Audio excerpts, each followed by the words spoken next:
Okay, it startled me even though it shouldn't have. Well, it was the thing of the redemption, like when Sarah redeemed it in chat, it was far enough out that I wasn't sure if it would get picked up once we switched over to, the main scene, to the just chatting scene. So, Sarah, thank you for the 70 months of. I was just about to say, yeah, because I had said, like, good morning, good afternoon to Sarah, let her know that I was going to start stream before I started, so I was surprised to hear her come into the office because I figured she was just going back to sleep, and she immediately just looks at me and she goes, did you have peppers? I had peppers like an hour ago, so I guess it still maybe has a residual peppery smell in the home, but yeah, I had a pack of shishito peppers in the fridge, so I just finished them up today with lunch. So I had shishito peppers, blistered, obviously. You can eat them raw, but blistered because I'm not an animal.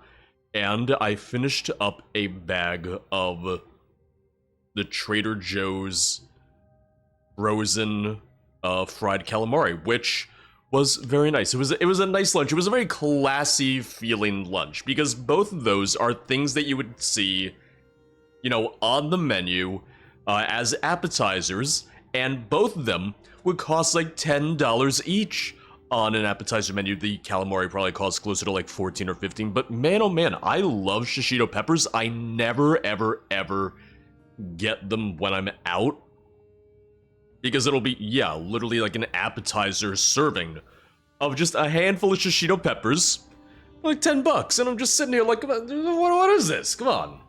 It's a little ridiculous. It's a little absurd. Oh, but Little Spurwolf, congrats on the first in chat and on the 85 stream streak. Hope you're doing well. I see you, Denise. Little Spurwolf, Major Risk. Hope everyone's doing well. Lord of Sweatshirts, I can speak. I know words. Hope you're doing good. Wookie Will on the 15 stream streak. Yacked. I hope everyone's having a great day. Agnes, welcome on in. So, I said we would play other games this week, and I intend to still do that. But I still was just kinda in the mood for more Fallout London.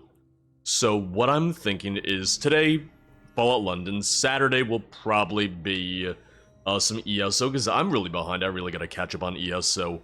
And then Sunday will probably be more Fallout London.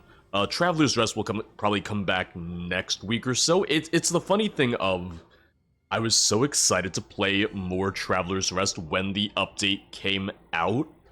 And I'm still excited to play it, but man oh man, Fallout London has just completely blindsided me. It's completely just kind of like taken over, and I gotta say that this is probably like the most that a single player experience has grabbed me in a while. I feel like the last game that really grabbed me this much for streams was probably Starfield last year, almost a year ago to date, because Starfield came out very beginning of September. I don't think there had really been anything between Starfield and now that really grabbed me, but I'm also trying to think of what I would have even played that was new in between Starfield's release and this.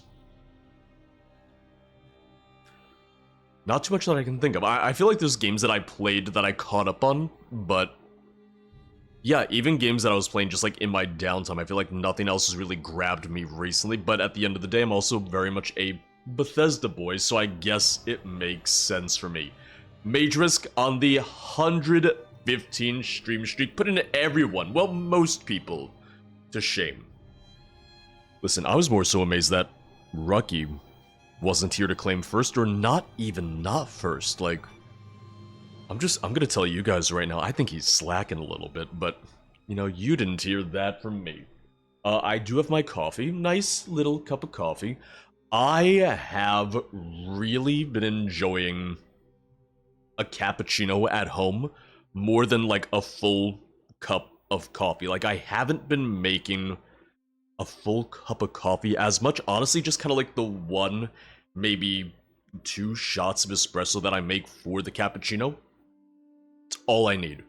Because I get the flavor, I get the caffeine, I get just a really nice concentrated taste, the creaminess of, well, the milk. I don't know, just am I now moving away from drinking as much coffee? Am I now downsizing a little bit? I'm not sure. But I've said it before, cappuccino is my kind of like coffee of choice when I go out for coffee anyway, and the fact that I can make it at home, I will say is very, very nice. Denise, thank you for the lurk. Just found out that even though mochi is made from glutinous rice, there's actually no gluten in it, so the rice is lime, but in a good way. Glutinous rice goes by a couple different names, because I believe it also goes by,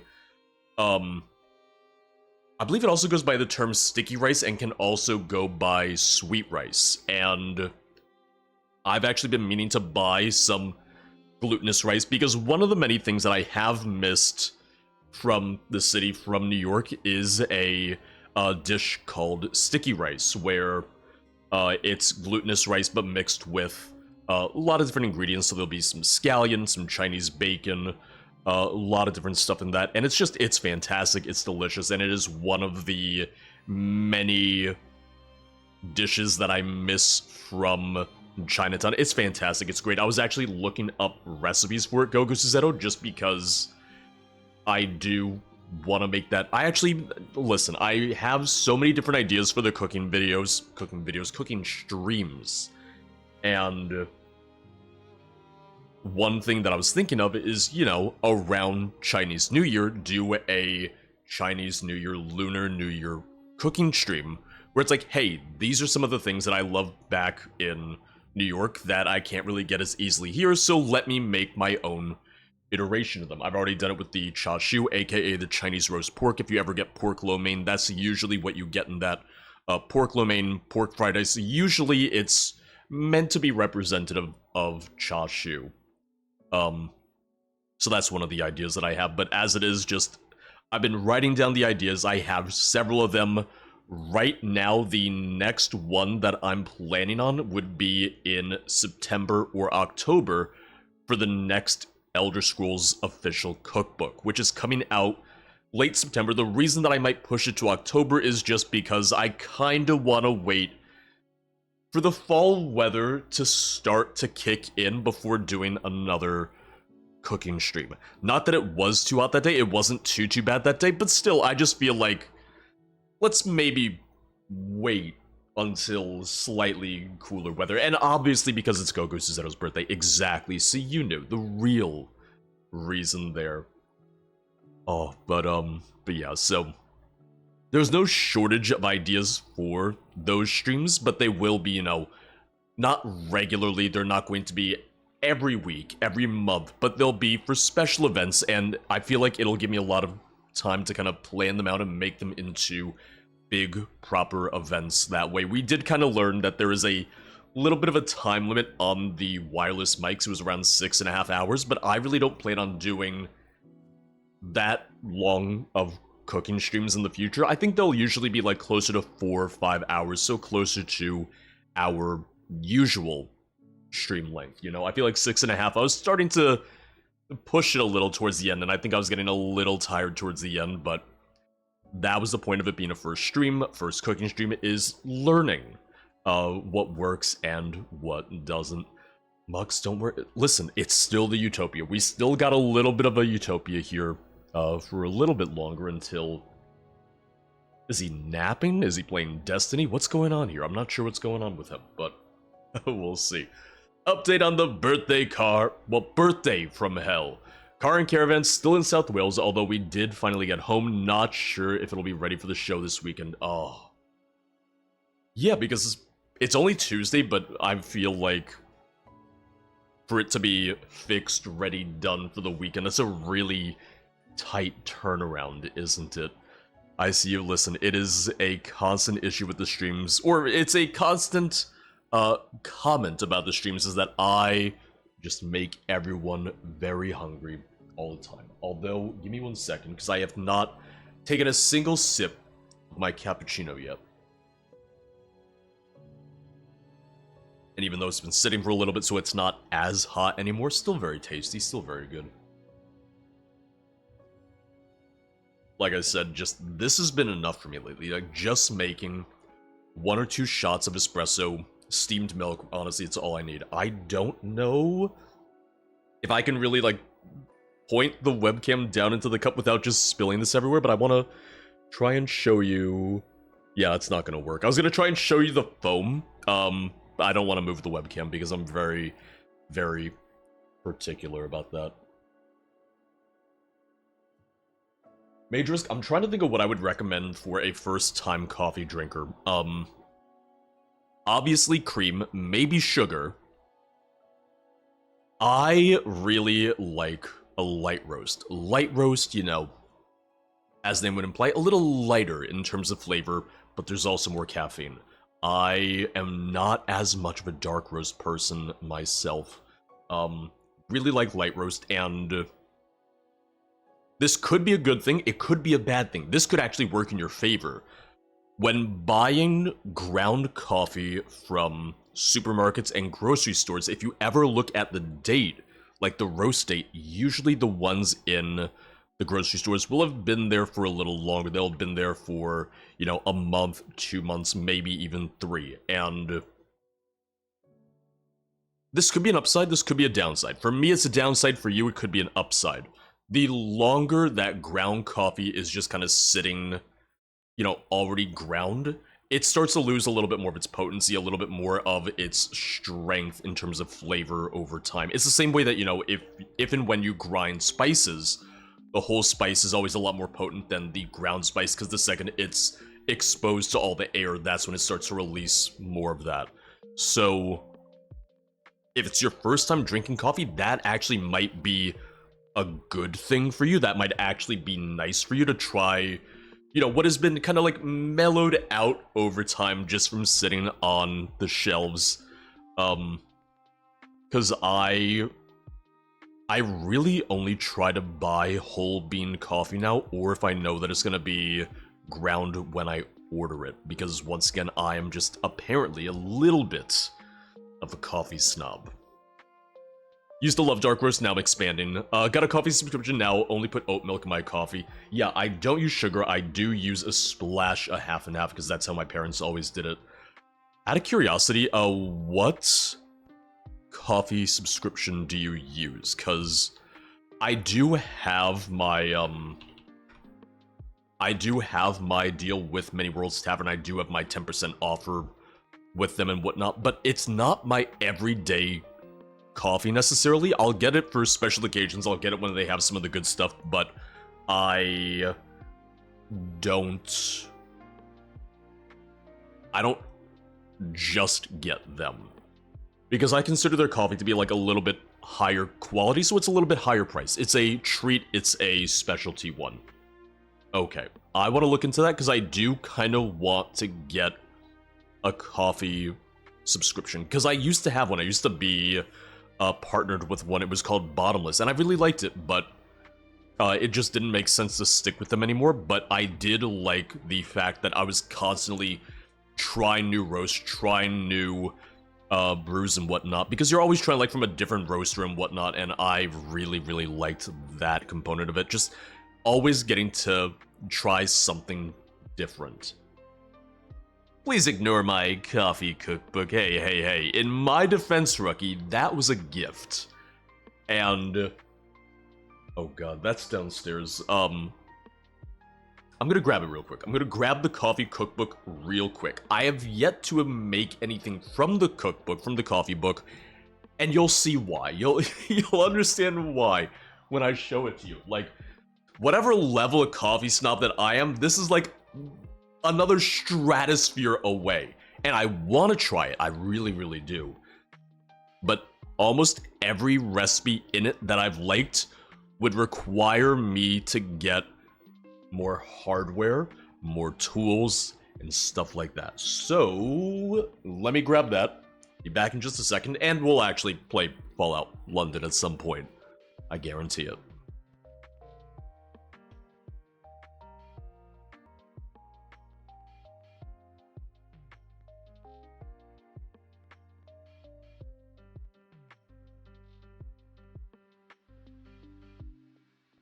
So this is the coffee cookbook that Scarlett got me for my birthday. The New Art of Coffee. From Morning Cup to Caffeine Cocktail by Ryan Castellas. Photography by Kevin Miyazaki. Damn, first he's making Elden Ring, now he's making coffee cookbooks. Because there's definitely not more than one Miyazaki in the world. Yeah, so I just want to kind of give you an example of why I haven't made any of these yet, although some of them look and sound really, really good. Luna, welcome on in. We are... Surprise, surprise, talking about coffee. The nice thing about this book is that it also goes over, like, different regions, different regional coffees. So it's like, oh, Guatemala, tasting notes of dark chocolate and sweet orange. Colombia, tastes of lemon, honey, caramel. Yeah, they go over the varieties of coffee, about the processing, roasting. Yeah, and I actually learned quite a bit even just about making, like, a standard cup of coffee from this, because they go over, like, oh, immersion style, AeroPress. They also go over what's called the Kyoto style slow drip coffee, which it's literally like something out of a goddamn chemistry lab, and I looked it up. That thing is hundreds of dollars. It's like a 3-foot tall, $400 apparatus. And I was like, I don't think I will ever get to a point in my life where I make that. Right, I saw that in Potion Craft, yeah. They also go over a process to sous vide coffee, which I think is interesting, yeah. Like, they combine the grounds and the water in the vacuum sealed bag, and then sous vide that, and then strain it. I have a sous vide, so I'm curious. There's apparently like an ultrasonic method to make coffee. Yeah, ultrasonic brewing extracts more caffeine from your coffee. Well, I'm so glad. If I'm investing money in an ultrasonic coffee maker, I sure hope I'm getting more out of it. I want to see what that costs. I haven't even looked that one up. I'm scared. I'm real terrified. Ultrasonic coffee maker. Okay. $360.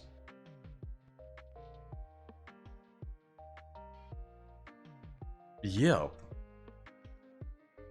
Hold on. Just ultrasonic waves pulsating through the brewing coffee induce a wild phenomenon known as cavitation, which significantly increases the extraction of triglycerides, caffeine, and the volatiles that give your coffee its incredible aromas and flavors. Like I said, this is why I haven't made anything from this book, because this is what they're like, oh yeah, you don't have an ultrasonic coffee maker on hand. Like, no, I don't actually. I know, a little bit of a surprise. I'd like to get to a point in my life where I have, one, the space, and two, the money to be able to justify stuff like that. The most money I have spent on a single coffee apparatus would be $50 on the good coffee grinder. $50 on the Cuisinart conical burr grinder. Which, I will say, it is really good. It is really nice. I also think for how much I drink coffee, that's not bad if the most expensive piece of coffee equipment that I have was $50. Yeah, I just want to go to one of the recipes, just to give you an idea of what you would need, either ingredient-wise or equipment-wise, in order to make some of this stuff.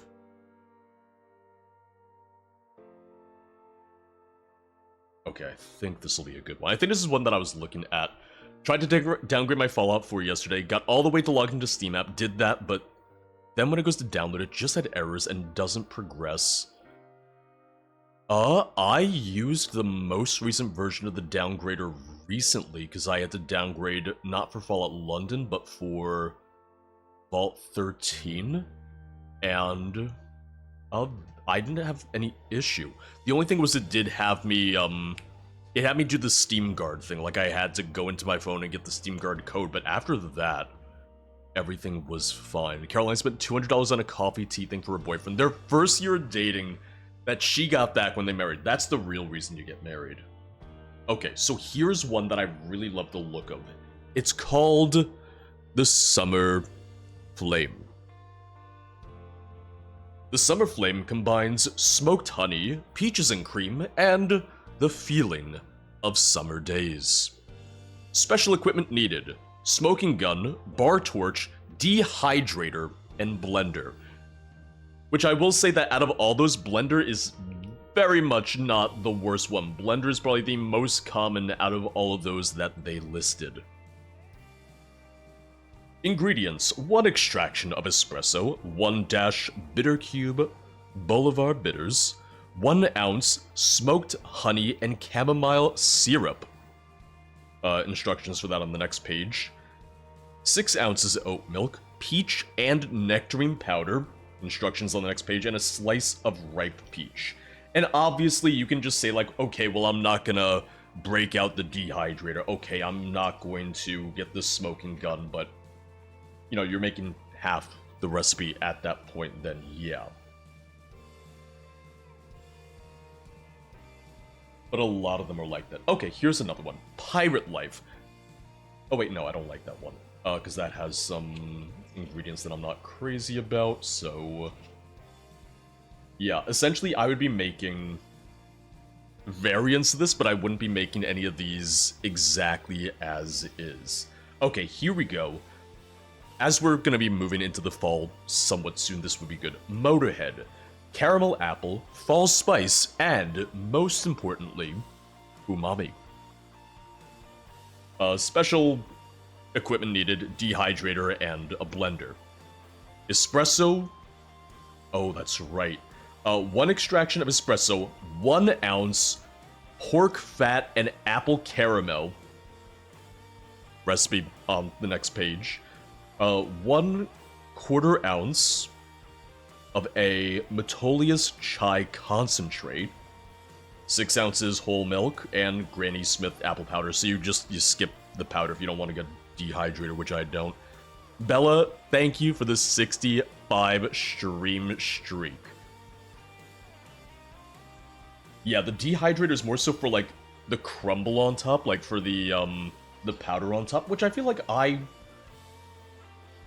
get, but I also don't need the powder necessarily. I'm curious about the pork fat and apple caramel. Yeah, so sugar, Granny Smith apple cores, heavy cream, and rendered pork fat, which you can actually just buy rendered pork fat. I actually see it all the time in Whole Foods, and I do want to buy that because I do love having duck fat on hand too.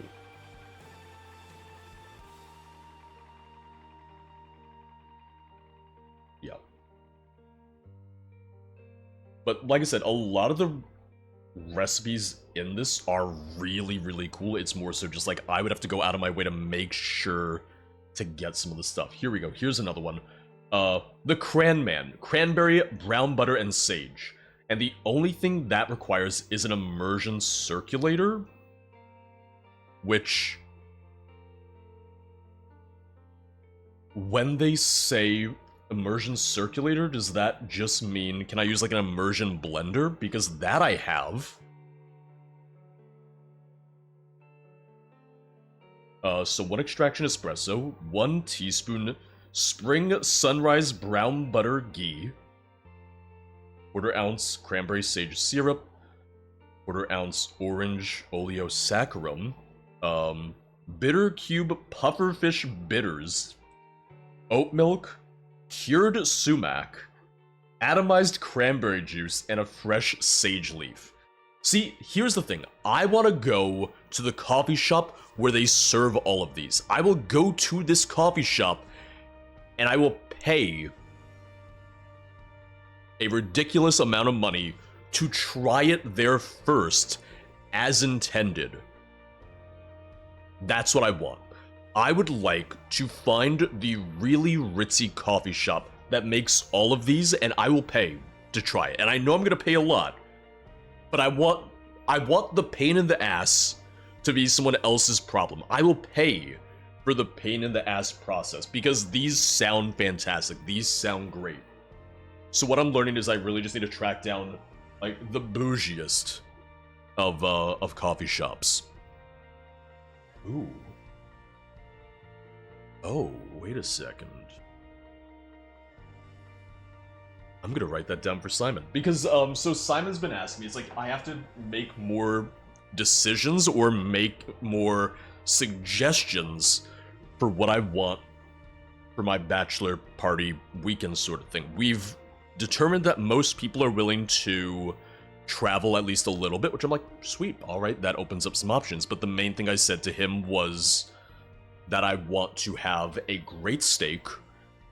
I would maybe like to be able to go on like a brewery tour, but every state has local breweries now, so that shouldn't be too hard. And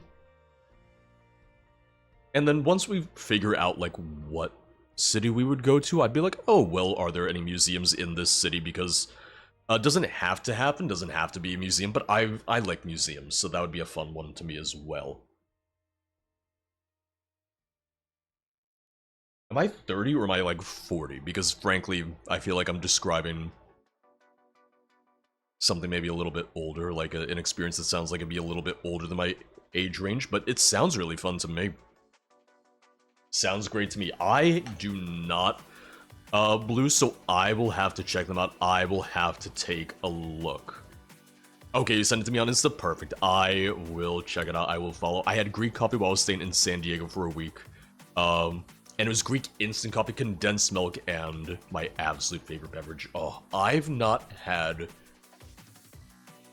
Greek coffee in a very long time. Another thing that I love is Turkish coffee. Oh, love Turkish coffee. I mean, Rucky, more or less, it's like, I'm not asking for anything crazy. I don't need anything, like, super ridiculous. It's like, I want a nice steak. Yeah, if we can find, like, a nice coffee shop, like a nice, almost bougie coffee shop, brewery tour. I mainly just want to hang out and have a nice, chill, relaxed time. I'm not super complicated. Well, I'm not complicated, I'm just expensive. Let's put it that way. How about that? But I've been talking your ears off for long enough. I'll talk them off for longer, but how about we hop into Fallout London? Because I could sit here and I could read the coffee cookbook to you all day, or I could play the goddamn game. I wonder what people on the YouTube VODs think about this, like say about some of this. Time for a celebration! Cheese for everyone!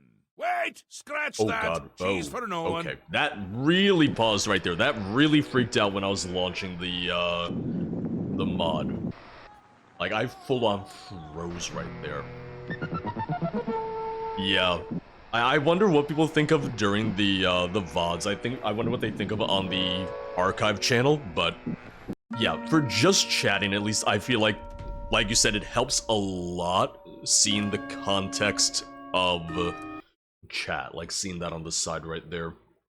I mentioned it last time, I did mention it on Sunday stream. One thing that I do for the YouTube VODs, and it just takes a little bit more time to have that like go through and everything, is I do trim out the starting soon and I trim out the BRBs. That way, when you're watching it on YouTube, you're not watching the 5.5 minutes of the starting soon with the excellent music, might I add. Great music. The best music, one might say. But I trim that out and I trim out the BRB sections. That way you don't have to watch those if you're watching there. And I posted this over on the Discord last night, but I just want to say that already I've been very pleasantly surprised by the views and the watch hours over on the archive channel. I'm already at like 500 watch hours, and you only need 4,000 watch hours in order to qualify for YouTube monetization. Granted, the bigger thing for me isn't going to be the watch hours. It seems like the bigger sticking point is going to be the subscribers and getting to 1,000 subs there. I'm not really like making an active big push to get to monetization, but it would help out. It would be slightly helpful, you know? Yeah, I see the caravan guards. What are you If you want to stay breathing, guarding? keep your hands off the pack animal, or I'll have your guts for guys. I was hoping to see the caravan person, but I guess not.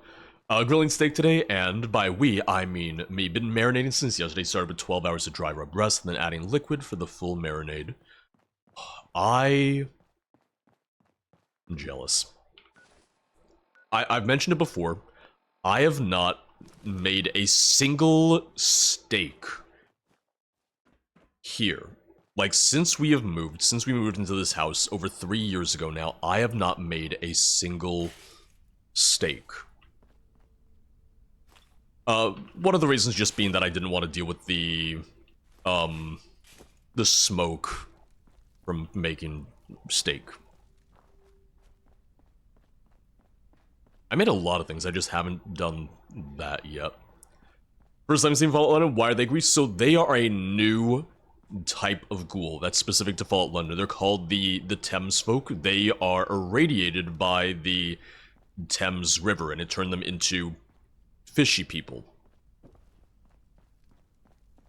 Which, talking to some people from London, some of them were like, yeah, listen, the Thames is so gross. By Azura, by Azura, by Azura! It's the Grand Champion! I can't believe it's you standing here next to me. I've heard some people say that the Thames is so gross right now in real life that you would probably turn into the Thames folk just going for a swim in it today. Not a single steak, those are some low stakes. I'll show myself out. And that is how Rookie was banned again. Cyberstrike on the 65 stream streak. Can I retire yet? Well, in this economy, can you? Can any of us? Oh, I see you. It's like, it's like the one river in, France right now. Or not right now, it's always been terrible, but it's the one river in, Paris that they were gonna go through. Yes, that's the one, yeah, because there was the whole concern about that for the Olympics. Bella, thank you for the 100 bits. Sarah, I will... no, I'm fine.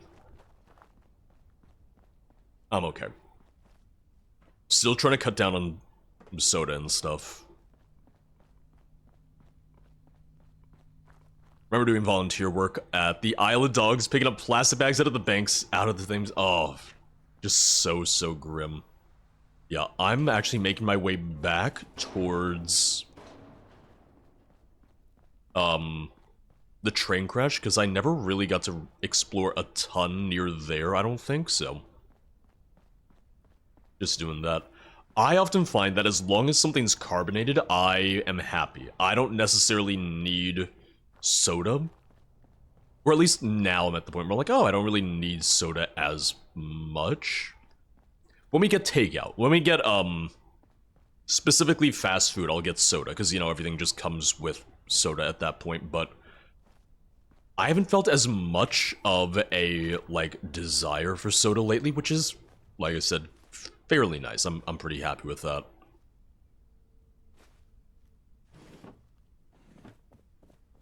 I find that sometimes if I try to drink like just like a bottle of soda, I'm like, oh, this is too sweet now. Like, oh, this is too much.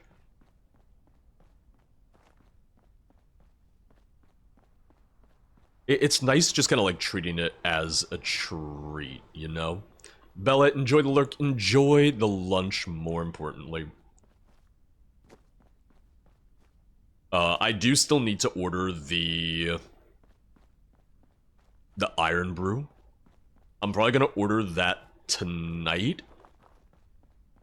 Yeah, if I order tonight, we'll have it for the next Fallout London stream, which would probably be... It's gonna be either Saturday or Sunday. It's gonna be one of those two. I just have to decide which one, because on Sunday we do have Sarah's high school reunion. We have Sarah's 10th year high school reunion on Sunday. That's gonna be a little later in the day, so we'll still have a normal length stream before that. I just wouldn't be able to go longer on that stream since we do have to get ready and go. But Genghis, welcome on in. Hope you're doing good today. Gold Dragon, welcome on in. Hope you're doing well.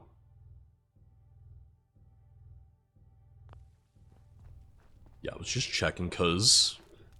Well, it says we have the grocery store right here. I'm not sure if I'm able to get to it.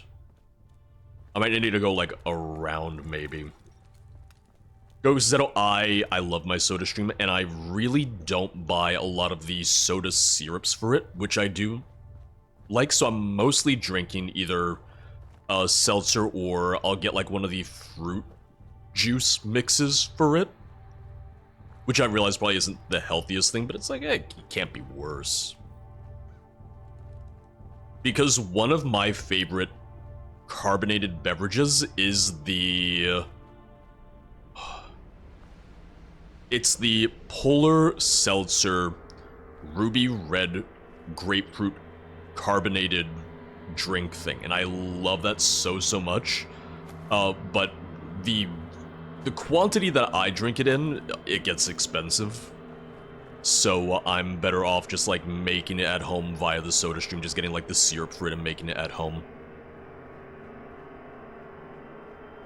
Johnson, I really like the flavor of anise. I know not a lot of people do, but I love anise, I love licorice, I love all that stuff. And I always feel a lot better when I find other people who do, too.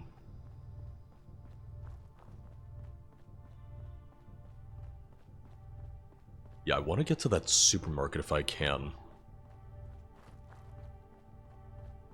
I'm mainly trying to see how I would get to it. I'm wondering if there's like maybe a way up and around, but we'll see. Rocky, I'm trying to think of what the last 12-hour stream even was. I think the last 12-hour stream was the Christmas Eve stream, maybe?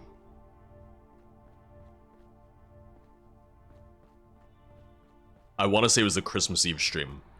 So it's been a while. It's absolutely been a little bit now, and I realize that, but 12-hour streams aren't even the worst. 12-hour streams aren't even super hard. They're a commitment, but they're not the worst to commit to. If anything, I feel like the last couple times we've done 12-hour streams, it was more so a thing of, oh, I actually ran out of time to do everything that I wanted to do. It's like, oh, I wanted to do golf with your friends and ESO and Skyrim, and by the time you get to like golf with your friends, it's like, oh shit, we only have an hour of stream left. That's the thing, Effortless. Yeah, I'm managing to get over the soda part of it. The carbonation stuff, not as much, but I feel like I don't mind that I'm still, you know, chugging down the carbonation. It's more so trying to cut down on the sugar itself. Yeah, so it's going to be a little bit more of a roundabout way to get to that supermarket if I want to get there, because there's a little bit more of the roadblocks and everything. But it's also nice because it creates some more winding paths through the city. This is honestly the kind of thing that I'd love to see in a new Fallout game. More of the city, more of the metropolitan area. I get that they wanted to include the area surrounding Boston for Fallout 4, but I wish there had been... I don't know, I wish Boston had maybe been on a slightly larger scale, because they obviously scaled down the world space quite a bit. I kind of wish Boston had been a more significant part of the map, but also entirely possible... Well now, you must really like it here. And they say, I'm mad! Entirely possible that in the case of... Fallout 4, they intentionally didn't include more Boston, given that downtown Boston was frame rate hell. Anime, thank you for the 64-month sub on the 64-month streak. How are you doing today? Welcome on in. A reminder for any and all subs, you guys get access to the emotes, the Discord, and of course, ad-free viewing for the duration of your sub. I'm hoping that... I'm really hoping that they're going to do the discount for bulk month subs during September again. That way people can maybe save some money, because as it is, you know, the price went up so much. This past year, the price went up from $5 to $6 just a couple months ago, and maybe that doesn't sound like a lot, but when you have multiple subs, it really adds up, and it's kind of a huge pain in the ass. So anything that can maybe save you guys some money, you know, I want that for you.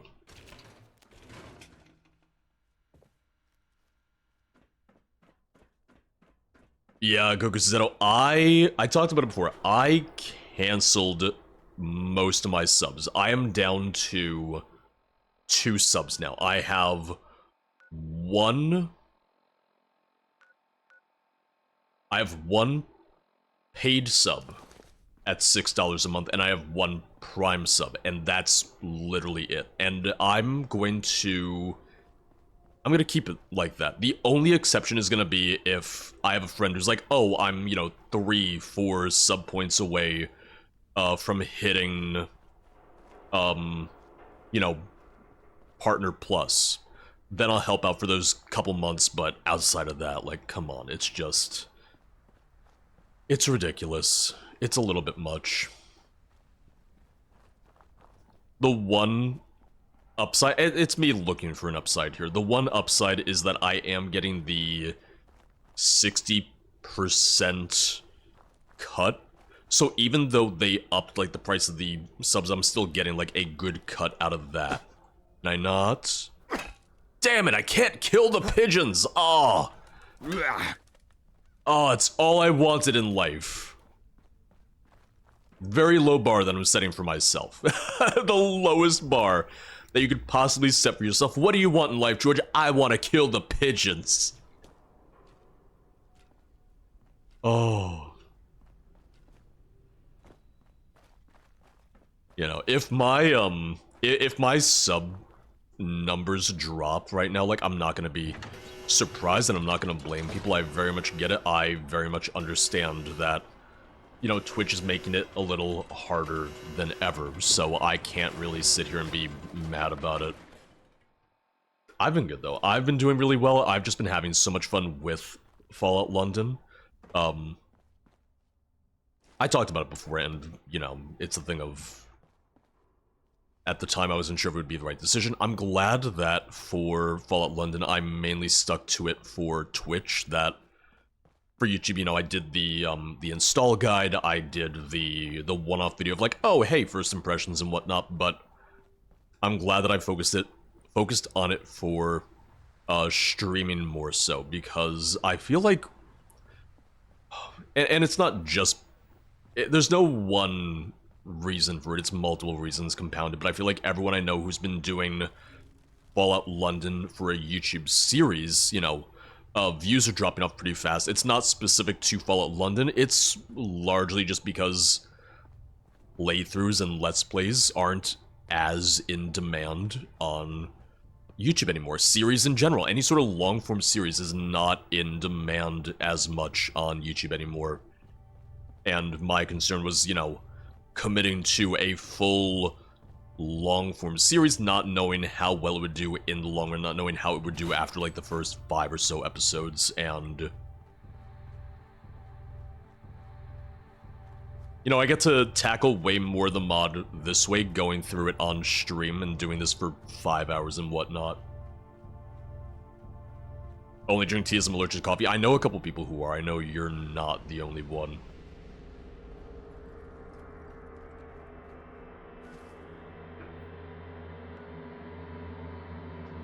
Blackbird, welcome on in. Can actually catch during the week, dead at work, so I put on the email. I was put on email duty.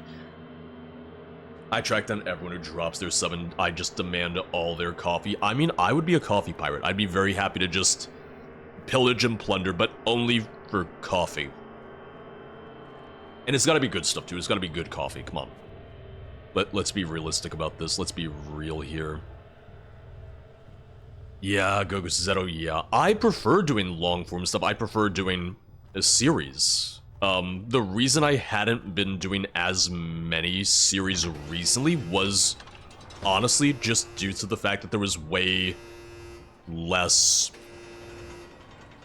There's been way less quest mods to cover as of late. So there's been less series over on YouTube.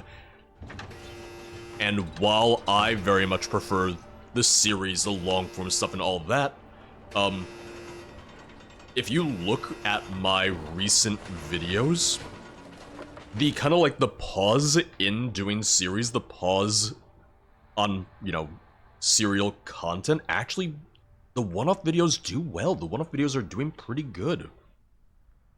So it's a matter of trying to figure out the right balance for me of like one-off stuff as well as series. The only downside is the one-off stuff takes a lot longer because each video has to be fully scripted, has to have the voiceover, has to have like all the footage recorded specifically for that.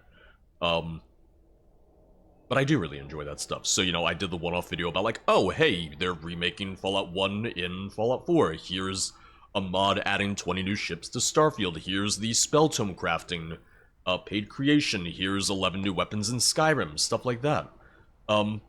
Yeah, some of those videos are doing pretty well, and if anything, it's kind of funny, because if you then go back to the last mod series, the last mod playthrough, you know, the one-off videos are more or less, like, blowing quite a few of those just out of the water, so... It's very much a thing of, I am probably originally best known for playing, playing through quest mods and the like, and I'll continue to do that. Assuming there's quest mods to play. Uh-oh. Uh-oh. Oh, you! Oh, God! Got a wager for you. Oh, God. Oh, hello. Where did you come from? The second I got locked into place and it put away my weapon, I was like, I'm gonna get murdered here. Oi, you! Yes, what is it? Just wow, mate. Wow. Right then, funny cunt. 1,000 tickets says you can't do this. Simple premise. You take this sack to the top of that tower. If you survive, you keep all the ticks in the footlocker up there. Ooh. If you don't, well then, it's quite obvious that I win. You game? Oh, sure, because who wouldn't want to lug a heavy sack up a tower just for the heck of it? Sign me up. You kidding me? It's the dumbest thing I've ever heard. I'm not wasting my time on something so pointless. Well, I'm up for a challenge. No, just sign me up. Now, have you got the foggiest idea what's going on in here, or what? Nope, no idea. What's in the sack? Fat nose. Just the heaviest shit around here that I could find. Basically useless junk. I do love useless junk. How far is it and how heavy is the sack? It's about half a mile away. It's pretty heavy, so you'll need to carry it with care. All makes sense? With care? I thought it was all junk. Let's get this shit over with. See? Now that's the spirit. Now, do you understand the bleeding rules, or don't you? You make your way there and get the sack to the other side of that tower. If you survive, you win. If you don't, I win. Now, if you backtrack and don't immediately do it, I'll kill you. Oh, okay. Bend the rules, or I think you're bending the rules, I'll kill you. He's very If you straightforward. forget where you're going, I'll kill you. He's very In honest. fact, you're gonna have to work very hard to stay alive, mate. This is just Saw, 30 but seconds Fallout. to pick it What? up and get I moving got 30 before I start seconds. shooting. Oh my god. I got 30 seconds for this? Don't Well, worry. to pick it As up, soon to as pick you it up. start proper, I'll give you some leeway to get out of my fucking... Oh, good. All right. All right. Voice acting's been good though. Voice acting has been good. Oh god. All right. Well, I gotta carry this sack around now, and you can't run. You're just. This is your walking speed. This is it. You can't run. You can't sprint. Nothing like that. When I was in San Diego in my hotels, because they kept canceling my flight home, but that's another story. I had streaming, that's all I had on. Constantly having you and some simmers on. I get it though, like I feel like I am less likely to find new viewers nowadays for my playthrough stuff, or for like the mod playthrough stuff. There's not as much of an audience for that anymore, so I'm getting more of my like older viewers, my longtime viewers for that stuff, which I'm also happy to, because I like my older viewers, my longtime viewers, you know? But it's interesting to see like what the views then are on, you know, the one-off videos and whatnot, and it's interesting to see kind of how that changes. I sure hope this is where I'm supposed to go. It seems like it. I can jump. That is good. What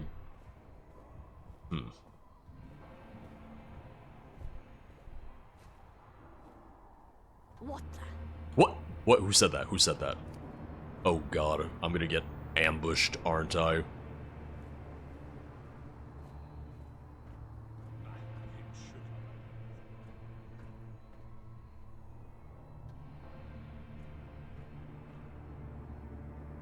feel like there's another entrance to this building, because I just kind of like went for what looked like the fastest way to it, but I think I gotta go around, yeah.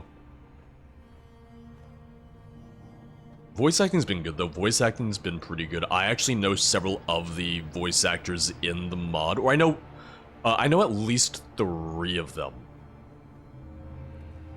Which is fun for me, because one of them I've worked with several times before, or at least one of them I've talked to several times before. Another was from one of my charity teams that I'm on, and the third, I believe, had watched some of my stuff before, but I hadn't interacted with them too much until now. Someone there. The white interface, that is the default. You can change it, but it is the same for the, not the Pip-Boy, the Attaboy, because the Pip-Boy is an American invention, and one of the groups in Fallout London, they were creating their own iteration, their own version of it. I really like the Attaboy, I really do. Out there. You're getting paranoid. There ain't nothing What the here. hell was that? I wish I could, What was that? Oh, can I not shoot through that? I might not be able to. Ah, ha! Hello, how are you? I'm gonna steal that gun, most likely.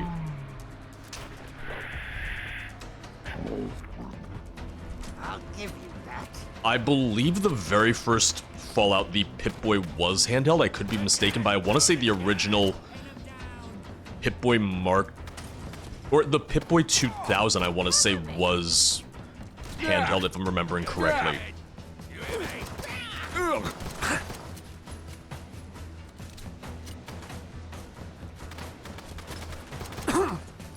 Was it the Pip-Boy 2000? I'm trying to remember.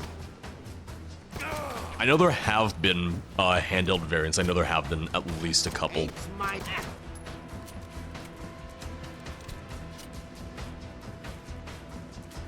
I actually mentioned this in, I mentioned this in the video I did last week. Oh, hello. Give up now. Shit, she's down. Sorry, I'm just moving slowly just has me so like freaked out for whatever reason, and it's like it feels stressful. But in the video where I talked about like, oh, the Fallout 4 mod remaking Fallout 1, they use the mod that remakes the Pip-Boy 2000 Mark 6 from Fallout 76, and they use that instead of the handheld Pip-Boy 2000. I love the Mark 6. I love Fallout 76's Pip-Boy. It's literally my favorite of the Pip-Boys that we've gotten across all the Fallout games.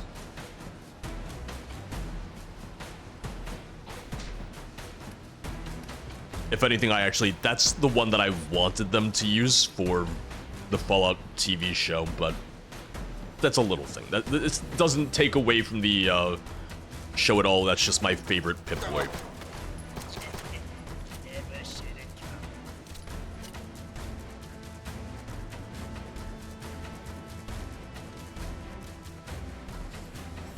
Right? New content. Fallout Pip-Boys ranked. It's funny because I'm not a huge fan of, like, ranking videos. Not that I think there's anything wrong with them, I feel like so many channels that I used to watch only make ranking videos now. Like, oh, this is S tier, oh, this is F tier. And it feels like it's really replaced some of the content that I used to watch. Here's the thing, I get that it's probably easier in some ways. I realize it's probably faster in a lot of ways. Oh god, I want to kill her. I just don't want it to be a replacement for the stuff that I used to watch. But I also get it, you gotta appease the algorithm. I'm gonna swap back to the 9mm. I got it. We're losing people.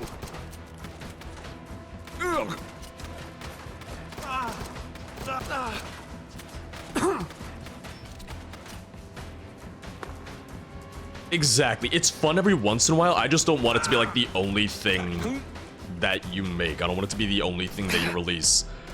There are some cooking channels I used to watch where, you know, they used to do a lot of like really in-depth recipes that required a lot of research, a lot of work. And I realize that that's a lot of work, but there are some YouTube channels I used to watch where it used to be just recipes, just like trying to innovate in the cooking space. And now it's just like, I ate every fast food french fry so that I could rank them. And I'm just sitting here like, once again, fun every once in a while, but if every video you make is like, I tried every fast food this, every fast food that, I'm like, okay. Can we get back to you cooking, please?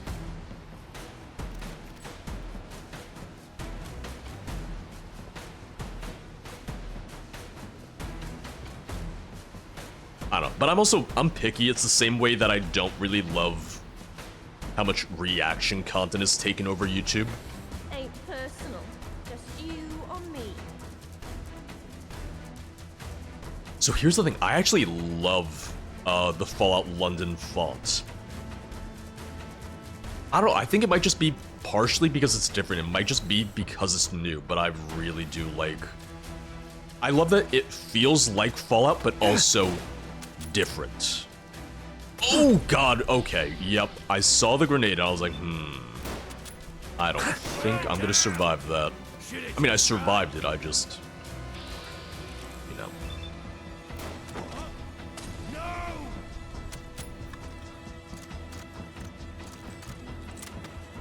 I'm very mixed on reaction content because my biggest critique is that I feel like reaction content has... You feel that? It's called fear. Reaction content is an excuse to make serious topics about yourself. And to interject on things that you really don't have any right talking about. One example that I would give specifically for reaction content is that I thought it was absolutely gross how many streamers were just watching, streaming, and reacting to, it was the Johnny Depp Amber Heard court case. And I get that it was televised live, I get that it was broadcast live. It felt so weird to me and gross and kind of manipulative that people were just like, I'm gonna spend all day watching this and talking about it as though I'm some sort of expert on this. It's like, shut the fuck up. People are making bank off of it, and like, it just, it feels wrong to me. It feels really wrong to me. You cannot go into the TARDIS, however, there is a side quest where you can find 15 of them, and I have found 2 of them so far.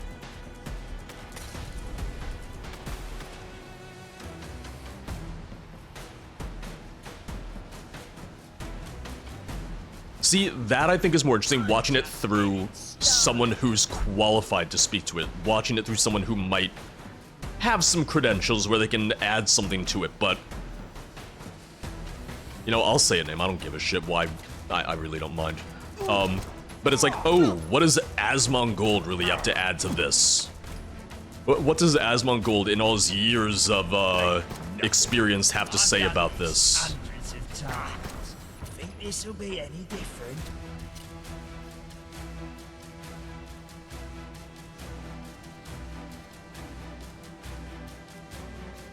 And then that's not even getting into the legality of, like, just because it's broadcast doesn't mean that you have the rights to stream it. Like, it's a whole separate issue, but that's also a thing of people suddenly just act like, oh, by the way, yeah, I have the right to react to any of this just because it's on the internet.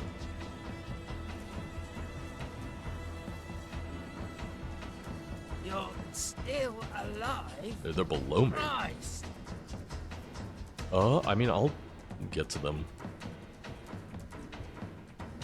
The only stuff that I really react to is stuff that I know that I have the rights to and stuff that isn't serious. So I'll react to, you know, like, oh, the Xbox Summer Showcase, Sony Showcases, Summer Games Fest.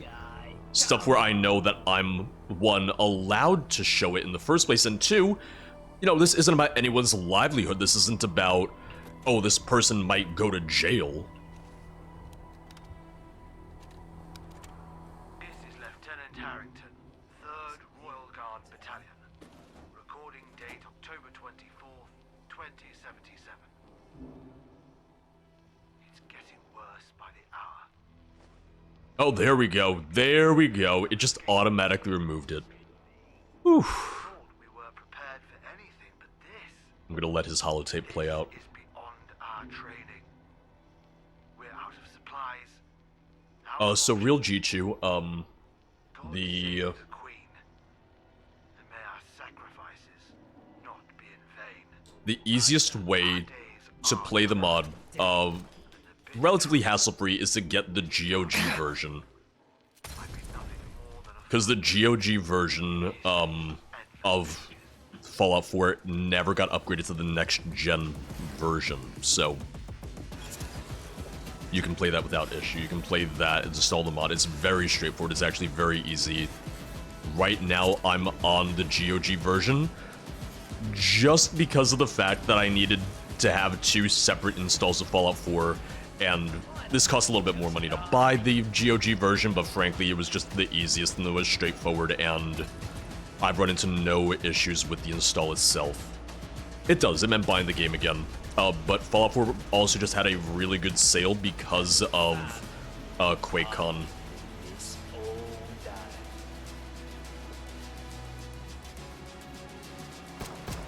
done. Yep, I was gonna say he's gonna hit me with that. And I say this knowing that this isn't gonna apply to everyone, but for me, I also just justified it as like, hey, this is literally like a content expense. Like, okay, yes, I'm gonna buy Fallout 4 again, but I'm literally using it for what I do as my job. And I realize that I interact with these things, I have a different take on these things, literally just because it's like, okay, I'm using this as part of, like, work product, essentially.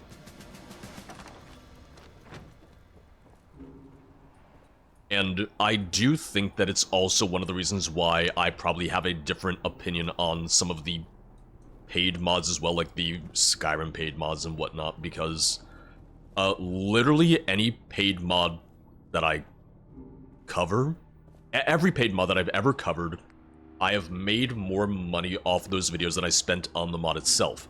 I don't think that really affects how I review them. I don't personally think it really affects how I talk about them at all, but I also realize that, you know, I have a different relationship with the creations than other people might. Right, I don't want to think about how many games I bought twice. Fallout 4 I've now bought 3 times, because I bought Fallout 4 on both PC and Xbox when it first came out, and now I bought it on GOG.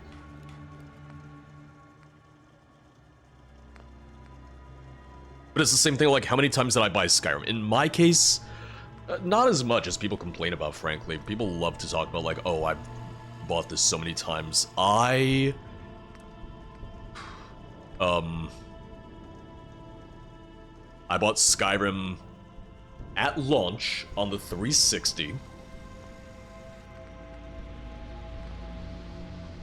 I bought not Skyrim specifically, but I bought the Elder Scrolls Anthology Pack for PC. Which I needed that because I was making the switch to PC, so I needed a copy of Skyrim anyway, and that was the most affordable way to buy a copy of Skyrim in total. Oof. Oh, nope. Alright, that's too difficult. Oh, boy. Well, I'll just fast travel. Sarah, welcome back. So yeah, bought the Elder Scrolls Anthology Pack, which gave me Arena, Daggerfall, Morrowind, Oblivion, Skyrim, and I didn't own any of those games on PC. So I got everything all at once, and that was great. Skyrim Special Edition for PC, I got for free, because I had bought the Anthology Pack. And then I also bought Special Edition on Xbox One, because I wanted to try it out, because I wanted to see how that worked, you know, for mods. I wanted to see how it worked for performance and whatnot. I did not need to buy that. That was a conscious choice I made to buy it, once again, for video purposes.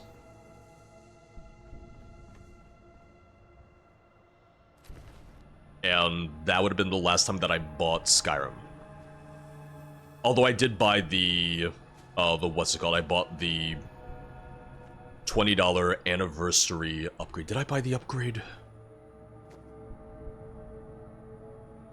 I'm trying to remember if I bought it or if it was gifted to me. No, I bought it. It wasn't gifted to me, but it's funny, I wasn't gifted the anniversary copy, which I'm fine with that, I'll pay for that, but I did get the 10-year anniversary bundle, where they gave me the Skyrim custom skateboard, the Skyrim 10 anniversary shirt, the journal, all that. I would rather get that. It's a much better deal.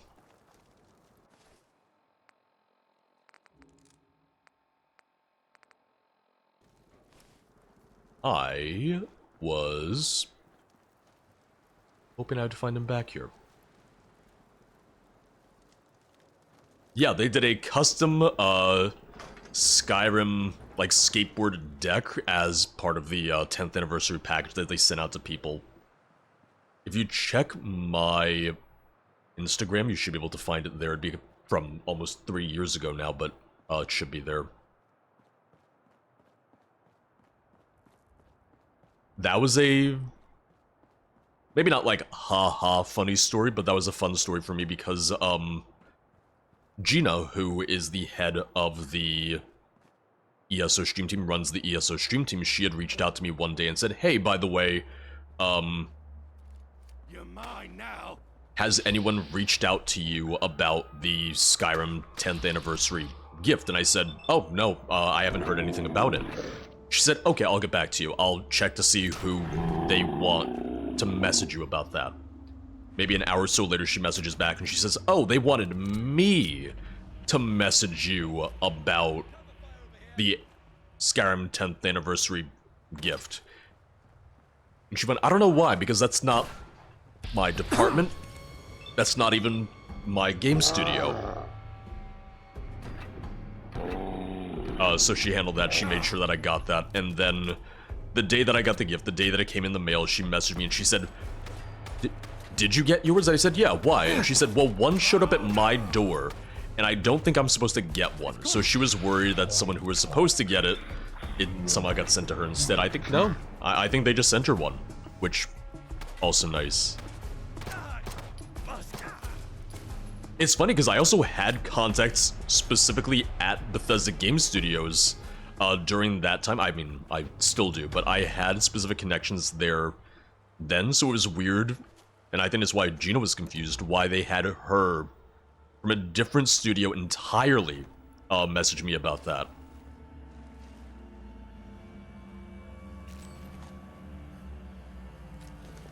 Sarah, wasn't someone else at a Coke somewhat recently, or am I thinking of something completely different?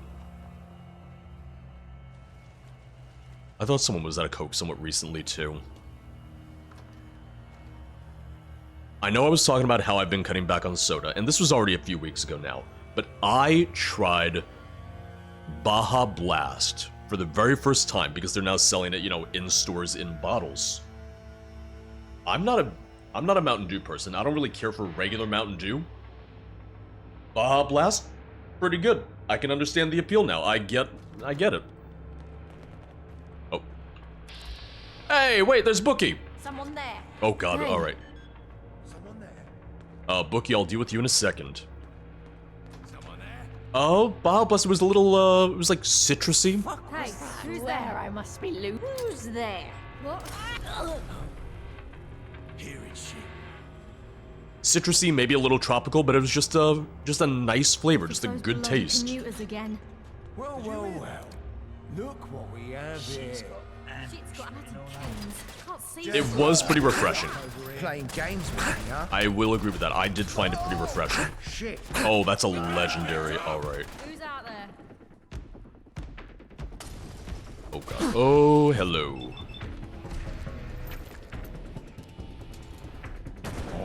I was gonna say that's gonna mutate him, isn't it? Wookieball, I can kind of see that. Yeah, I can kind of, get that vibe. Yeah. I was gonna say I'm not gonna heal in time.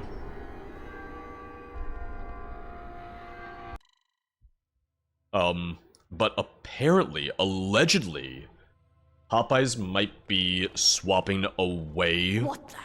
from Coke products and might instead be moving to Bloody chems. Can't see Pepsi straight. products, The fuck was that? Who is that? which people are excited because that could mean they could get their own Mountain Dew special flavor.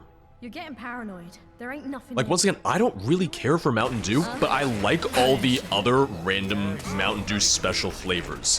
When I was in high school, I loved the... Oh, what? Did you see that? Them shooting the sandbag. I just saw sand come out the side of it. Well, that's cool. But in high school, I would get the Mountain Dew. I was gonna... God, I didn't have enough time to heal again. He's just healing me in. It was Mountain Dew Voltage, I want to say. It was the blue one.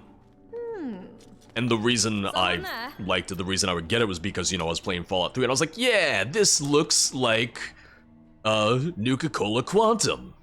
Just noise. If it's fuck those was that? bloody Yeah, commuters he's again. legendary for a reason. It's not that he's like overpowered or anything, it's just that he's Merchandise. a little strong.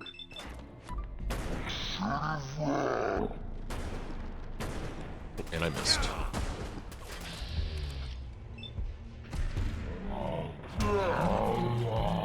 And if I can very quickly... You having fun? Alright, there we go. Now that he's down, I have a little bit more breathing room. I want to know if I can You guys actually got me stirred up confront by nothing. Bookie again. God, they're really trying to smoke me out right now, aren't they? You'll regret this. I need you to stop throwing Molotovs for a minute. Like, that'd be great. Can win this, huh? Okay. They should be called Muppets. Just instead of hooligans, just Muppets. I feel like that would make them a little bit less intimidating, which I'm also perfectly fine with. Completely okay with that. Yeah, I think they keep on dropping Molotovs on me, so I'm just gonna go up the stairs a little bit. Just you or me.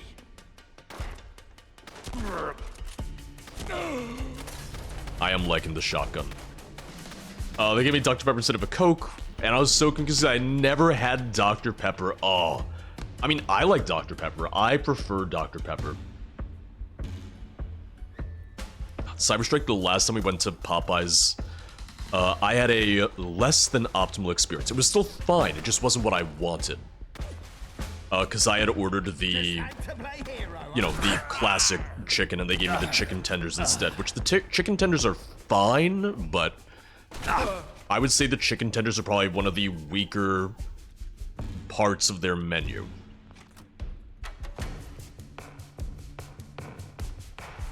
Compared to, like, the wings, the boneless wings, the sandwich, and everything, I'd be like, I would get all of those before their chicken tenders.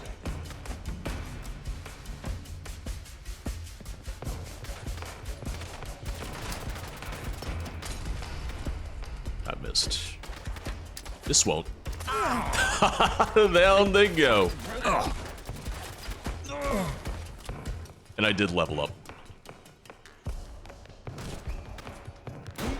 See, Sarah wasn't a big mayo person, but she really likes it on the Popeye's chicken sandwich.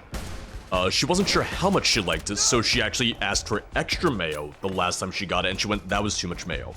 She wants somewhere between the normal amount and the double. She wants like 1.5 times mayo. Okay, I'll give you that one. That moved faster than I thought it would. Hundreds of times. Think this'll be any different?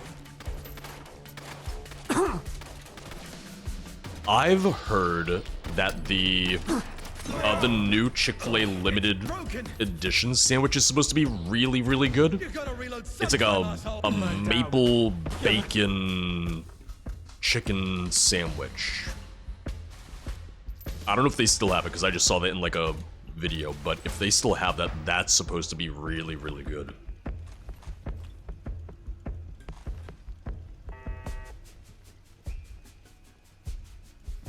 I haven't tried their sriracha mayo, no.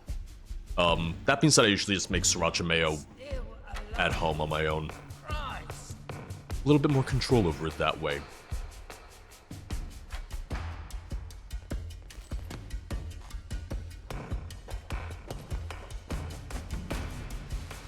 Yeah, I saw you zooming, I saw you running.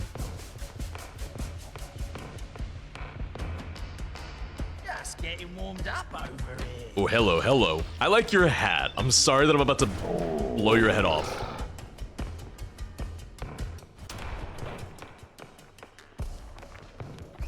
God, I was really in the mood for Mexican last night, so I got, well, I got Mexican, and the problem I had is that the burrito was absolutely big enough. It was absolutely enough food, but I wanted another burrito. Not because I was hungry, just because I wanted the taste. Like, you know that feeling? Like, I don't want to eat more, I just want more of the taste right now.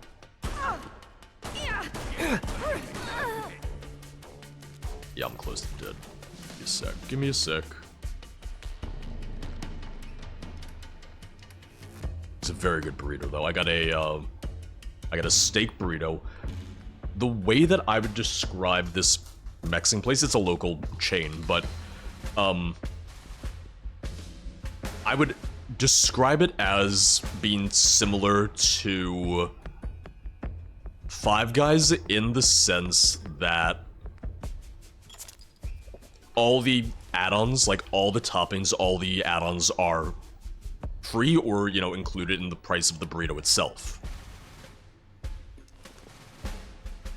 So it's like guacamole, cheese, salsa, jalapenos, everything, including guacamole, which is really impressive, frankly.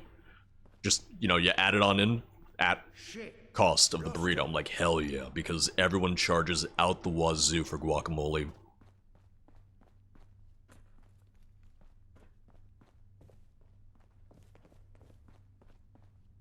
Yeah, Majorski, I finished that last night. I was like, oh, am I gonna get Mexican again this week? Over soon. Shouldn't, but what if I did?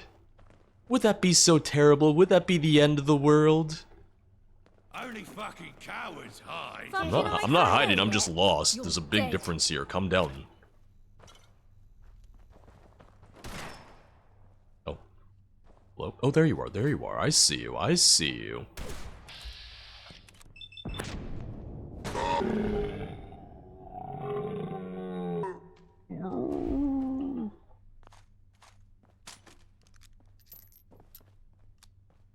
And that leads back outside, which I figured. I just... die. Where the heck did Bookie go? Like, he ran in here. I don't know if I'm really supposed to be able to interact with him again, or if he's just going off on his own adventure now.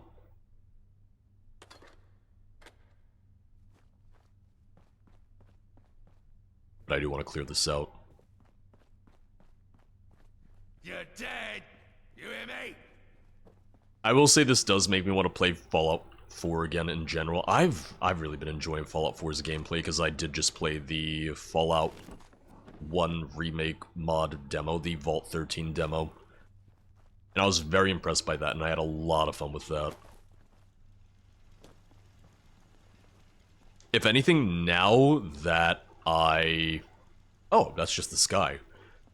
Never should have come here. Now that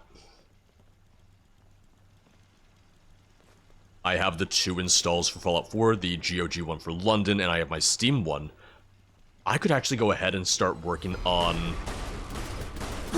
a, like a mod list, and I could start modding Fallout 4 just to have, like, a full modded playthrough version there.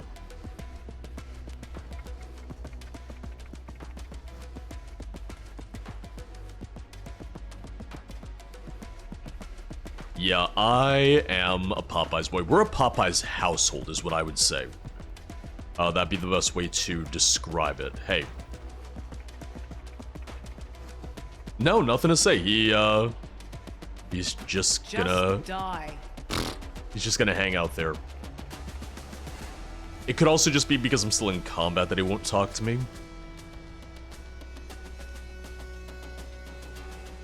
Yeah, I'm way more of a Popeyes person. KFC's fine, but it's not my favorite.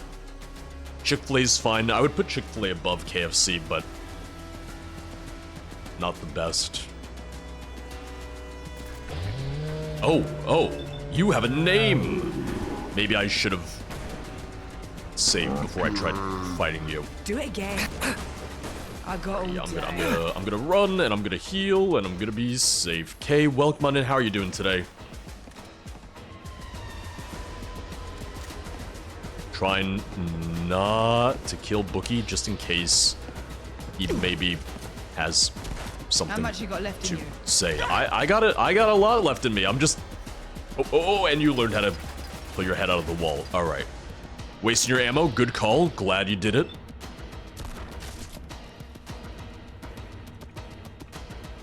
And the combat rifle. Oh, yep, Gogo Zero. That's always the concern.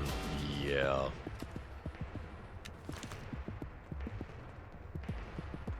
He's like, oh god, I didn't expect that guy to live.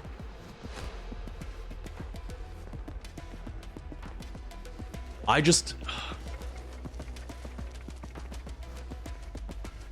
I like the flavor of the, Chick-fil-A chicken sandwich.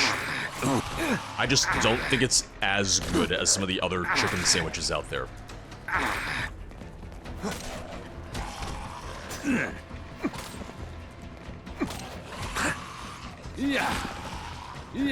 We finally tried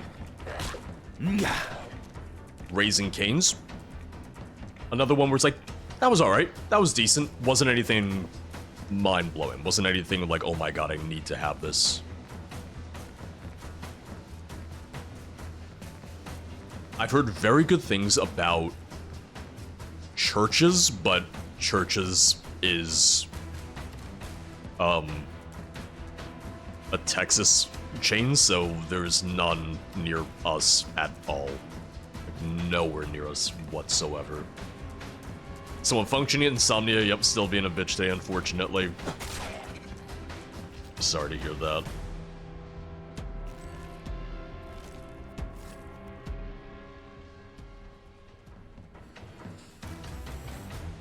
Just checking these.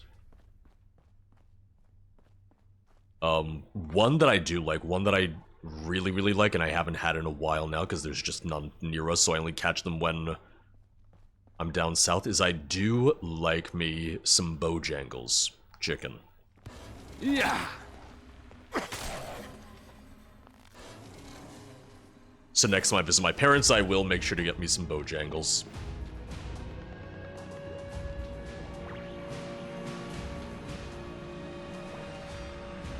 Armorer 2 might be good. Or I should maybe work on my special a little bit more. I've been converted, I'm a Bojangles fan. I do like Bojangles. I am a fan. Listen, I feel like any sort of fried chicken in general is really my comfort food. Like, I can always go for some form of fried chicken.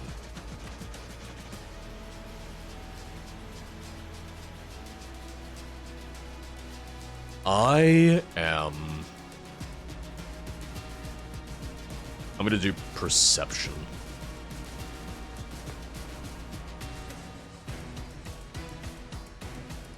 Yep, they did a custom skill tree. They did animations for every single one of the skills as well.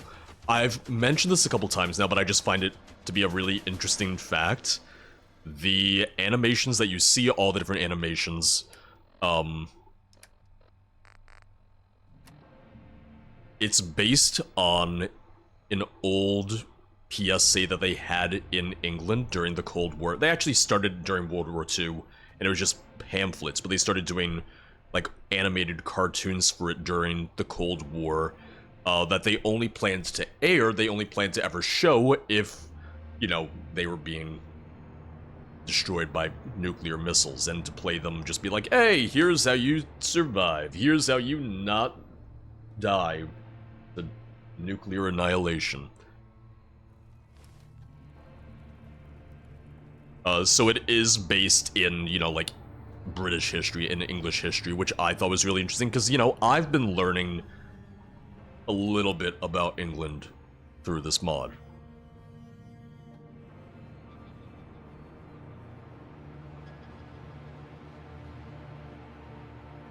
So, you know, you get this slight historical lens, if nothing else.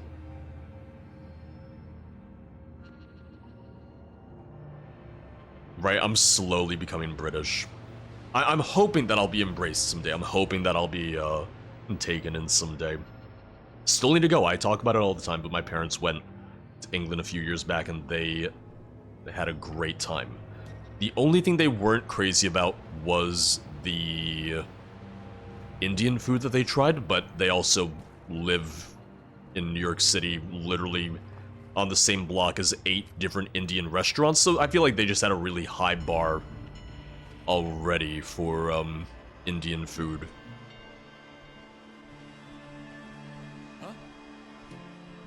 It is it's Hooligan City over here. Yeah, I see you. I see you. Complete the circuit. I know it's a little bit of a small world because I know I just saw you over on a different Discord yesterday. Yesterday, Sunday. It was a couple days ago at this point. Over on the Owl Archive, over on Alar's Discord for all of the VCIN mod translations.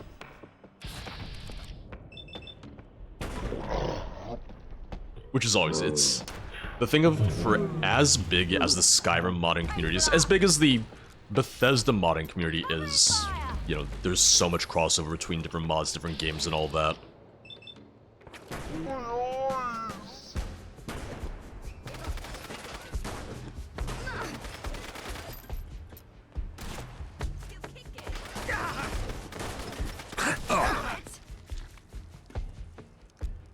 Right? We're just bound to bounce into each other, bound to run into each other, just... It's fun, though, and I love VICN's mods, I love Alar's translations. Because I know with Dakota coming out, I always want to say it, like, with a slight accent, because I don't want it to make it... I don't want it to sound like I'm just saying, oh, when Dakota comes out, when North Dakota comes out, but VICN is making a new Skyrim mod right now called Dakota. Set between the end of Vigilant and the start of Glenmoral. And that's supposed to be done soon. That's going to be done like this month or next. It'll be, you know, translated, it'll get the full text translation. The voice translation is gonna come a little bit later, which makes sense because, Alar and the entire team there, they just want to wait until all of VICN's mods are fully done. That way they can voice things all at once. Oh. Yes. That is gonna be the chest for me. Which...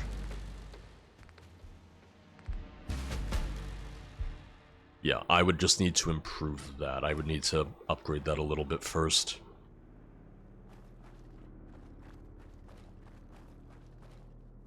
But I know, I was reading up and I was just really curious because I love looking up the behind-the-scenes stuff. I guess in the case of...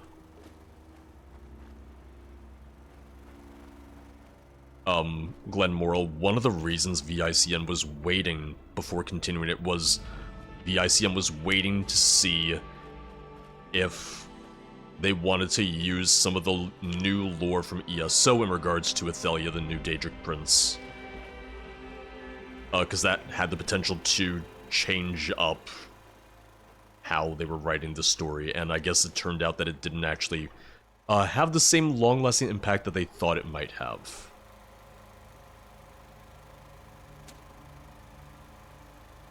Oh god, wait, so that's what George said to me when he proposed. Wait, what did I say? I think I know what you're quoting specifically, I just want to make sure.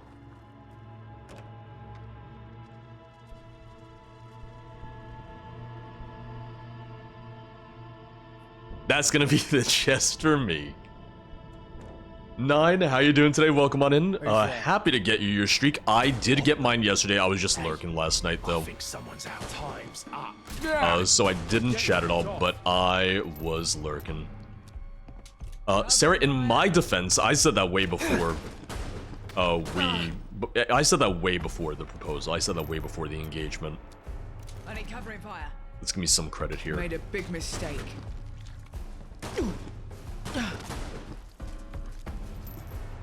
But how was Fallout 76 yesterday? 9? How did that go? I feel like a lot more people have been playing 76 lately, which has been fun for me to watch because I just don't have the time to play it right now. Sarah, if we can get a shout out for 9 real quick.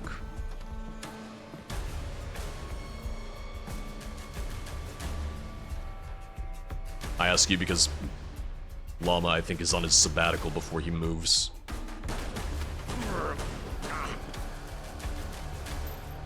If you guys don't know the 9s, please drop a follow, please do. Because the 9s are really the only streamers that I watch regularly nowadays.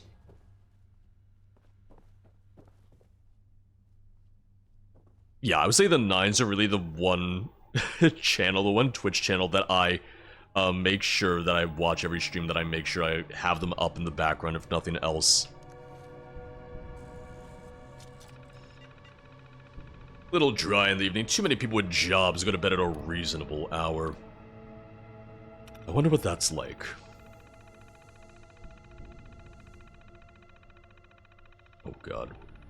We thought we were clever, blaming Lambeth Brewing for our money-making scheme. Mixing raw sewage with water in the beer was a desperate attempt to keep Bishop's Toe alive amidst the war and rationing.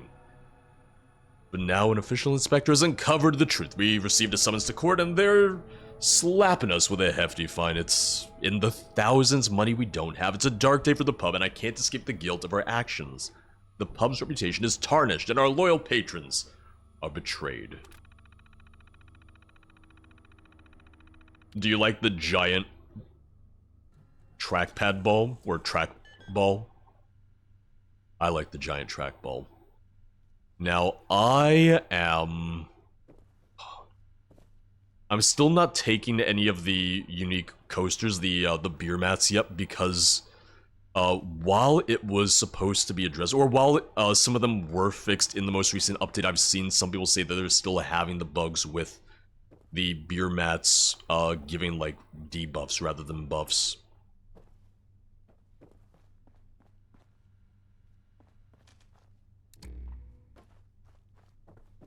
Listen, I feel like one of the reasons I get to watch the Nines is because they do stream at night. Like, I can't watch during the day. I can't watch any streamers during daytime hours.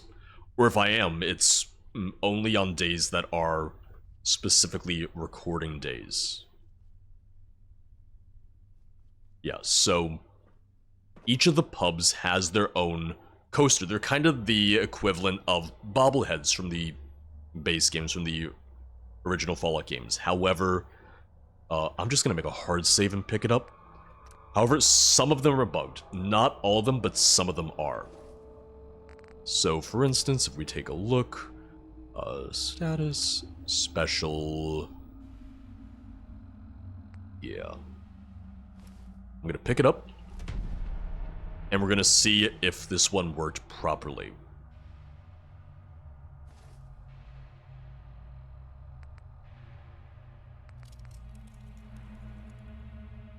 Okay. Yeah. So that one seems to work. That one seems to have gone through properly.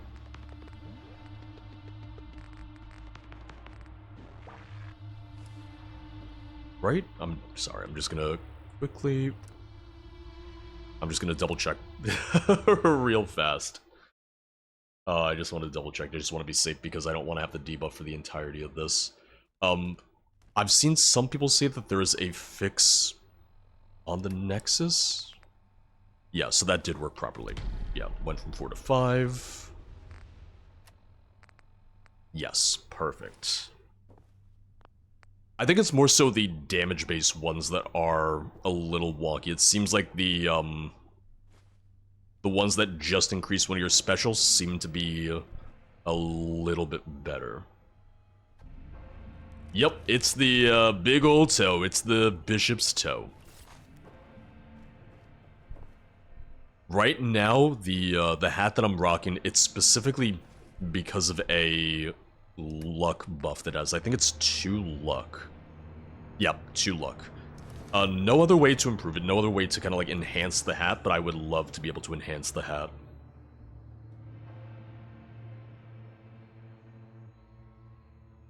You know, my nights lately are like Sarah goes to work, I maybe stay up for an hour or so and watch TV, and then I go to bed.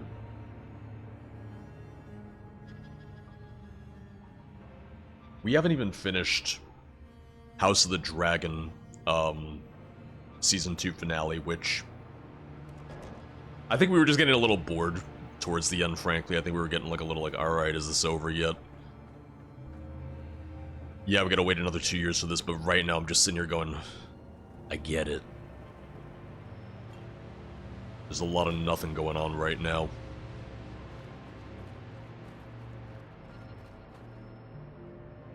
Yeah, let's go into the retail park. It's also been, that Sarah's been tired. Sarah has said, like, oh, if you want to... Oh, no. Oh, not the famished. Sarah's flat out said, like, if I want to watch it without her and finish it without her, I can. Which, 1, I don't want to finish it without her. And 2, we'll start watching, she'll be a little tired, and then she's like, oh, I'm gonna go to bed.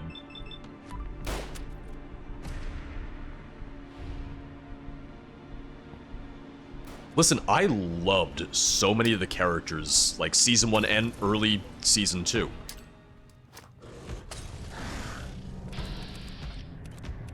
I just feel like as we went through, it just didn't really continue along that path.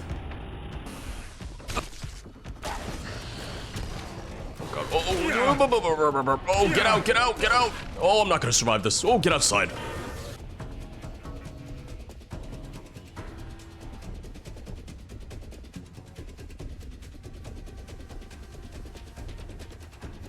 What did those used to be? British people. Sorry.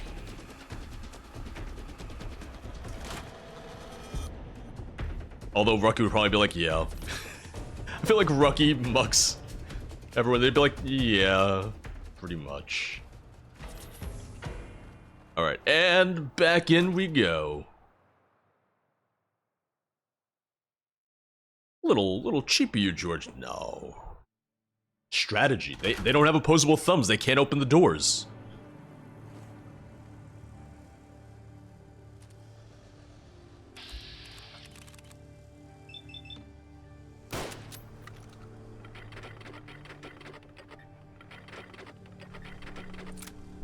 I'm so glad he just kind of like sat there and let me reload.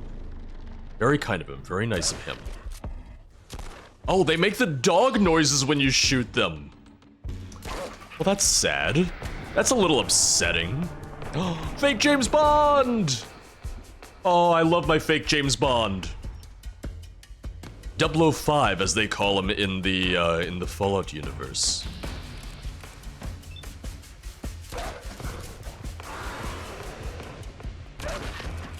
Oh, one of them's legendary. Oh, this is bad for me. This is bad for me. Oh, ring around the rosy. Ring around the rosy.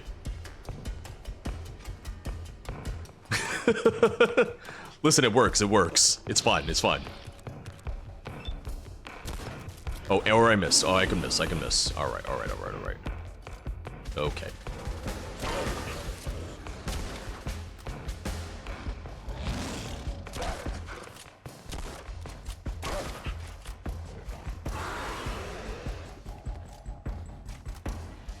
I don't actually know what the lore is for the Famished. I had only encountered them once before this. Alright, well thank you. Damn, he just made that a lot easier for me. Thank you so much, 005. And I've heard really good things about the Zap pistols too. I've heard very good things about them damage-wise. So instead of the Mysterious Stranger, you get... I think it's still called the Mysterious Stranger, to be fair. But it's the London equivalent. But Tom, how you doing today? Tom, are you still playing, or did you already finish? Okay, that is not a ton of damage against them, though. Yeah, I'm gonna switch to something else. It's a perk, yeah. I picked it very early on, and, you know, your chances of getting it depend on your luck and whatnot.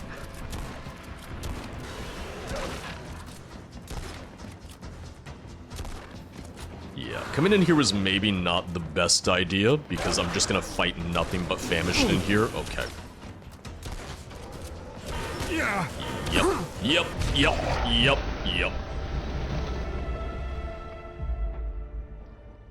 Oh, in modding news. sorry. In modding news, I discovered I may be incredibly dumb. Installed both address libraries for SKSE, that's why it wasn't working.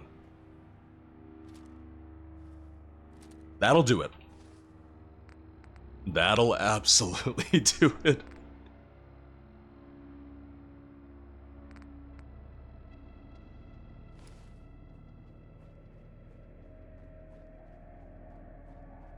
Which I will say that, you know, when I was early on in modding, I was like, oh, how does this work? How do I install this? And I messed it up back then. It's the thing of now that I've done it, god damn, I don't want to think about how many times I've done it now. Like, I do it so effortlessly now, installing Script Extender, but if you're not familiar with it, if you're not used to it, then yeah, it can be a little weird. Tom, I've been having fun. I've been enjoying it. Balancing wise, there are some bits and bobs in places where I feel like it could be tweaked a little bit, but overall pretty good. Well, Rennis, I got news for you. There's no power armor in Fallout London, because power armor was an American invention. Rucky, I'm still on Intel. I was considering switching to AMD next time. But currently still on Intel. I'm on an Intel 9th gen. I'm on a 9700, i7 9700. Which honestly, 9th gen still coming in clutch for me. Still works really, really well.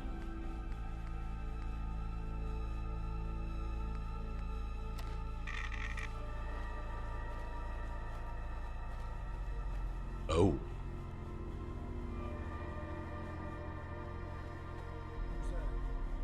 The Wellness Center just has hands. I do really like the service rifle.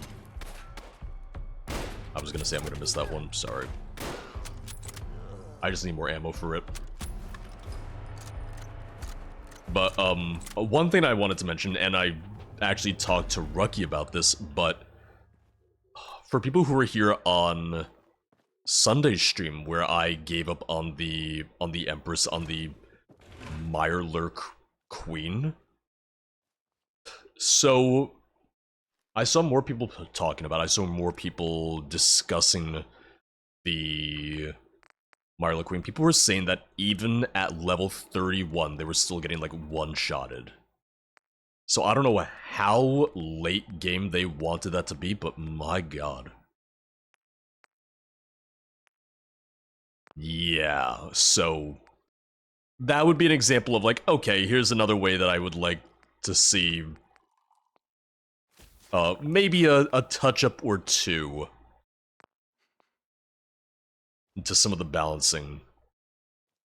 Because I was level 17 when I got one-shotted. For someone to say that they were level 31 and were still getting absolutely bodied by it.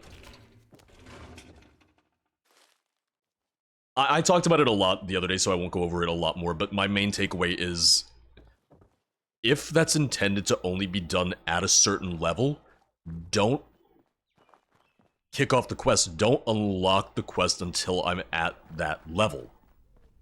If it's meant to be like a late game quest, give it to me in the late game. Don't let me think that I can play it this entire time just to find out at the very end of the quest. It's like, nah, you shouldn't be doing this. Nah, you can't do this. Because there's really not any indicator leading up to that at all.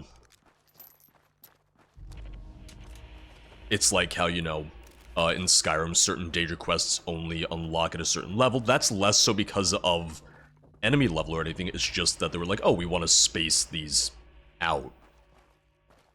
Yeah, everything leading up to it was a little bit, you know, more at your level. It didn't really seem like it was necessarily something where it had to be done at a certain level.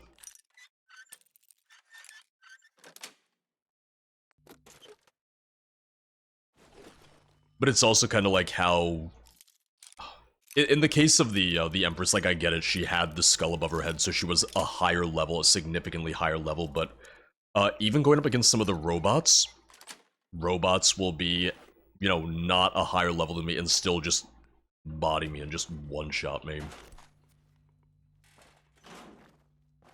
So once again, a couple ways that I'd like to maybe see some things changed, tweaked, and so on. With robots, I also get that part of it is that Fallout 4's robots are also a little overpowered at times. Fallout 4's robots are a little ridiculously strong at times.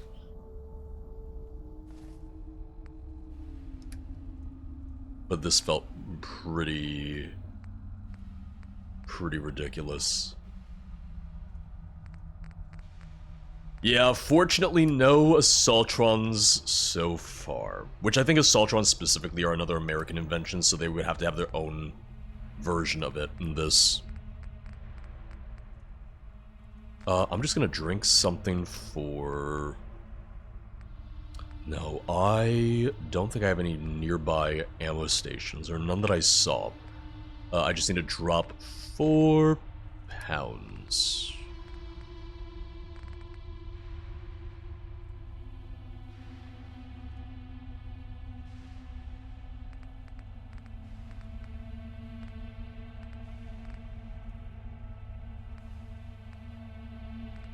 I'm gonna drop this because I'm really not gonna use it.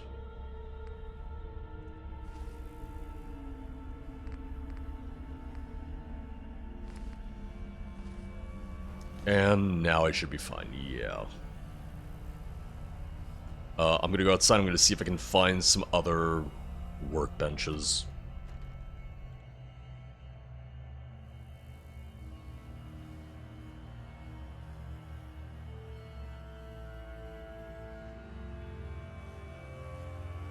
Yeah, I need the fertilizer, because fertilizer is great for ammo crafting. You need it for ammo crafting. I'm hoping there's an ammo crafting station around here. I almost picked up the ion brew, but that would have been a bad idea. Crafting stations are much less common.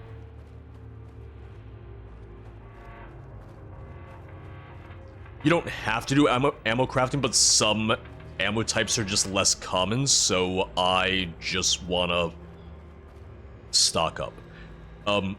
Weapon crafting stations are the most common crafting station I've seen. Anything else, you almost just have to kind of remember where the handful of them are. Which,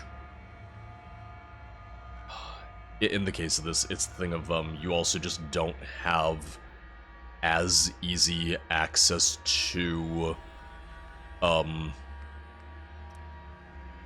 the settlement system. The one settlement I have, I can't even use anymore. The one settlement that I claimed, I lost, which I guess is also a known bug, but now I can't just make crafting stations.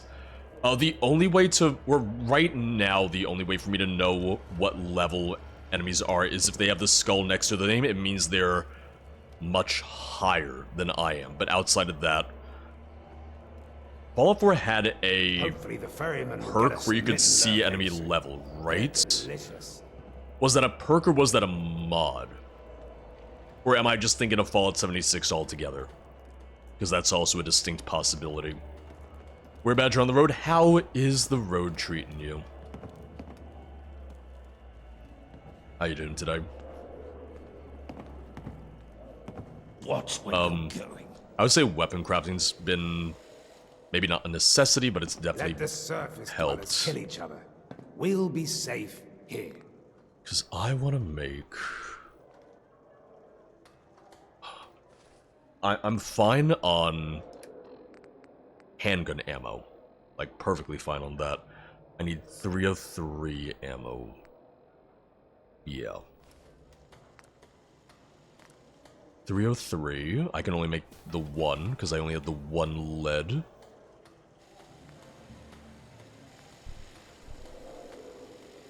.32, I'm fine. Yeah, the others I don't really need right now.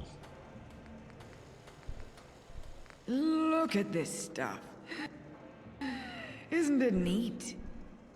And let me go ahead and just... Oh, you get out of there, you get out of there. It's not for you. It's not how you...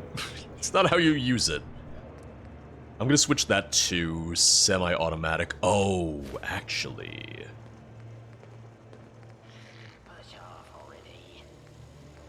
Semi-auto...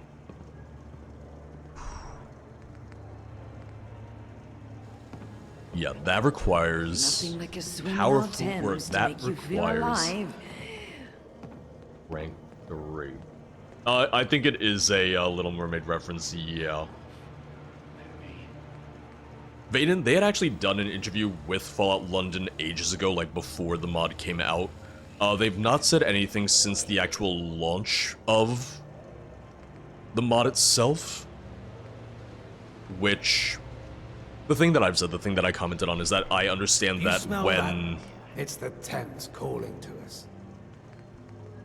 When the mod first came out, they probably kind of wanted to wait and see what the reaction was because, you know, unfortunately, Bethesda's been screwed over by giant releases before, most notably with the a little known mod called the Frontier. I know for a fact that several community managers at Bethesda were working overtime when the Frontier came out because they had to do damage control even though they had nothing to do with it. One day. I am surprised that they haven't said anything about London yet.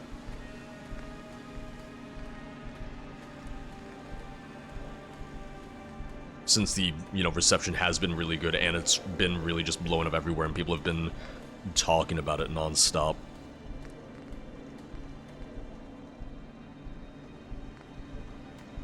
The surface world gets louder and louder each day. I'm hoping at some point they might say something. I'm hoping at some point they might comment on it. Yeah, I need more adhesive.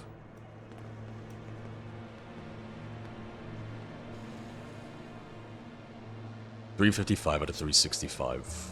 Okay. I just, I need my dog back.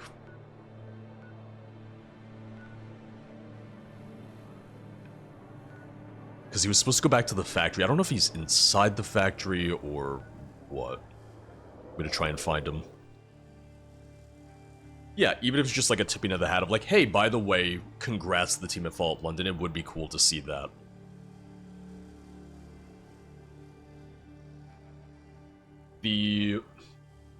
I don't think this should prevent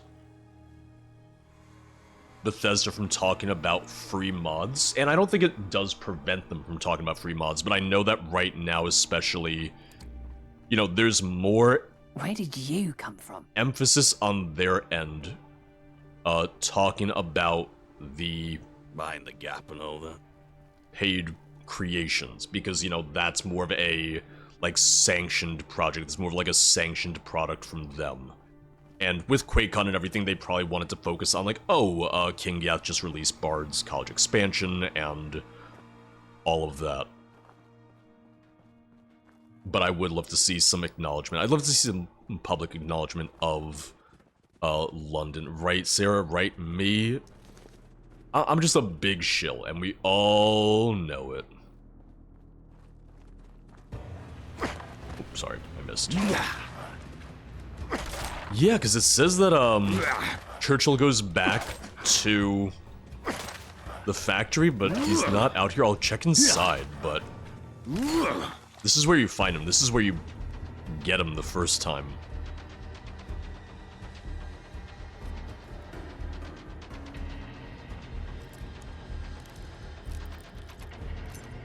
One comment that I saw on, Bard's College expansion was someone saying like, oh, well... Essentially, they were saying that paid mods won't be good because people are just doing it for a paycheck, whereas free mods, people are doing it just for passion. I understand where they're trying to come from, however, one of the things is that with free mods, you do still run into creators who are also using free mods as a way to prop up like a Patreon. There's plenty of creators who will use mods as a way to try and build a career just by making money on Patreon. There are mod authors. There are Skyrim mod authors. There are Skyrim mod authors specifically who make like 4-5K a month on Patreon because people like their mods. If you're gonna say that people making paid mods don't have the passion because they're doing it for the money, then that applies to the people who are making that kind of money off of Patreon as well for their mods. Like, doesn't just apply to the paid mods then, in that case, in that situation. Passion doesn't mean you don't get to get paid. Passion also doesn't mean it's gonna be good. I have played the very best free mods out there. I have played the best of the best. I've also played the worst of the worst. I have played some free mods that were absolute goddamn stinkers. Oh, well, George, you should name them. I'm not gonna get into names. I'm just saying that being free, being a passion project, doesn't inherently mean it's gonna be good. If you look at all the top quest mods out there, there's probably 10 or so or more for each of those that is probably just ugh. And that is not me saying that all the paid creations are good. Trust me, not all of them are.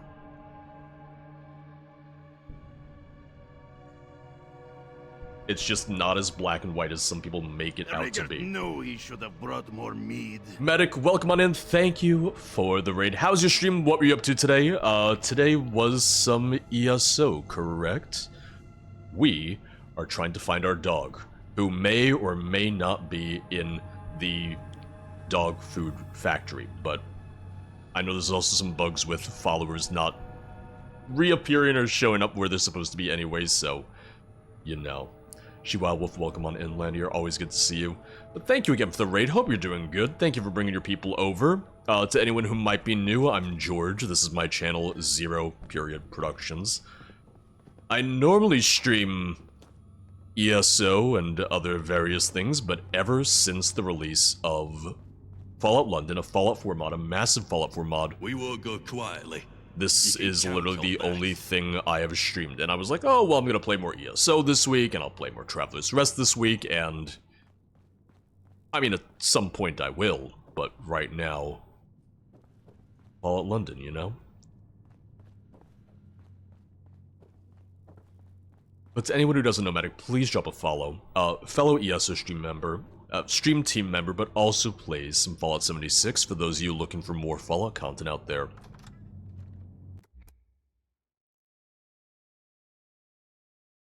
Luna, thank you for the stretch.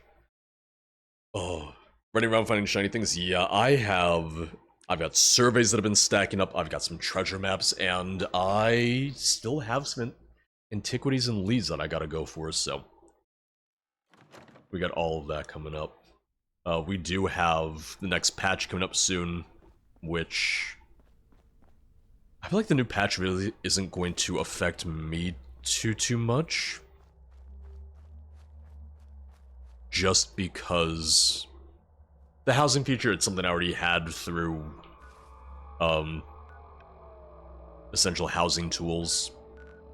So it's not anything where I'm really gonna get a lot of benefit out of it, but I think for console it's gonna be really good. I think, as always, it's gonna be an improvement for console players or people on PC who don't make use of add-ons the way that I do. I appreciate Sarah's honesty, though. I don't remember you, but hello. I mean, I talk about you all the time, so I'm always amazed because I feel like people, you know, will know you by name just because of the streams and everything, and then you'll go to conventions and you'll see people and they'll be so excited to see you, and they'll know you by name, and you're like, what? What's going on?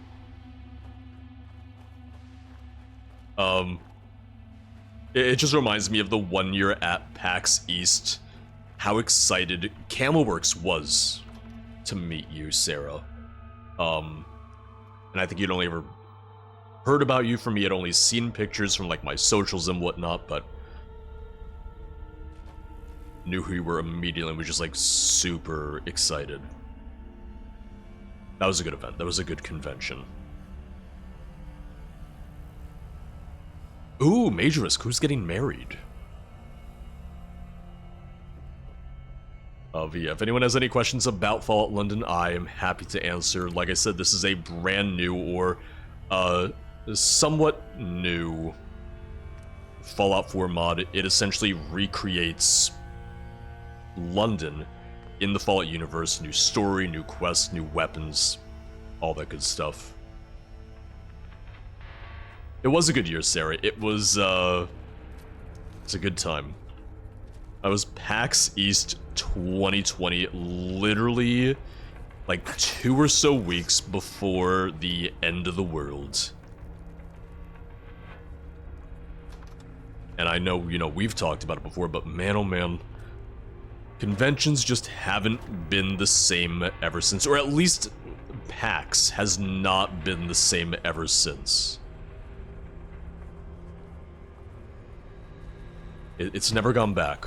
Okay, alright. Yep, we got the little nymph. Forgot about those.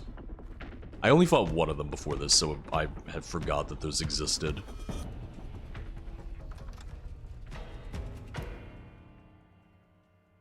So, I would say that in a lot of ways Fallout London kind of highlights some of the things I liked about Fallout 4, because it builds off of the improved gunplay, the gameplay.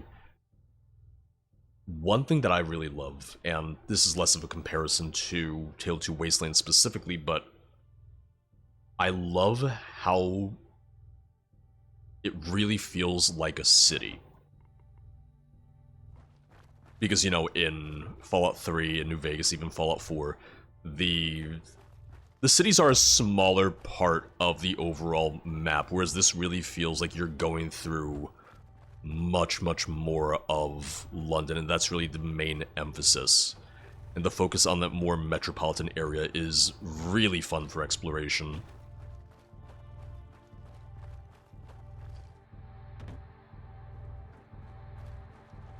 I do have a video guide on how to install it because, there's a little bit of a process for installing it. It's not too bad, but it's something that you might want to just kind of like look up to be safe. Like, oh, let me make sure I do this safely, properly, all of that.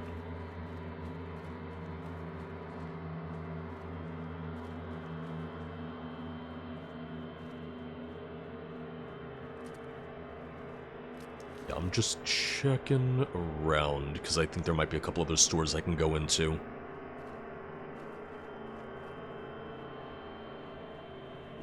If you follow the instructions that the mod team gives for installing it, you won't be able to play your regular Fallout 4 install. There is a way to set it up so that you can do both your regular Fallout 4 install and Fallout London. Essentially, you would just have to install Fallout London the way you would install any other mod manually, taking the zip file, taking the RAR, installing that via a mod manager. Which, if you're not familiar with that, you're probably just sitting here like, what is he talking about? But on YouTube, I do a lot of modded stuff on YouTube. I focus primarily on Skyrim mods. But the little fun fact, the little lore I like to give everyone is that Fallout 3 was my first Bethesda game. I didn't know anything about Bethesda. I knew nothing about the Elder Scrolls. I got Fallout 3. I was like, this is fantastic. And then when Skyrim came out, I said, oh, okay. Who knows, maybe I'll like this game. And now here I am, how many goddamn years later? Still playing Skyrim. Which, Vayne, and going back to what you said of like, yeah, if people make money, clearly there's no passion involved. I think there's a certain level of irony with how many people are mad about paid mods and whatnot, when literally I make a living, not, you know, a ridiculous living or anything, I make a passable enough living, literally just covering mods.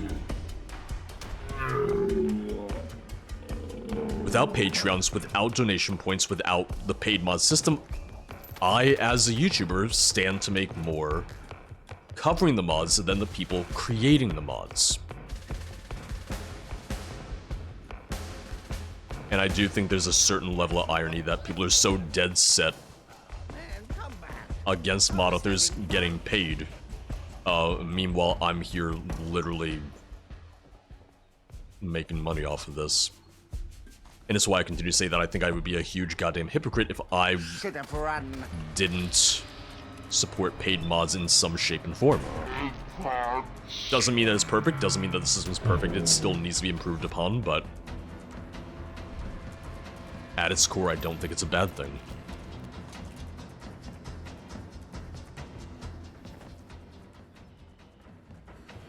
Am I, therefore, like, not, you know, making videos and streaming out of passion because I do this full time.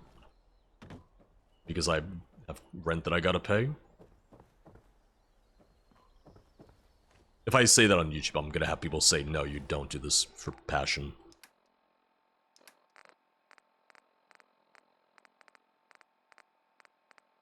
But we've already established that I'm a shill, so, you know. I'm gonna take the milk and the squirrel bits and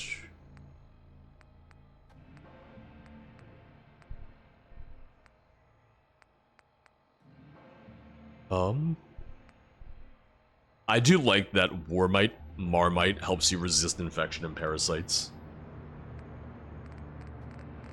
If you make money, it makes you evil, pretty much.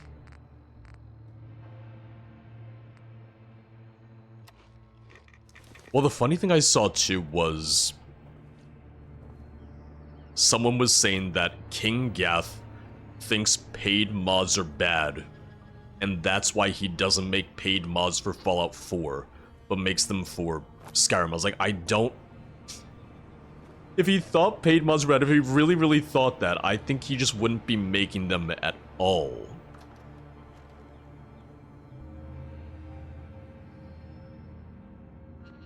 Also, the fact that they don't have creations for Fallout, I think it's more so that. I think it's mainly that there's literally no paid creations, no officially sanctioned paid creations for Fallout. I don't think this has to do with him believing, like, I don't like paid mods, so I'll only make it for this game, but not the other one.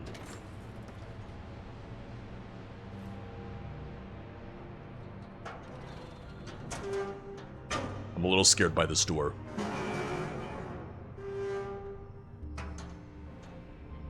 Well, time to get murdered.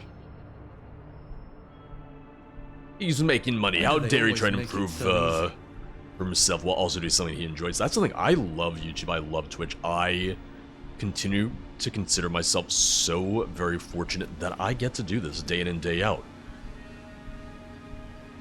I'm not one of those creators who's gonna sit here like, oh, this is the most stressful job. There are, unfortunately, literally YouTubers and streamers who sit there and go like, this is the hardest job out there. It's like, no. I have no illusions to the fact that I have it really good. I have no illusions that I am super goddamn fortunate and I'm in a really fortunate, really privileged situation.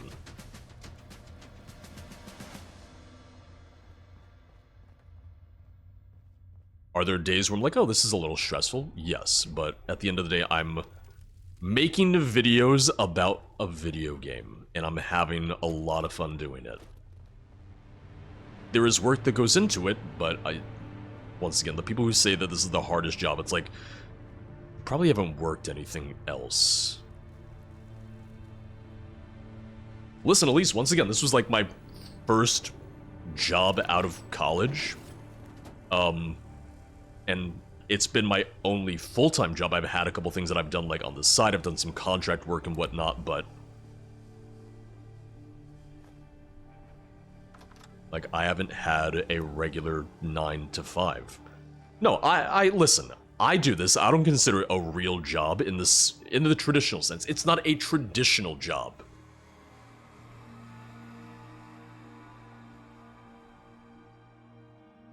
Because listen, Sarah and I have talked about it before, and she's like, I don't want to offend you when I say this, but streaming is not this incredibly stressful thing. It's like, it shouldn't be.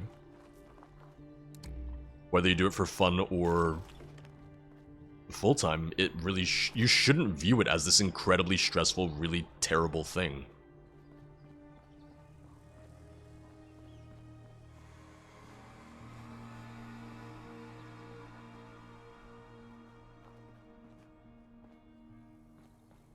Yeah, Blackbird, in that case, one thing you'll have to look out for is you'll have to look into 3D modeling programs, so that's going to be a whole other skill set you'll need to learn. I know literally nothing personally about 3D modeling, about rigging, about any of that.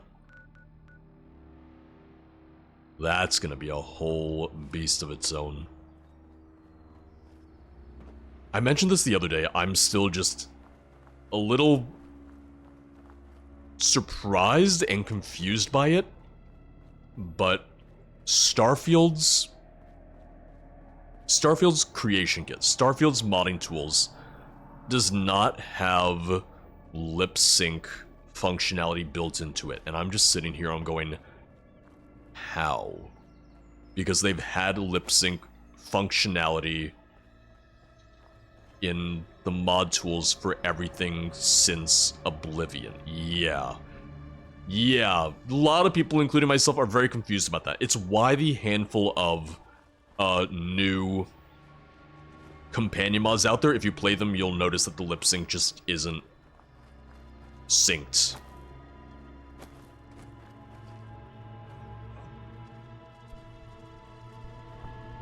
You're mine now. Apparently mod authors are working on it. Apparently mod authors are making strides to get it working, but everyone's just confused that it wasn't built in the first place, right? Gotta give everybody helmets and masks. But the reason it confused a lot of people is obviously there's lip sync in the game, and I got your back. Move it. You having fun? I just feel like a lot of us are confused why it's not included, why it isn't built in.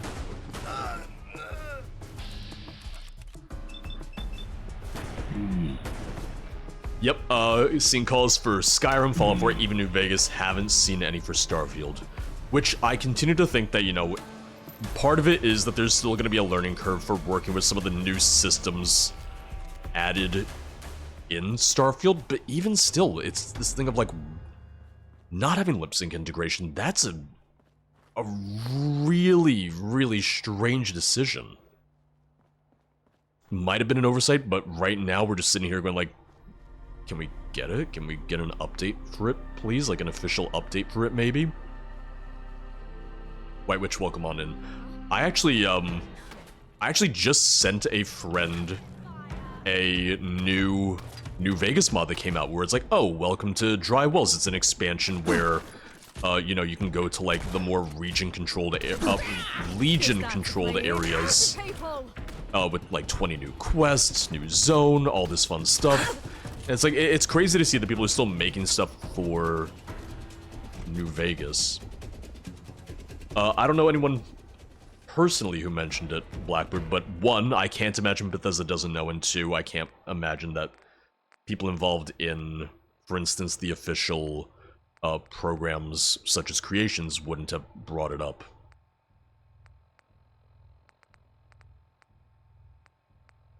I'm sure it's been mentioned. The question is if and when it'll be updated. Because as it is, we're still waiting for an update on Fallout 4, because Fallout 4 still has certain bugs from the next-gen patch that haven't been addressed yet. Like, I personally have not really been super thrilled with the lack of communication and the lack of updates for Fallout 4 since the next-gen update and whatnot, so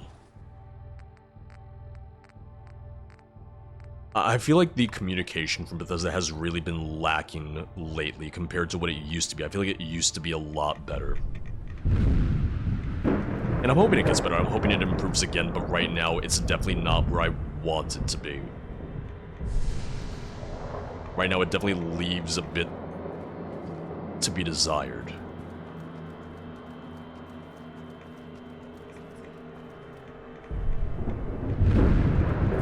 I'm gonna go into the grocery store because I don't want to die out here.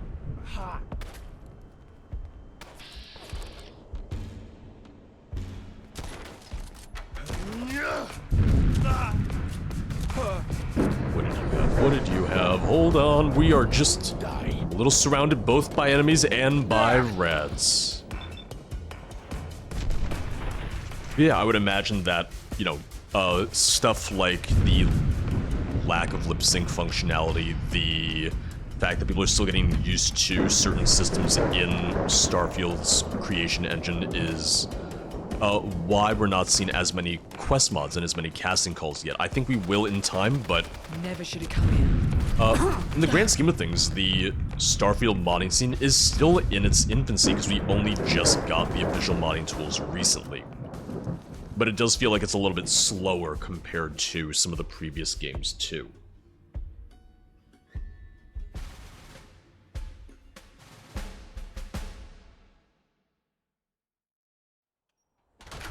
I did recently see that, Beyond Skyrim, The New North, which is the Morrowind pre-release, had a casting call for voice actors. Which is a good sign because typically, not always, but typically, they try to save that for later in development.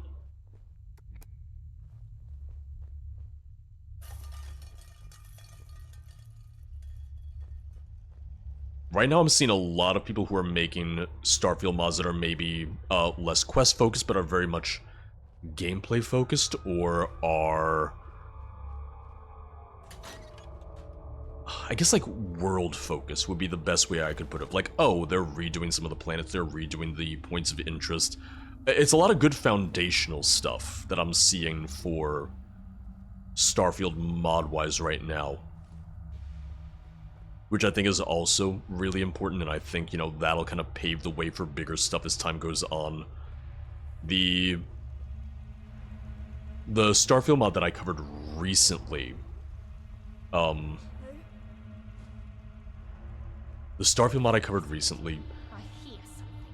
Starfield Fleet expansion, one of the mods needed, the only mod needed in order to run it was, it was like ship vendor framework or something, where essentially it corrects an issue where vanilla Starfield doesn't let you,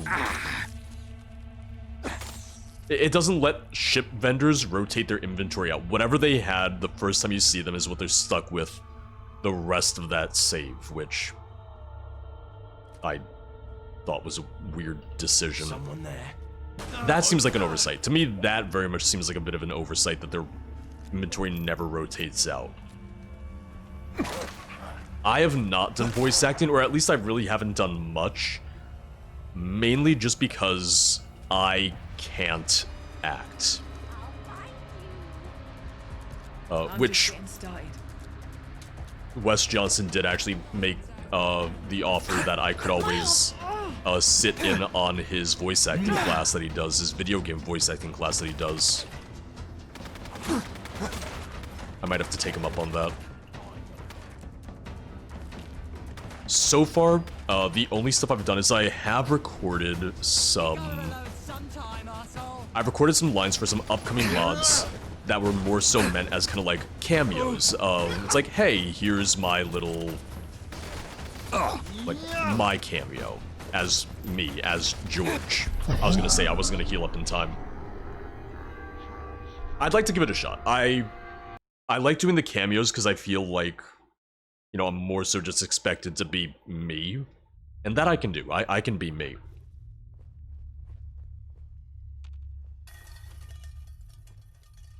But Wes, as well as some people from his class, did recommend that I try it out.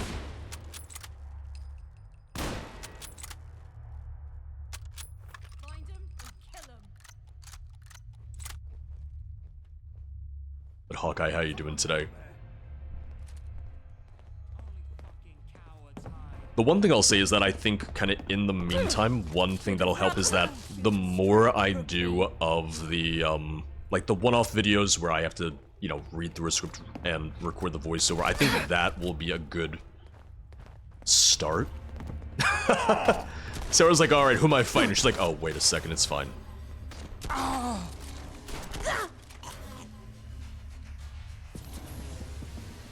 Sarah ready to throw hands. Yeah, this seems like a little bit of a better route.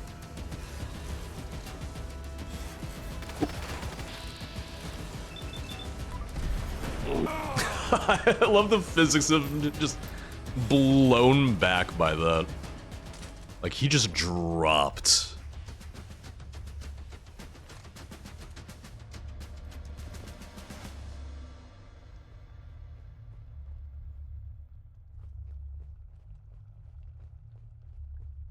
Listen, Sarah will throw down. Sarah will fight.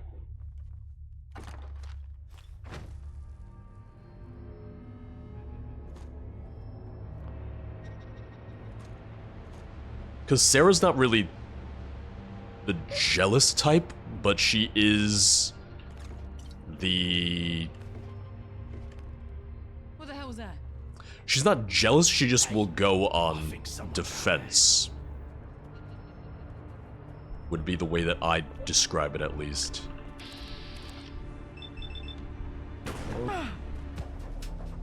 Imagine you're being a dog, you're just out with your master, out with your owner, and then suddenly they just drop dead next to you. You can win this. Yeah.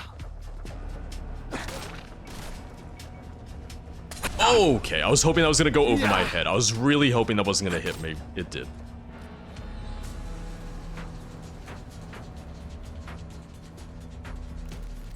Sarah's very specific with some of that stuff, though. Sarah's very, like, weirdly specific with what she would get kind of, like, defensive over and what she wouldn't.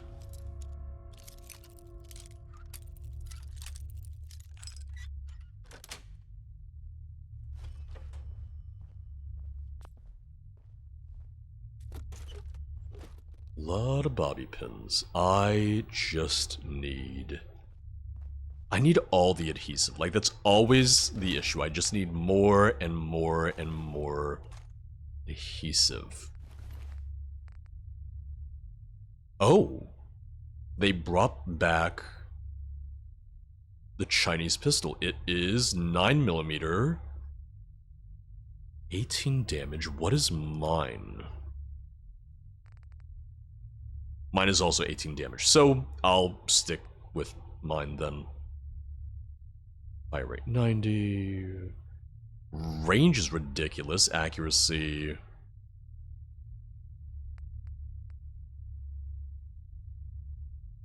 Okay. I can come back for it if nothing else. Misha, how you doing today? Welcome on in. What the? I'm scared by the doors opening. I'm also trying not to use too many of my stim packs, because I have like 30 or so, but I feel like I could burn through those very quickly if I'm not careful, so... I'm trying not to just spam them. I'm trying to use a little bit more of the food, which I also need to use a provisioning station soon, that way I can just cook some more food and whatnot. Never should have come here. I am really liking the combat shotgun. Okay, you're a little further away.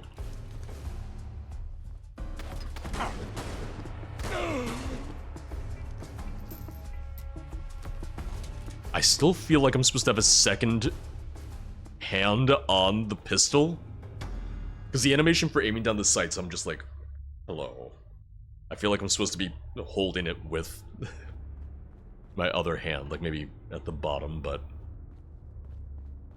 I'm also not a firearms expert in real life, so maybe I have no idea what I'm talking about.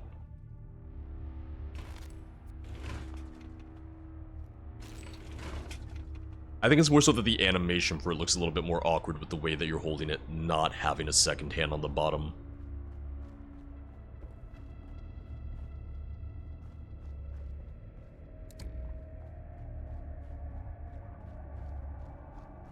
Can I... Okay, no, I was gonna ask, like, can I maybe knock that to the side and get out? Nope.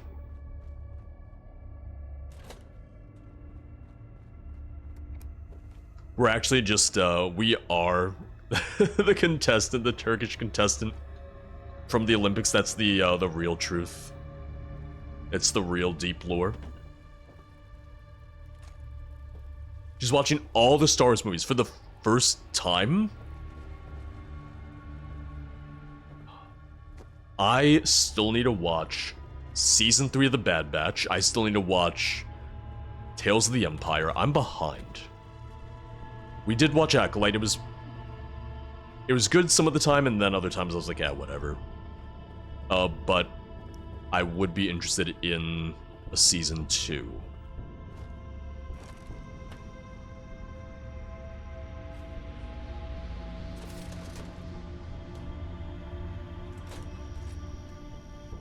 Okay, it is her first time. I remember when we watched, well, we watched 1 through 6 pretty much back to back to back because you had only watched the original trilogy when you were younger, so you really didn't remember a lot of it. I forgot that Ellie hasn't watched them either, that's right.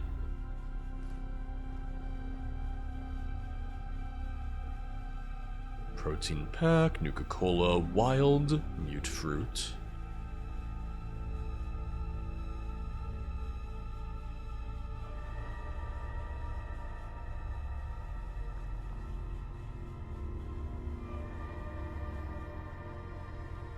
There were parts of Acolyte that I liked, but it's the thing I've said about a lot of the Disney Plus shows, it's just they have pacing issues. They really, really, really aren't doing themselves favors with the 8-episode seasons spaced out every week. Like, they still haven't figured out how to make that pacing work. And I wish it would just go up to like 10 episodes or longer episodes and whatnot. Yeah, some of it was very much stretched out. Like, once again, Yeah. significant pacing issues, which I think it could have done better as a 10-episode season, but they also just needed a little bit more content here and there, because there were some things that I felt like they just kind of skipped over very quickly. It felt like there were some things that just kind of happened off screen that should have maybe been explained in the show, so show us that in the show itself. Crazy idea. Yeah, the minimum should be 10. Listen, we felt the same way with House of the Dragon, which it was another weird one, kind of similar to the Acolyte, where okay, it's 8 episodes and I wish it was longer, but it also felt like they were dragging out a very small amount of content for 8 episodes. So I don't know what's going on then. Yeah, now they're saying that Season 3 of House of the Dragon will also be 8 episodes and Season 4 will be 10, but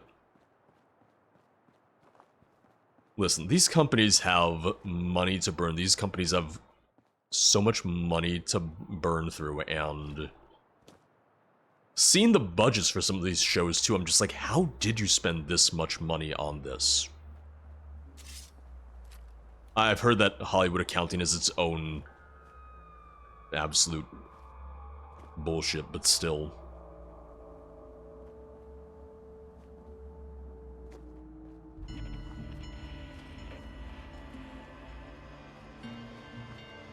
Shows have become too expensive, but I also feel like they're not spending the money well. I feel like the money isn't being spent properly.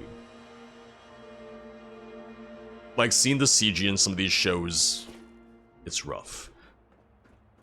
Seeing the acting quality in some of the shows, rough. And I'm like, you're spending hundreds of millions of dollars, and for what you're spending, the CG should look better. For what you're spending, the acting should be better.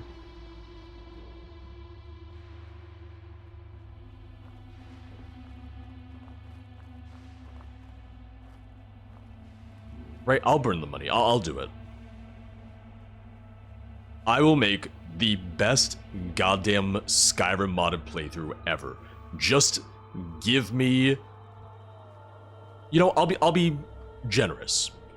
Just give me $20 million, and I can make the best Skyrim modded playthrough ever.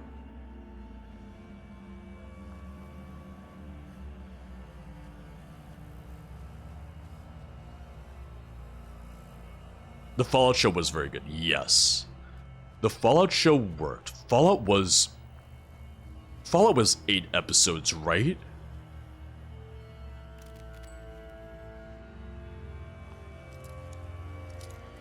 I feel like with the Fallout show, they planned it out well. The only thing I'll say is that I know Sarah and I were a little during episode 2. Like, episode 2 dragged a little for us personally. But once we got past episode 2, we were hooked again. We loved episode 1. Towards the end of episode 2, we went, eh. And then as soon as we got to episode 3 onwards, we were like, great, fantastic, I'm in.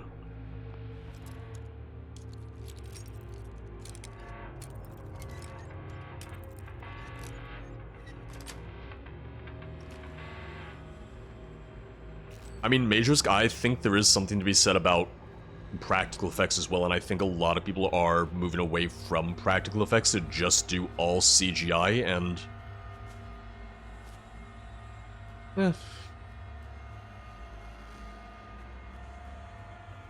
I do need to watch Shogun, I do. Because my parents loved that, my parents, were really enjoying that. It's been fun because my mom is finally becoming more of a TV person. My mom did not really watch much TV at all when she was working, and now that she's retired and now that she has all the time in the world, she's like, I'm gonna watch TV and I'm gonna enjoy myself. Good for her.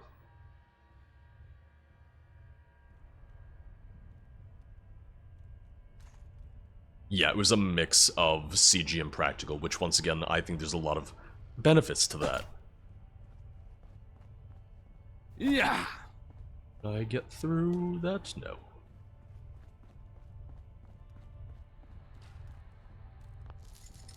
Alright, we gotta go around. Yeah, we do.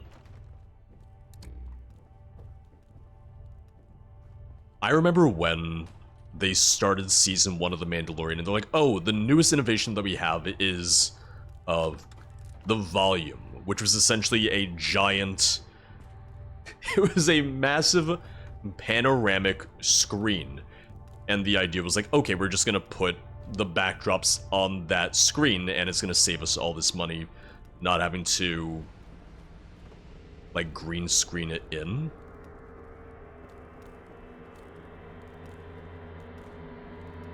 But the problem was that it eventually started to show its age very quickly because it showed a lack of depth, and it really just showed, it's like, okay, it really just feels like they're standing against a screen. And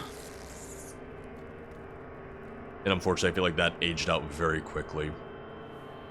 House of the Dragon, because they'll have them on the mounts for the dragons, so you'll see them film the actors like on these giant, almost mechanical bull style rigs, for the animation, for the capture for that. But the dragons you see on screen are CG. Right? Budget didn't allow for real dragons, sadly. I was hoping. Really, really was.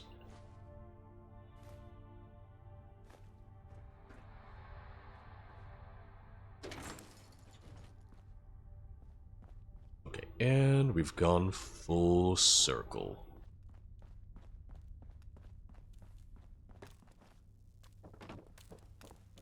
One thing in Fallout London, and I think that it's mainly just that they had a different design philosophy than Bethesda did, is that I wish there were more rewards for exploration, because I do feel like a lot of the time, you know, you'll clear out these side locations and there's nothing to them, like there isn't as many incentives or rewards or like unique things for exploring. That's the thing, Rocky. Having to do all those different models for dragons, I would imagine that really takes up a lot of time. There is a tube system. We haven't really been able to use it. You start the mod on one of the trains and then you crash it. But they also say that the tube is for the gentries, for the rich people. So we really haven't used it all that much ourselves, because I think that's later on that you get to see more of it.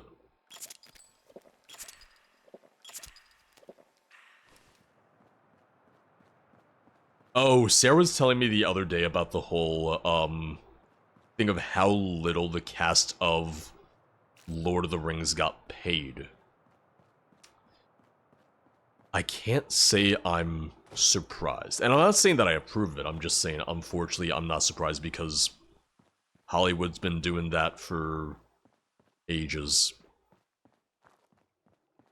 It's like how Peter Mayhew, the actor who played Chewbacca, never got, what was it, the extra pay. He never got... He was supposed to get the, a share of the profits of the film. And according to Hollywood accounting, Star Wars never made a profit.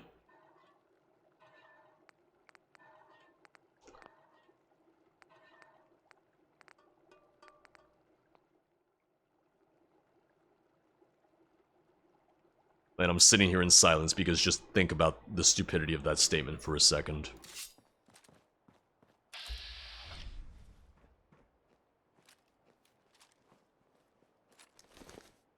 Some of them are still running. Yeah, not a ton of them, because once again, I haven't seen any, that are running since the start, but there's supposed to be some parts of London that are much better off. They talked about it a little bit with, they said Westminster is still supposed to be working really well. That Westminster is still, like, the place to be. You just need a lot of money to get in.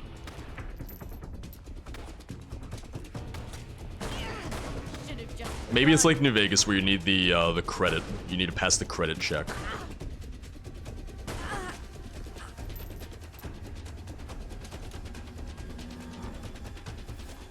Oh yeah, there's some good mods for playing as a ghoul. I know there's one for New Vegas. I know there's one for Fallout 4. They're adding that as a feature in 76 actually soon, where when you're level 50 and up, you can choose to convert a character into a ghoul. And it's supposed to be kind of like a harder mode in a way, because it'll come with its own challenges, its own kind of like balancing system. So I think that's going to be interesting.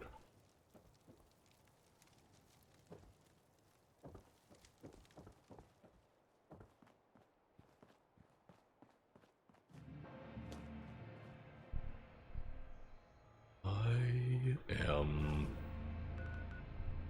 just taking a little bit of a look around.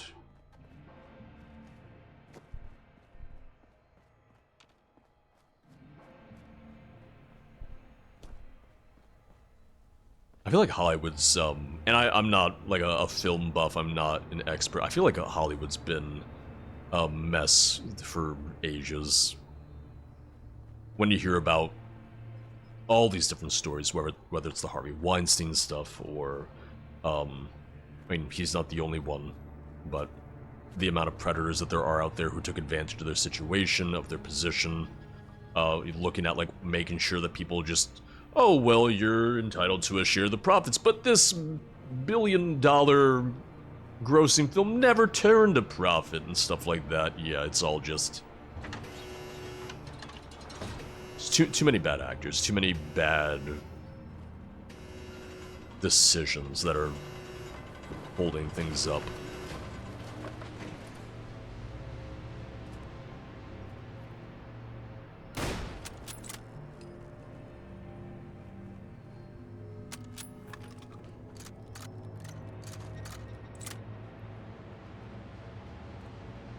Yeah, the first time I saw these gates, I didn't think I'd be able to actually use them, so that was a fun surprise.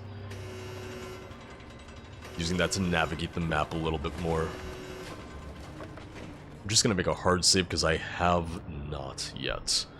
I'm also gonna take a quick BRB because I have not gotten up at all today. I'm gonna stretch my legs, run downstairs. I'll be back in just a moment, back in just a second. Oh, sorry, Crub.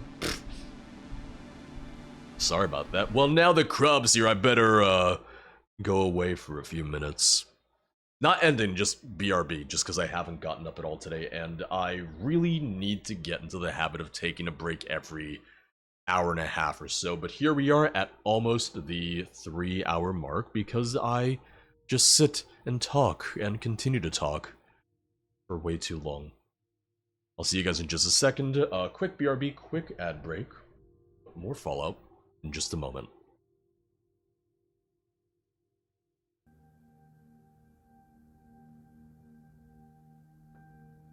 Alright, I'm back. We're gonna hop right back in immediately just because, well, I wanna play. What a crazy concept, huh? I said it before at the beginning of the stream, it's been really nice because having something that I have really wanted to sink my teeth into, having a game, a mod, where it's like, yeah, I really just want to play this. It's been nice. I'm hoping I feel that way with Star Wars Outlaws when that comes out at the end of the month, because I do want to stream that, I do want to play that.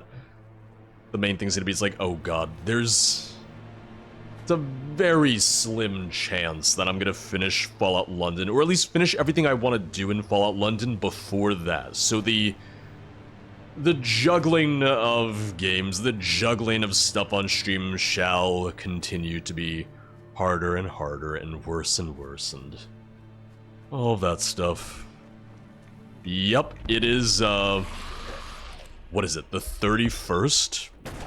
Yeah, August 31st is the release date, which is actually a little earlier than a lot of games release for the fall. Usually they wait a little bit more towards like September, October or so, but I'm fine with that release period. I'm fine with that because there's already a lot of stuff I do want to play this fall, this winter, and even into next year. Because I really want to play...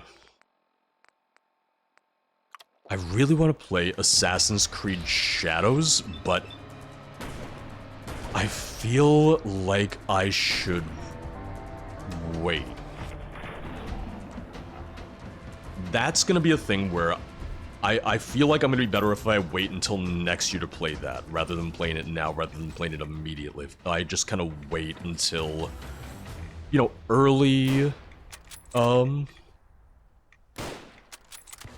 2025 or so. I feel like that's gonna be a much better time to play it, because as it is, I want to play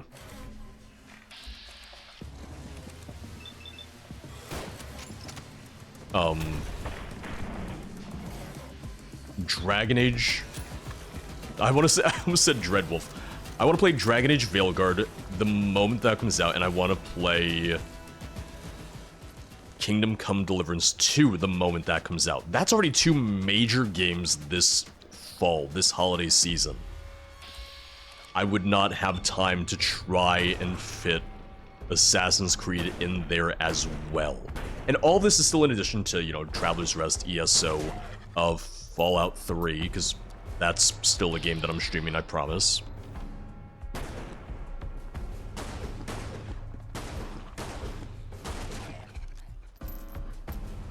Open world games are just really hit or miss for me. Yeah, open world games do not grab me anymore the same way that they used to. It has to be a really well done open world experience for me to want to stick with it now.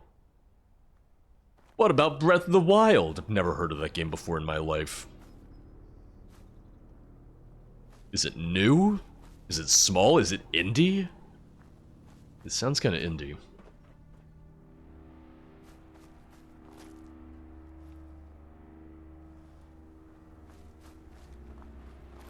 I'm just so excited for the fact that they have gone on record and said, oh, we will go back to the more traditional style, Legend of Zelda games.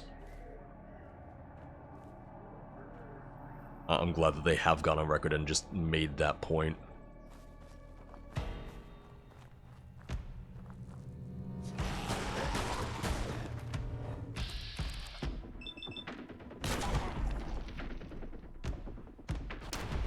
Yeah, the current rumor mill is that they might give the date for Shattered Space during Gamescom.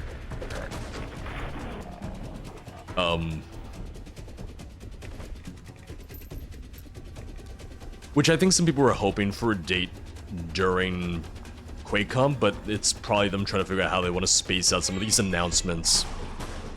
A little spook. You sleep? You nap? Yeah. Alright. Anytime you want me to wake you? 9? Yeah. Alright. I don't know what I'm doing for dinner.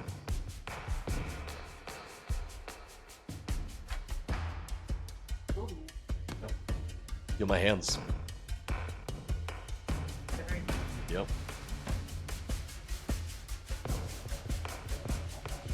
I don't know who here would have seen it, but there was a video leak of the upcoming drivable vehicle update for Starfield, and it looks pretty good. It looks a lot better than I would have expected because, you know, it's Bethesda. When I think Bethesda, I don't think usable land vehicles. Oh god.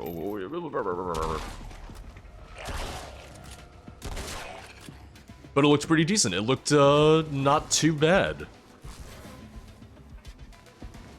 And it was like a 10-20 second video, mind you. It wasn't anything long, but I was like, okay. This looks like it'll be fun. This looks like it'll make me enjoy going through the planets a little bit more.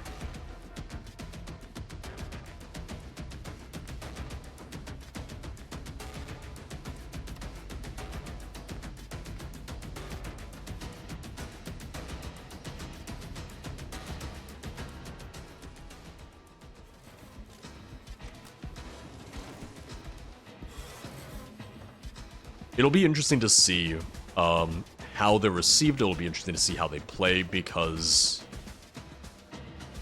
granted, I'm not really expecting a lot of vehicles for the Elder Scrolls 6, but it would be nice if maybe they had a better carriage system in place. You know, if we could actually see touring carriages across the game. For me, that'd be massive. For me, that'd be great.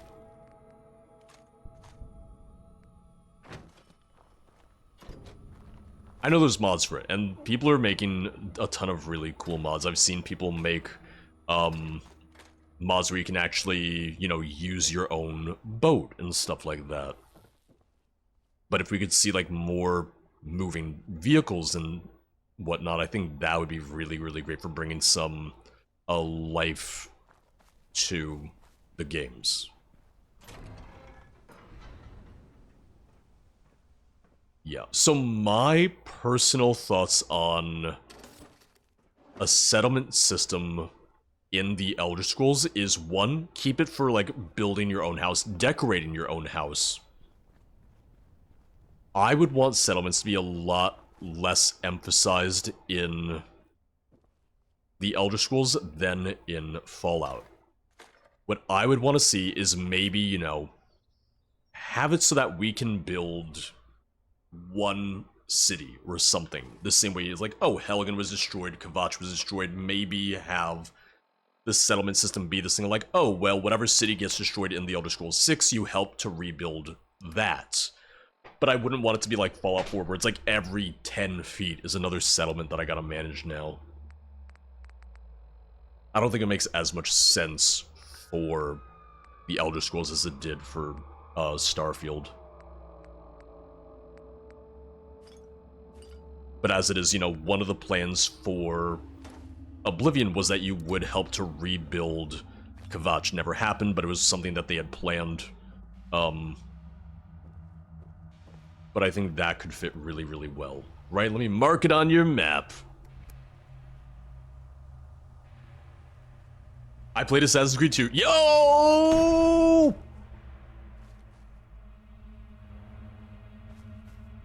I played Assassin's Creed 2. Yep, I know exactly what you're talking about. So yeah, something like that I think would work well. I was also going to say maybe something akin to Kingdom Come Deliverance, the one DLC where you help to rebuild... I can't remember the name of the settlement, but you know.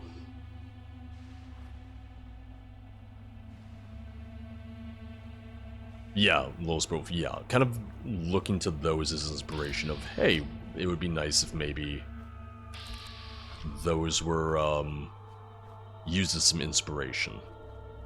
They look to that of like, oh, here's how we could rebuild a city. Another one that I would say to look at would be... God, I'm trying to remember the name of him, sorry. The Elder Scrolls Blades, actually, is what I was thinking of.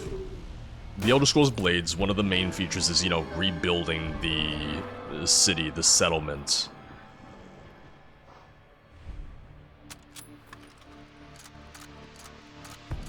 Like, look at that for what you could do for rebuilding a settlement, rebuilding a city in,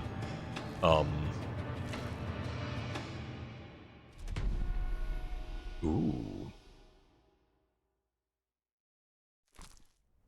In an Elder Scrolls game. Alright, so I'm not actually as over-encumbered as I thought I would be.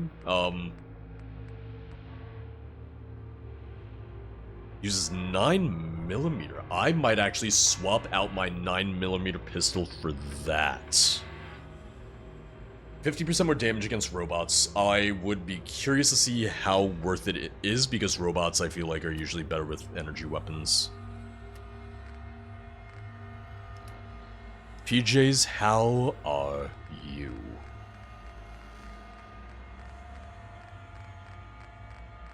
Yeah, Little Sparrow. Yeah, no, I get that.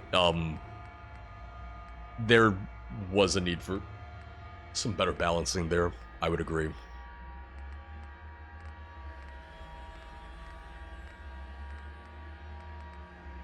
Today was a whole thing at work. Ugh. And it's only Tuesday, which means you got 3 more days to look forward to. Llama, I remember they flat out said it'll come to every system that it can, which I guess is mobile and Switch. But I wanted it on PC, I wanted it on console. I really did. Alright. Drink a beer. And I'm just gonna discover whatever the heck this is right here. Then I'm gonna get back to Thames Haven. So the problem that I'm having is my dog disappeared. My dog's gone. I heard people say it was a bug. I heard people say that it was an issue, but yeah, my dog is just gone, and I don't have any way to get him back right now, minus console commands. PJs, I needed him as a mule, because I still don't have a player home. I literally just needed him for storage. I wouldn't say that Blades was pay to win. Watch where you're going. It actually got better about its monetization. When it first released, when it first launched, the monetization was really kind of egregious, and I personally think that it got better post-release. We'll be safe here. I was talking to Rocky about this. So it was leaked that Red Dead Redemption 1... Hold on, sorry, can you get off that, please? It was leaked that Red Dead Redemption 1 is finally coming to PC. Red Dead Redemption 1 is coming to PC before Bloodborne. So PJs, I normally don't believe it either. This was on the PlayStation Store. This was accidentally leaked on a PlayStation Store listing. I'm ready for it to be fake, but this is the first time that I've actually believed that it might possibly happen. They call us Sea Devils, warriors of the deep, monsters. Check my loots, how you doing Comics today? leave Welcome us on in. alone. PlayStation leaks everything, they really, really do. I did see the Half-Life 3 thing last week. So the Half-Life 3 thing has kind of been debunked, and the reason I say that is, did you see the whole thing about Valve's new MOBA? How they're making a brand new One day, MOBA, I'll take my and family to see the surface. they didn't One day. technically put it under NDA. It was like a handshake agreement NDA. So people are leaking it, which is kind of shitty. It's not illegal, but it's shitty because they agreed we're not going to leak this, and then they did.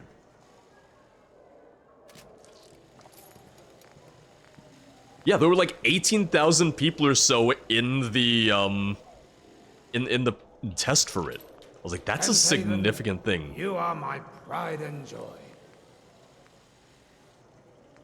Iron sights, rear iron sights. I'll do rear iron sights. Or it was like 18k at peak, or something like that. Either way, it was a lot more than you would have expected.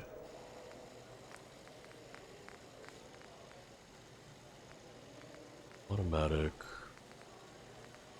First calibrated. The surface Aluminum. world gets louder and louder each day. Man, you freak me out. Ooh, I like the tactical light stock. So I had to fully dismiss Churchill because I had to take Archie with me. And it said like, oh, he will return to... eggs soon. They're delicious. Oh, they're like, oh, he's gonna return to the Prilladog factory, and I didn't see him anywhere. Like, I had to fully dismiss him.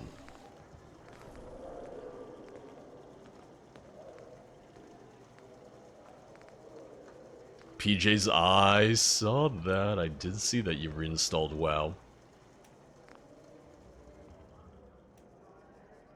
Look Okay. at this stuff. Isn't it neat? Your kind does. We'll go back to where you Sorry released about it. that, human. Let me try that.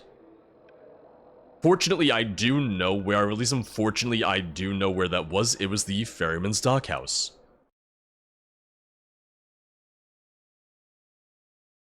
But I know that trying to spawn Churchill in front of you can also mess things up because sometimes it'll just spawn, dog meat, like OG Fallout 4 dog meat. It should give the streak, because I've used mobile to get my streak before. It's just, it's weird. It's not consistent, unfortunately.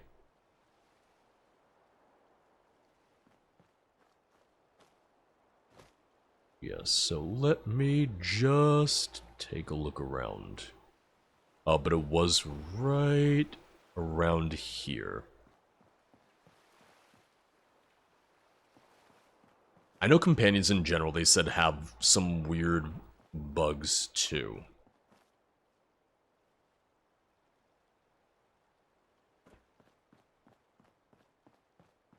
Yeah, I would need the specific, because it's not the base ID, it's the ref ID, because you don't want to port to him.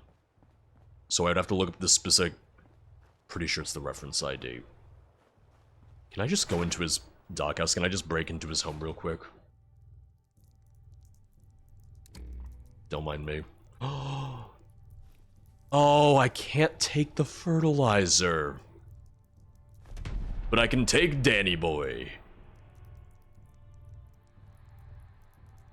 I can listen to his dreams. That's kind of messed up of me to do. Oh! Oop, oop, oop, oop, oop, oop, oop, oop, oop. Let's get out of here. Sorry. I mean, he is irradiated. See his form ID and editor ID, but it's not his rep Sleep rather ID. soundly for a subscriber. Vicious Breast, welcome on in. Thank you for the tier 1. Thank you for the 53-month sub on the 53-month streak. Guess I'll start my impromptu 4-day weekend. Congrats on that with some Fallout London spectating. Thank you for the 53 months of entertainment when I've needed it most. Thank you for the 53 months of subbing when I needed it most, I will say. Listen, it makes a significant difference. It makes a huge difference. Editor ID might be the ref ID. I know I literally just made a save. I will try it. Alright. It's player.move2. Get ready for everything to break. Get ready for the entire computer to catch fire somehow. I don't know how, but it'll happen. Yeah, player.move2. Object reference ID is what I need. Because if I look up Churchill, Because I'm just looking real fast. Yeah, NPC. Yeah.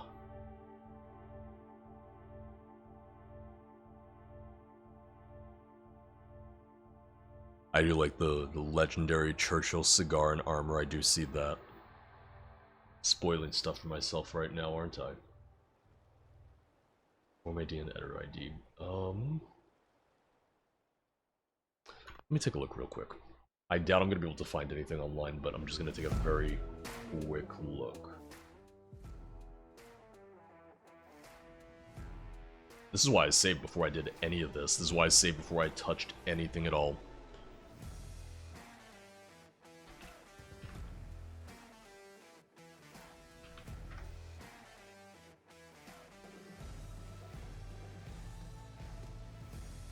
Churchill stopped following me, not sure where. Widespread issue.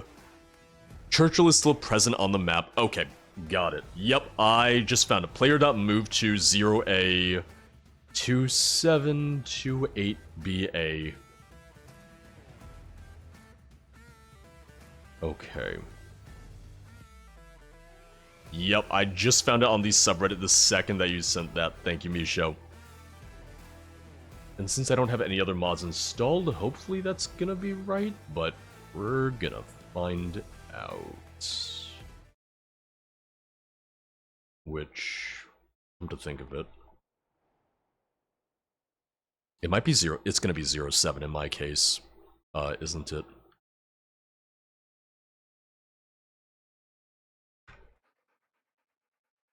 Oh God, Rucky. It's just gonna be, yeah, I was gonna say, it's gonna be, 5 famished.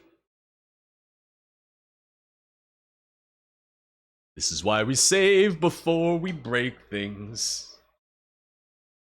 I'm gonna wind up in, like, the test cell. I'm gonna wind up in, like, mod hell or somehow. You goddamn... Hi. Come on, it's time to go. Yep. So, not the ferryman's dockhouse, but, like, right next door, essentially. Carry my goddamn junk. I don't know if I'm gonna keep him with me. Yeah, it's near the ferryman's boat, but it's not... Because I forgot where exactly the boat itself was. I just thought it was near the dock itself. I thought it was his dock house. I got the locations mixed up. Pretty much, because let me see. Holy shit, yeah. Literally, like, 5 goddamn feet.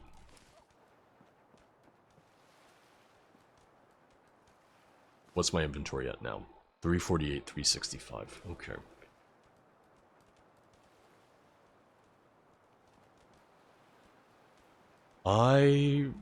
You stay here.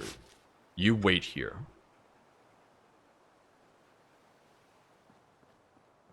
You stay? Good. Alright. Remember this, everybody. I've really been enjoying just kind of like exploring on my own. I've really been enjoying just kind of like going off and doing my own thing.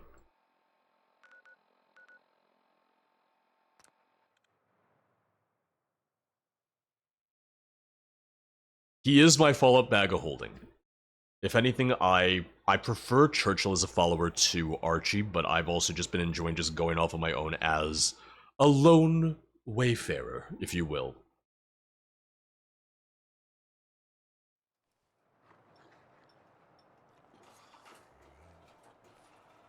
Oh. Hey. Stay.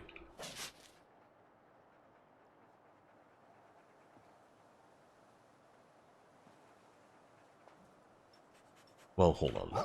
Sorry, because I'm getting it mixed up with the other thing. No, I'm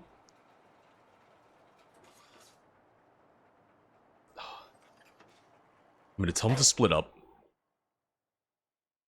And he might just...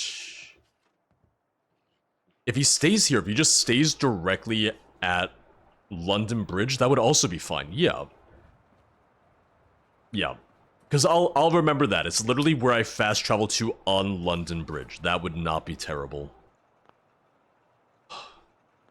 I can't wait for the settlements to work again. I can't wait for the settlements to let me make my goddamn workstations. That's a slight issue. It's a slight problem right now.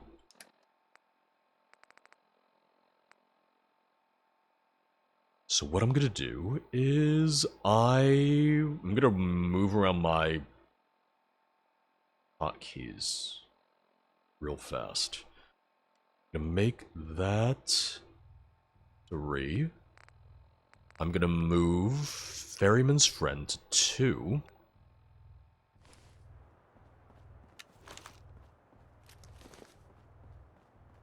Apparently it's another commonly known bug, but I think specifically with the London Bridge one specifically, is where... I don't know what the explanation is for it, but yeah, sometimes for some people it just says like, oh, you're no longer allied to it, but they don't say anything other than that, so I'm like, I don't know what to do then. I don't know what the hell to do in that case. I've heard that some of the other settlements work fine, but London Bridge, for whatever reason, is just kind of like a weird one. Funny enough, this is the only one that I've actually found so far. This is the only one that I've actually gone to so far. Rabbit Saucer, how you doing today? How is everything going?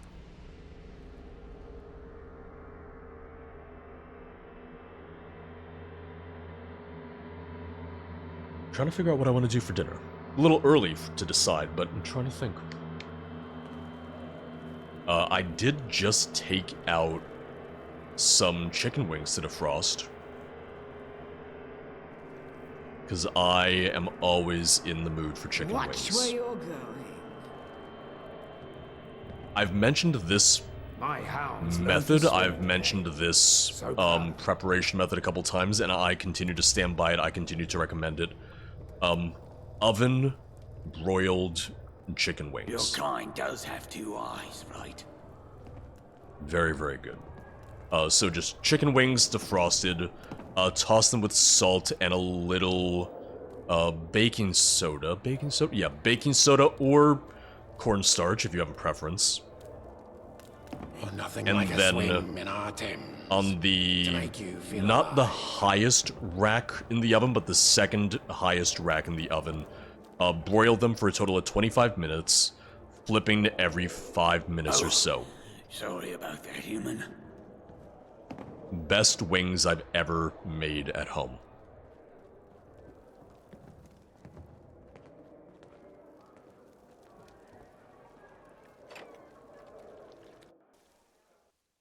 I am trying to go on more walks right now. The weather's starting to finally break a little bit, like the heat and humidity is starting to break a little bit right now, so I've been going on more walks in the morning, because Sarah will get home, I'll wake up, I'll go on a walk. It's been nice, it's been really good for me. So today I did... what is that? Just over 2 miles, so I'd like to get a little bit more in, usually, but that's fine for today. Lambeth Walk, easy to take, small, but a great size for building. Do you know where about that is? Because I would love to get it in that case. If you know, like, the general region, I can probably figure it out. Yeah, I'm getting pretty much towards the bottom of the map over here now, because I had just discovered Biggin Hill before I teleported back to Thameshaven.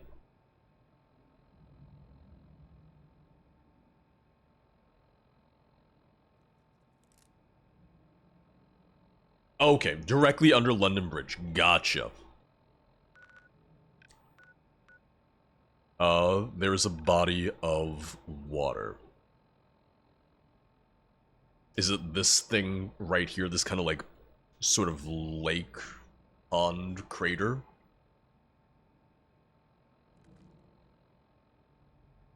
Okay, gotcha. Thank you. Yeah, I haven't touched that part of the map at all, so I will make my way out there. I will make my way down there. Just above that lake, perfect. I'm even going to just mark that for now, that way I can go there soon. The one thing, before I go there, I just want to try and modify my armor real fast. I did see that someone made the what's it called? The interactive map for Fallout London. I think that's great. Major Risk, the other night I had General Tso's and a scallion pancake. Frozen scallion pancake. I'm not making my own scallion pancakes at home, I'm sorry to say, but it's good. My iPad hates those maps. My phone tolerates them sometimes. Not always, just sometimes. Do you smell that? It's the Thames calling to us. Yeah, and granted, it's not a homemade General Tso's. I buy the bag of Rosen, Trader Joe's orange chicken, and then I toss it with their bottle of General Tso's, and yeah, perfect. It's exactly what I need it to be. Yep, can't use it while in combat. Alright, let me see if I can wipe them out real fast. Because now it's showing no enemies. Nope, nope, nope, I heard you, I heard you.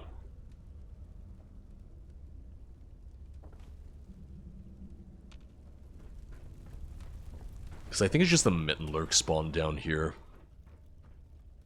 Yeah, if I can just catch it when there's no enemies showing, then I'll be fine.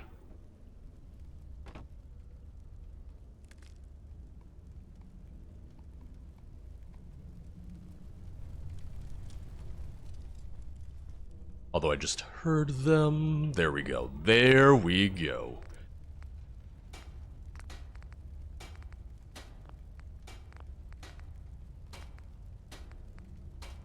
So, I want to try and improve the chest piece.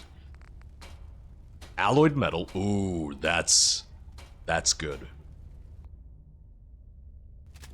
Yeah, I need to do another batch of wontons soon. I really, really do.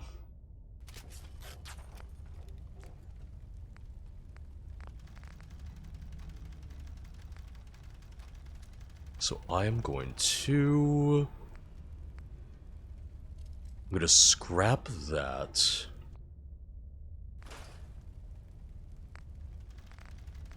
Yeah, I don't know if there's anything else I'm going to want to improve right now.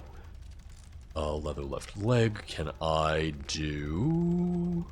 Studded, there we go. I'm gonna burn through all of my adhesive, but it's fine. Test subject I can do. I only have insulated right now. Well, I need lead and adhesive for more. Rapala, welcome on in. How you doing today?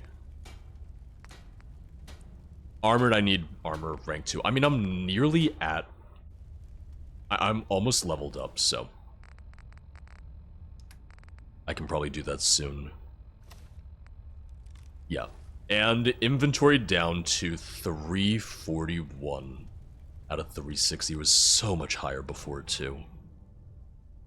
I don't need more steel. I have a ridiculous amount of steel. Like, it's an absurd amount. A warning for me. That sounds very ominous. Well now, you must really like it here.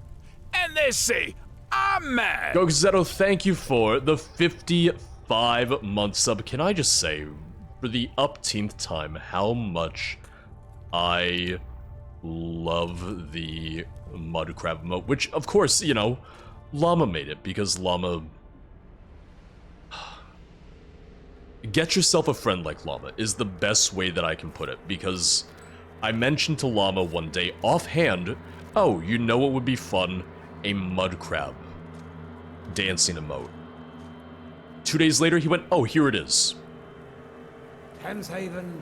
Like, You are that's my pride. that's llama for you. That's literally just how llama is. Do not save near a location named the dumps. Dare I ask what happened at the dumps, but I'll keep that in mind. I have not seen it, I've not heard of it, but now I'm a little scared. Llama also sent me the high-res version of the mud crab so that I could get it printed for a t-shirt. So we also have the embroidered mud crab polo over on the new merch shop. Which I believe the shirt is live now. I think it's available now. It is called Mud Crab by Llama. Funny enough, I haven't actually worn it on stream yet, despite the fact that I've had it for a while now. Ooh, lost the character since the file got corrupted. Just so happens that all my saves were overwritten. All of them were overwritten? Oh god. Oh, the foxes, the foxes. I'm sorry, Nine, look away, look away. Fine, this is nothing personal, this is nothing personal, this isn't about you.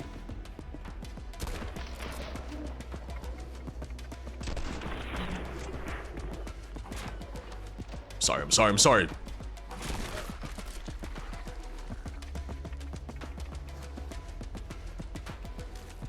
I will keep that in mind, though, not to save near the dump. If I see the dump, I will go the opposite direction. All saves were set into the dump since I pressed F5 a lot, meaning the character's gone. Okay. I keep a lot of saves. Anytime I make a hard save, I make a new save slot, so... You know, if I scroll through this, it's going all the way back to, like... when I was 4 hours in. But I might also back up my saves. I might just make a backup of my saves just to be safe in that case. But I do appreciate the warning.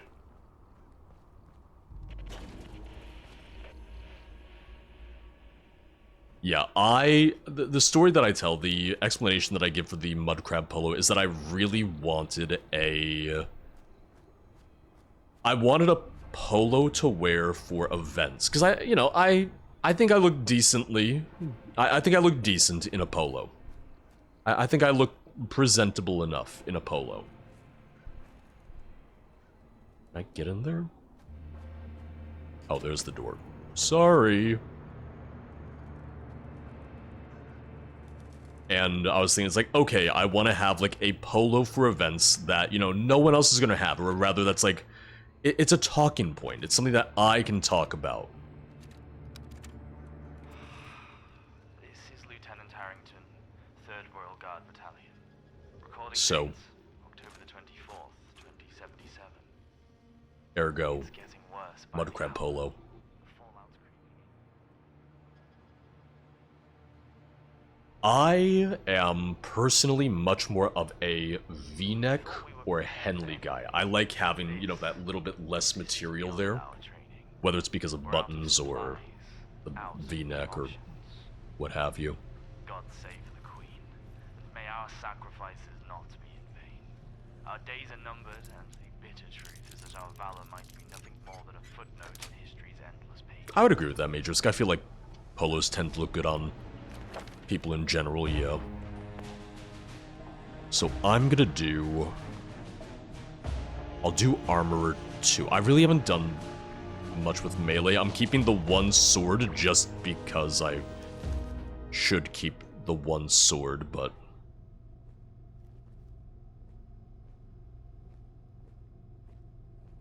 Even keeping the sword, like, that's not necessarily the best melee weapon for me either.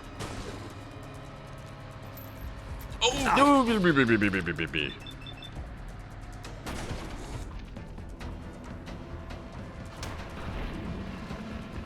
Oh god, oh no. The Spriggan Mother is awoken from her slumber. Oh god, Spriggan lady, get back. Definitely not a Spriggan. Oh, yep, definitely not a Spriggan. I'm just waiting for her to go legendary. Or for her to mutate.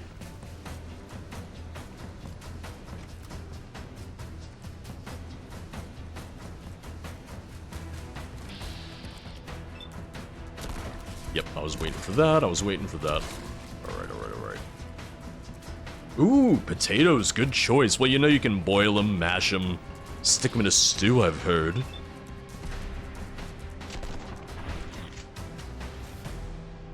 We have some baby Yukon Golds. Maybe I should make that for Sarah soon, because she always likes that. Yeah, no Gokus is out. I usually unbutton as well, so it's something I've mentioned on stream before. I got a fat neck. My neck is just not necessarily completely proportional to the rest of my proportions. So, you know, I want to say chest for like shirts and jackets and all that. I want to say my chest size is I want to say I'm a 38, 36 or a 38.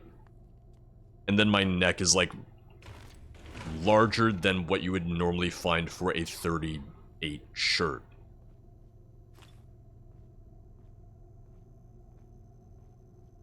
So, we were talking about it for like weddings and stuff. Like, I'll need to get either custom shirts or something like that.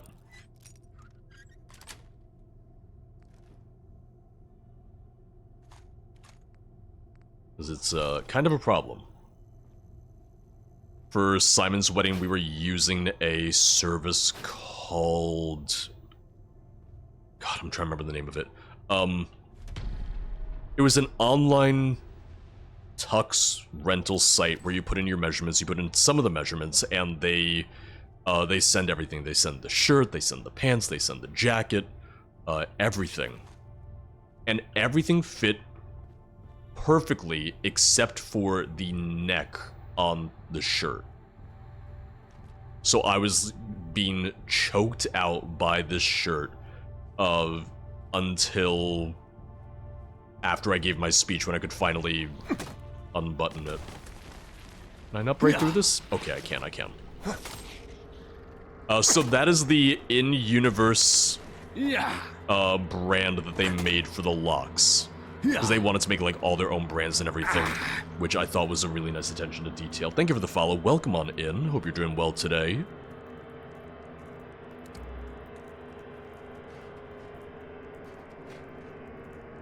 Okay, yeah, Major Risk. Yeah, that was the problem that we had the last time I bought a button-up shirt was way too much material in the back, but I guess like yeah, we were saying that I might just go to Men's Warehouse and be like, hey, I need custom shirts, and I'll just buy like the 3 or so, and just have those for years and years to come. So we'd have to drop a little bit more money on that, hopefully would be worth it.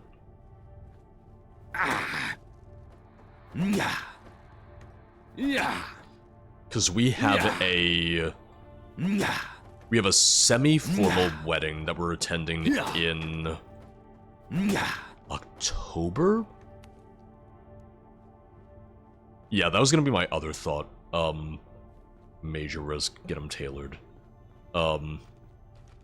We have a semi-formal wedding in October, and my thought for that is I will...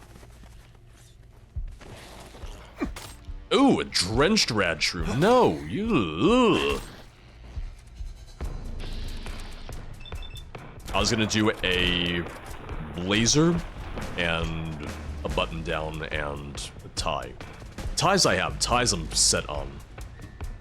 I don't think I ever need to buy another tie in my lifetime, frankly.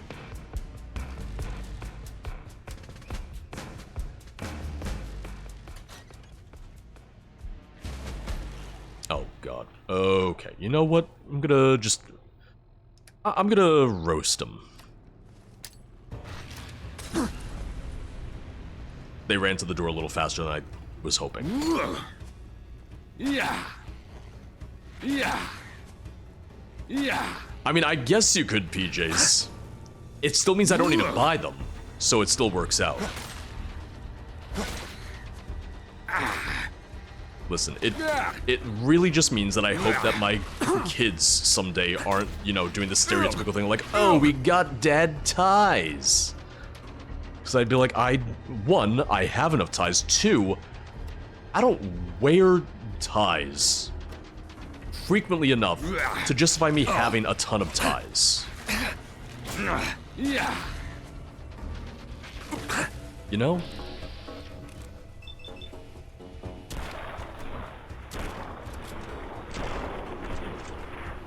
Right, as the kids for Steam gift cards, exactly. I remember my sister trying to explain, like, Steam gift cards to my dad. Because she usually just wanted Steam gift cards for Christmas, birthdays, etc. And he was like, are these a scam? It's like, Dad, they sell them in Best Buy.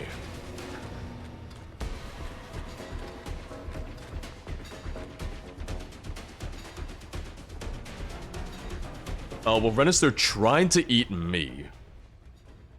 They were nearly succeeding, too. My dad is very non-knowledgeable about stuff like that, so I can't say I'm surprised that he was like, is this a scam?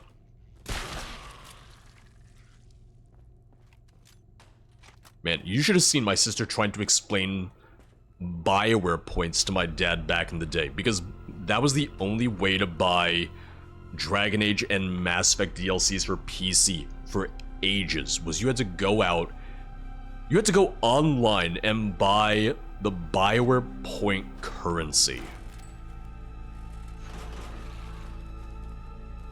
Yeah. That was a hard one to explain to him. That was a hard one to justify to him.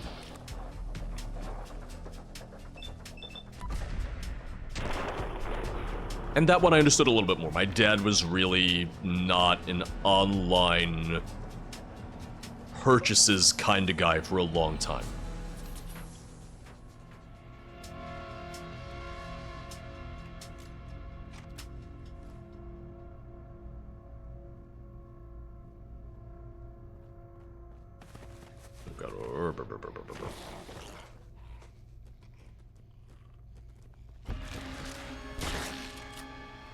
I think drenched more so just means the kind of like the level, the same way that, you know, you have Draugr versus like, I'm gonna forget all the variants of Draugr now. Can you just aim, please? Draugr versus Restless Draugr versus Deathclaw, or Deathlord Draugr. I think is more or less how they go about that, is how they kind of like planned that out.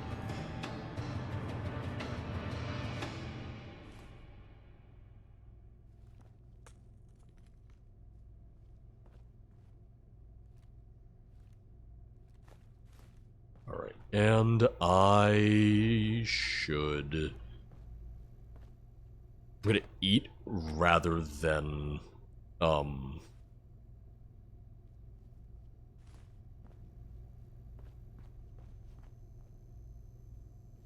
Oh, combat rifle. No, I already have one. I'm gonna eat rather than sleep because I am terrified to sleep because I took the trait where anytime I sleep, I have a chance to wake up somewhere else.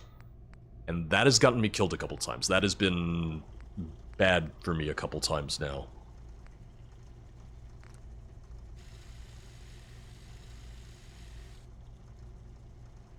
Having never played Fallout at all, I wonder, do any of the games show how food is cultivated at all? Yes, they do actually show farms and everything, yes. I kind of want to swap this to Burst. Burst hardened receiver. Burst powerful. I need screws. I need literally 2 screws and I can make that. So I'll save up. I would rather do that. So 2 screws is all I need.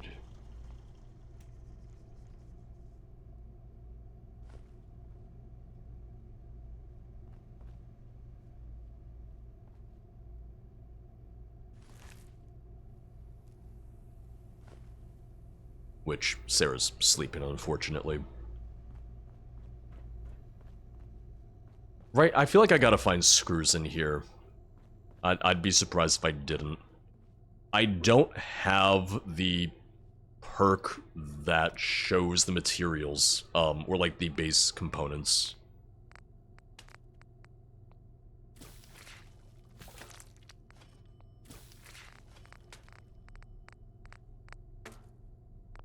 I don't have too many guns right now. I can probably break down the, what's it called that we had in the other room? Yeah, I could probably break down the combat rifle in that other room. And hopefully get screws from that. I also don't need to worry too much about being over-encumbered right now, just because I think my inventory is pretty okay. Yeah, inventory's fine for now, but I'll definitely want to break stuff down in a sec. Let me try and break down the combat rifle, see if I can get anything from that.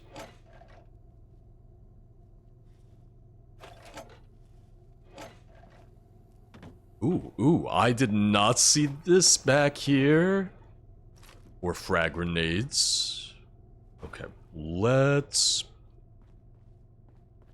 break down that combat rifle then.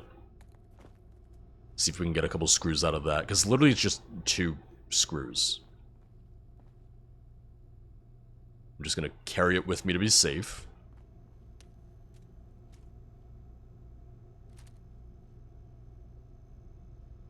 And I'm gonna break that down. So that only gives aluminum, yeah.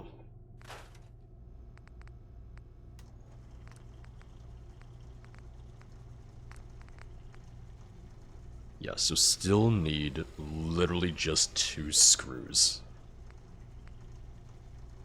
Because I could make the other one, but I'd rather just do it all at once. Yeah, exactly. I probably need the perk for the better scrapping, which I will get. It's just been a matter of trying to figure out what to take each and every time. What I can do is I can always leave and come back.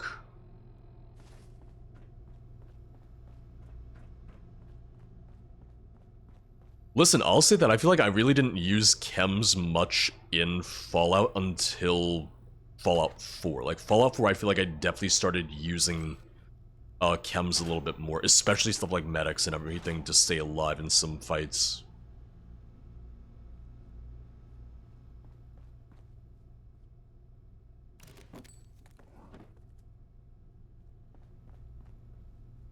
And I'm definitely using them a little bit more here and there in London as well, so I can't sleep in those beds.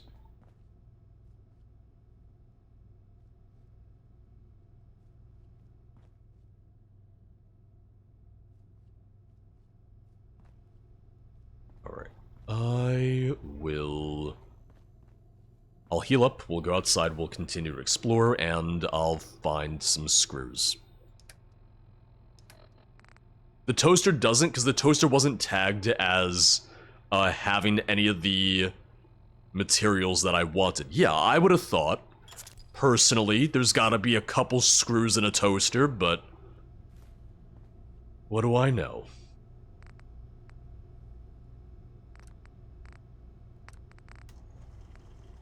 Yeah, burst, calibrated,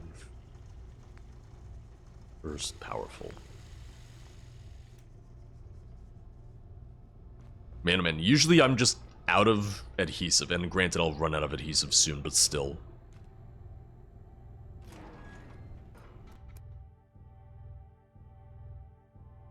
Skill checks are a little bit higher than I expected them to be. A lot of the skill checks I've run into were much higher than I would have anticipated them to be. Yeah.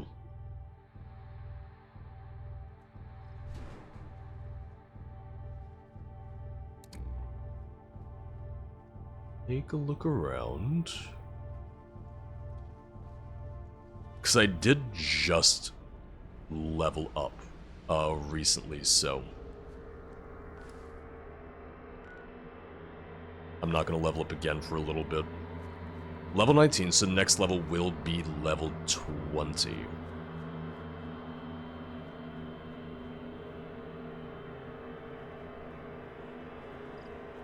Yeah, 3 in New Vegas, there was more emphasis on the books, on the magazines. I felt like that made it so that I didn't really feel the need for the chems as much.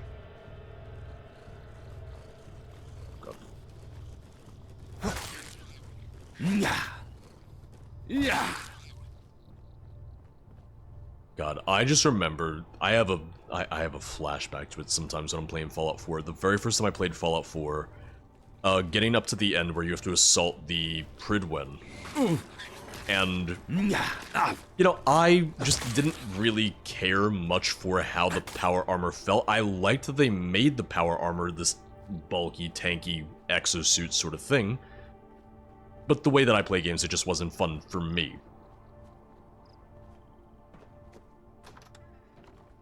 And... oh. Alright. I remember getting up to the Pridwen and opening a door and literally was dead the second everything loaded in. And I went, you gotta be fucking kidding me here. And I think the only way I survived it was I took whatever it is that slows time, and I just ran past them. It was like, that did not feel great. That didn't feel fantastic to me.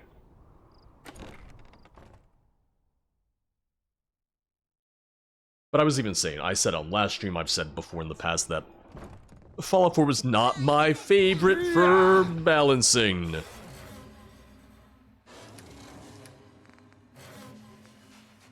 Hello? How are all of you doing today? Okay. Yeah, I knew that was gonna hit me. I was hoping that it wouldn't hit me too much. Oh, I was wrong.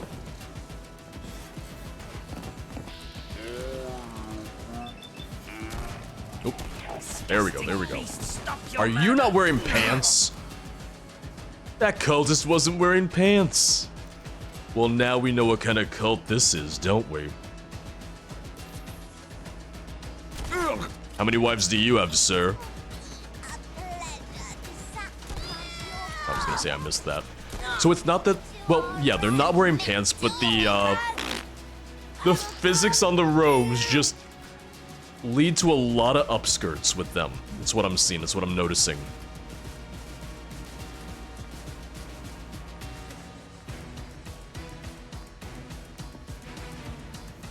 I've seen his chats. I feel like he's already there sometimes.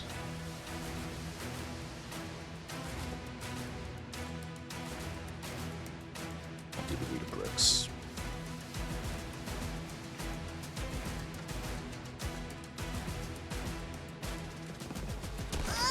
Oh God, please leave me alone. Please leave me alone. Please leave your robe on.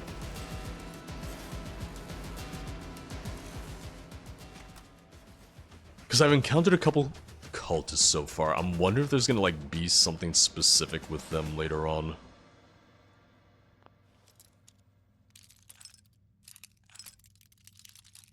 You know what I'm reminded of sometimes? When Fallout 76 first came out, that had some issues with balancing. One thing that comes to mind is that when Fallout London first released, bobby pins were 0.1 pound each. A single bobby pin is not that heavy. I get that they're trying to make more of a survival experience. I was like, this, you gotta rework this. You gotta really, really rethink some of this stuff. Yeah, it's gotten a lot better since its first debut, since its first release, but I remember some of the balancing stuff just felt really heavy-handed.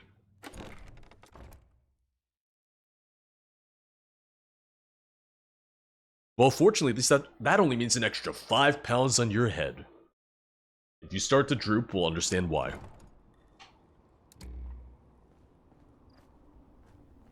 Your head starts to drop a little bit. We know what's going on.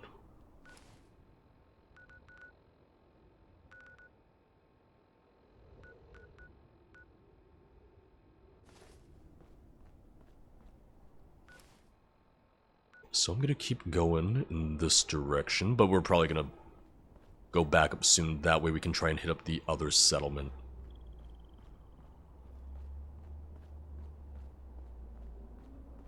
I thought all the headaches that ladies were having were because, they have to listen to their husbands and significant others.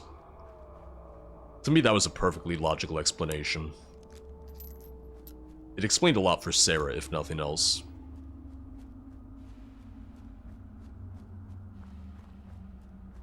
Okay, so it's a combination of factors. Got it.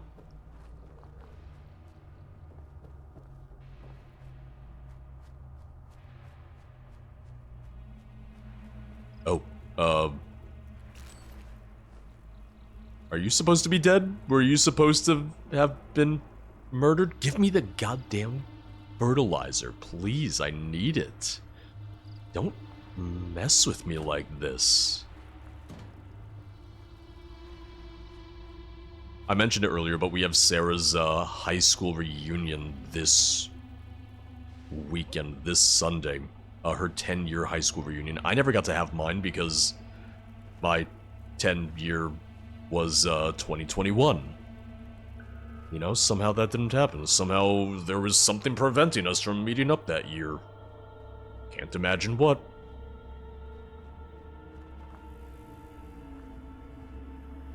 But, one thing was, and still is, but it's not really all that clear. I've been trying to see if this grows in at all. It's very faint, and it's really not that full. But Sarah liked the idea of me having a full beard, so we're trying. We're giving it a shot, but it's just very slow going at this rate. I don't think it looks bad. I'm just wondering how long it's gonna take. I will say it's been kind of nice just not to shave or trim at all. It would help me go Gustavo because that would smell fantastic. I love me the smell of rosemary. I'll do it just for the scent alone, you know? But I was saying to Sarah as a joke, it's like, oh god, if I grow out a beard, we're gonna have to redo all of my emotes. We're gonna have to redo my profile picture. I don't think it's really that deep. I think I could probably get away with what I already have, but imagine. Well, Llama, I can't afford a baby. However, I can afford to maintain a beard. Maybe. I say maybe because have you seen the cost of, like, beard oils and beard balms and stuff like that? Shit gets pricey. Shit's a little crazy. I'm sticking to what I can manage in my tax bracket. Which is apparently maybe a beard. Well, the funny thing, Elise, is that, so Sarah, I don't know what Sarah's idea of a beard was, but Sarah didn't realize that my sideburns, will connect to it. She's like, oh, I don't know if I like that. It's like, where did you want the beard to go? Like, it's gotta connect to something. It'd be weird if it didn't connect. Do you want it to just, like, end and there'd be, like, a gap there? No, I feel like that'd be worse.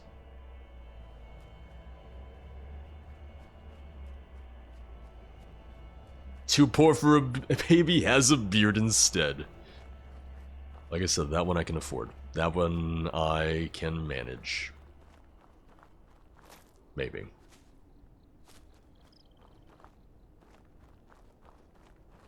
The main thing will just be that when I go see my barber next month, to be like, hey, don't touch any of that. Leave all of it be.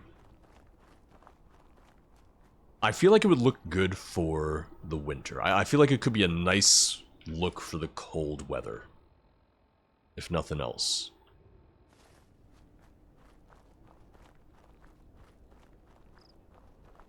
I think I mentioned this story before. My parents really did not like when I first started growing out my facial hair back when I was in college. It was the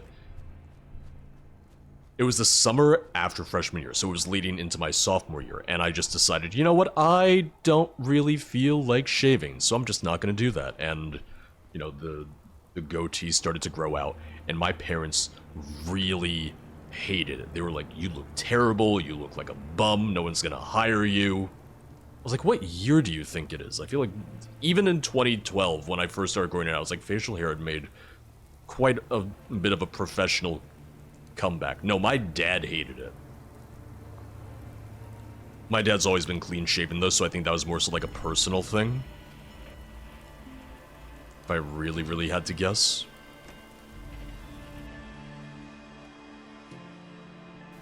My mom hated my beard.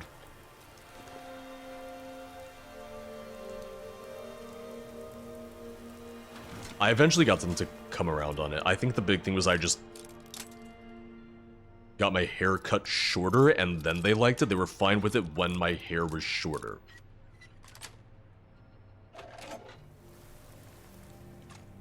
I think with the longer hair, they were just like, oh, you just look unkempt, but with the shorter hair, they were fine with it. Oh god, ladybirds. I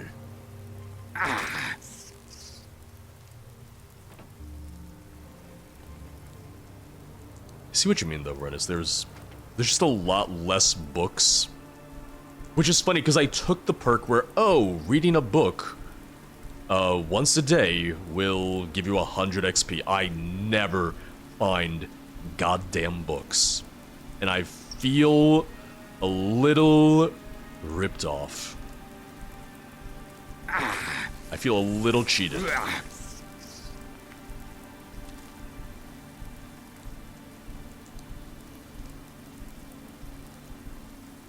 Mr. Risk is never fun when I grew out my beard either. Aw, what's his name? It was all burnt. Everything there was burnt. That's why I said it. It has to be readable. Oh, and you were right. Nope, sorry. I saw the burnt one and I just kept going. So that was a magazine, yes. Thank you. There's my 100 XP. Burnt lifestyle, burnt trade, burnt lifestyle.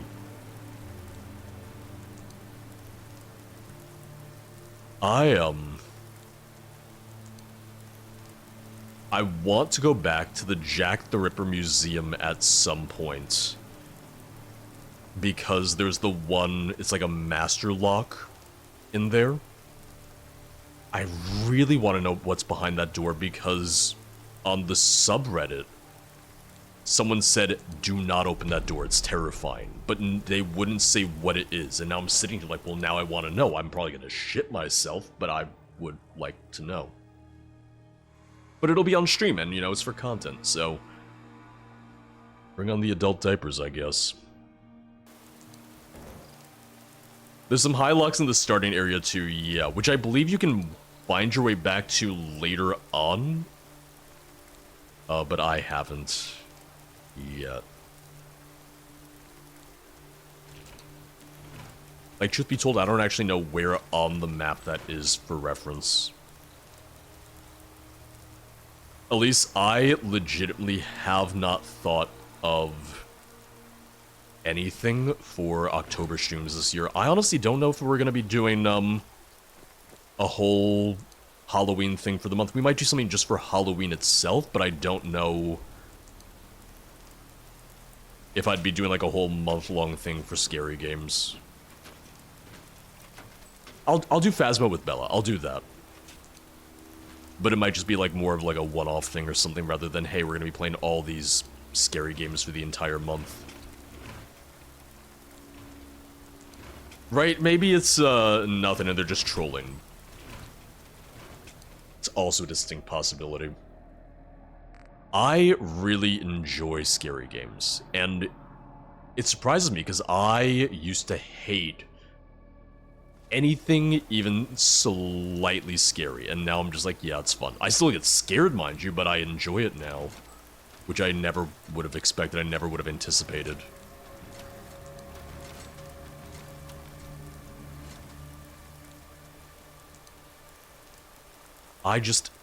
I wish that I could just completely forget all of Alien Isolation. I would love to play Alien Isolation again for the very first time. Like, that was a treat. That was great. Yeah.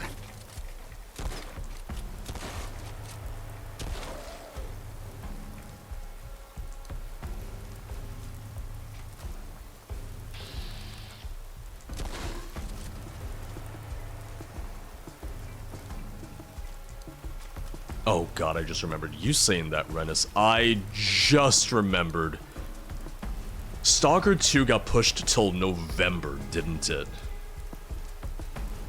I don't think that's gonna be a stream game, mind you, but add that to the list of releases this year, too.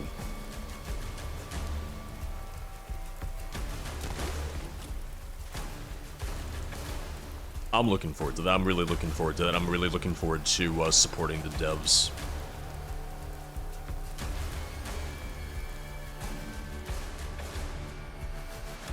But, no, just given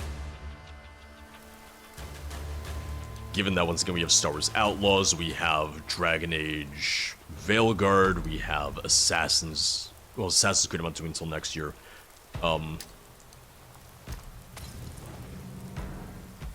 Assassin's Creed Shadows, Kingdom Come Deliverance, there's just so much.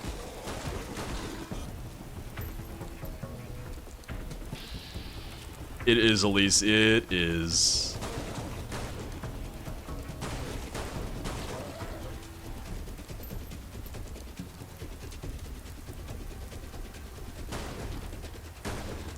I really love the Ferryman's Friend.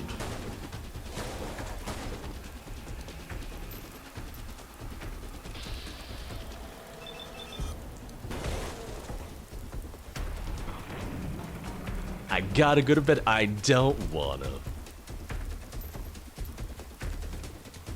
Listen, I can barely stay awake till midnight nowadays. It's like a challenge for me. It's a struggle for me. Which I guess is good, because then I go to sleep, and then I get, like, a decent amount of sleep before Sarah gets home in the morning, but still.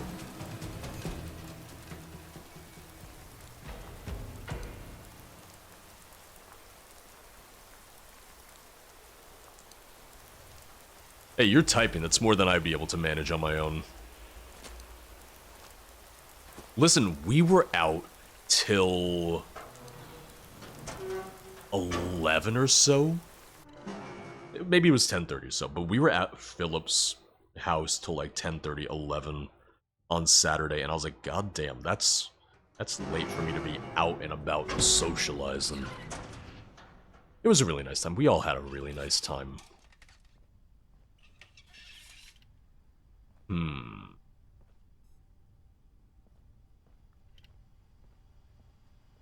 Hello. I am in the southeast corner of the map.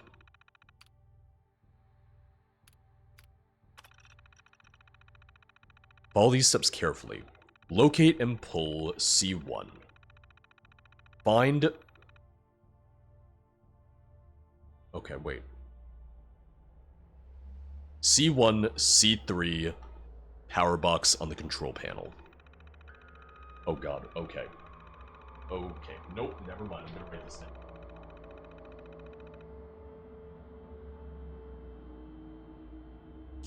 I'm glad that I read this.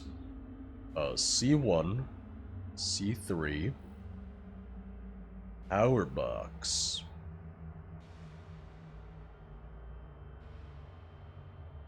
C7, C5. Then reactor switch. Okay, use landmarks. I just discovered the, one of the airfields.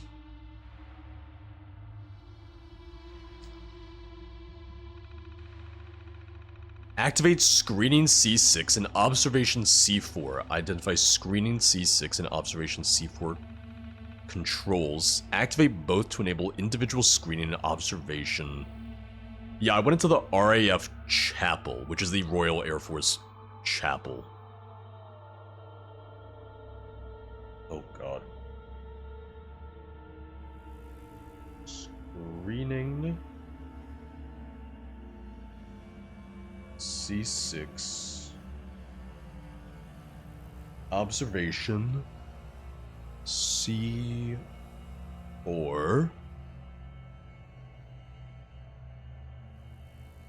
Pull C2. Holy shit.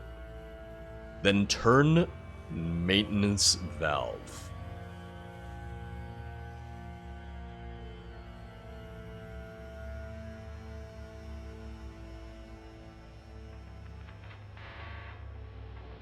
Turn the valve to release any flammable fumes. Venting is crucial. Operational issues or potential safety hazards. Okay, treatment's area, settlement, if you do his quest, got it. So the only thing is I did pull... I turned the valve before I was supposed to, so... We're gonna see what happens if I continue to go from here. We're gonna see what happens if I try from here. Otherwise, we'll have to use that autosave from when we came in. So, C1. C3. Power box. I would assume so, Rennis. That was my thought too. C7.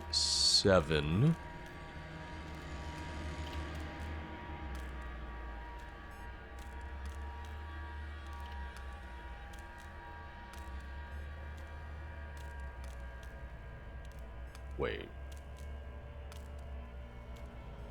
Oh, okay, here we go. C7. And C5. Reactor switch. Screening C6. Observation C4. C2. And valve.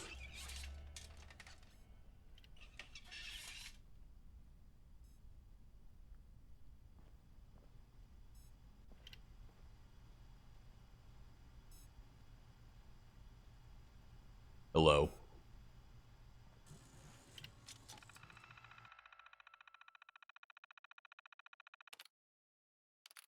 Oh. Okay, I'm still offline. I erect the spine of welcome. Welcome on in. Thank you for the follow. Yes, so... You might have to talk to him first. Yeah, I feel like I have run into some quests like that where you can't really do them out of order, unfortunately. Oh, I just heard the music.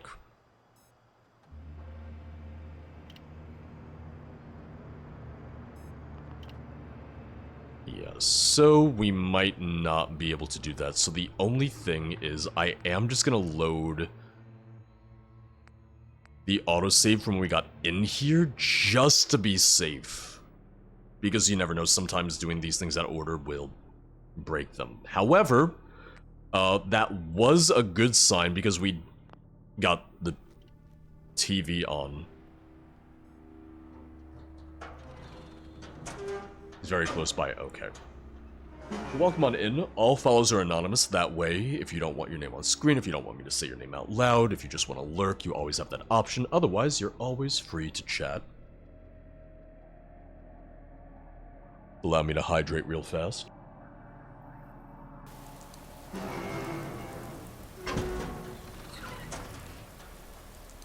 Yeah, because that's the Bromley Pindar station. It's funny because I really haven't done much quest stuff today. I actually planned on doing the main quest, but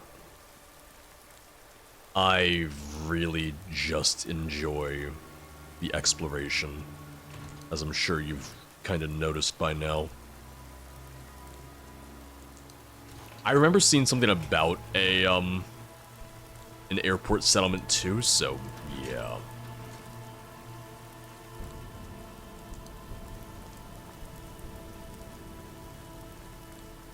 Just getting a sense of the area, just looking around real fast. Yeah, I intentionally didn't take the tire iron because, Ghoul Slayer tire iron, whatever. I'm already close to being over encumbered, so that was really the last thing I wanted to take.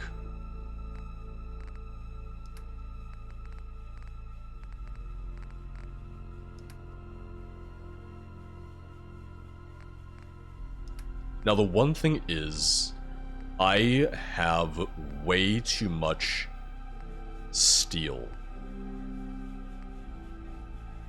So I'm going to start dropping things that only have steel in them. Which, granted, a lot of these are just going to be, like, multi. Like, very few things are going to be just steel. But if I can find some that are, I just want to get rid of those.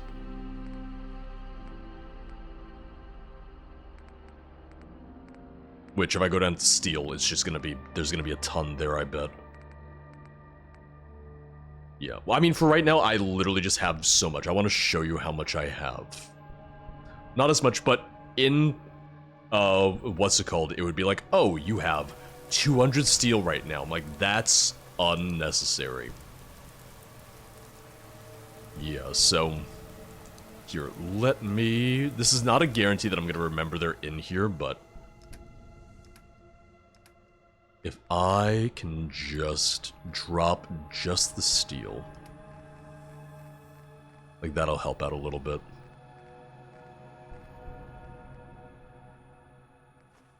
Not a ton, but... oh god, yeah. Alright, just... tin cans, I got 34 of those.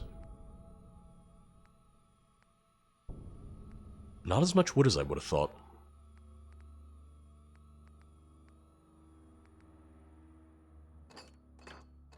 Alright. Hey, I need my dog food. I developed an addiction to dog food very early on in the game. And let me tell you, this is my comfort dog food. I've gotten over the addiction, but having it nearby, I just feel so much more comforted.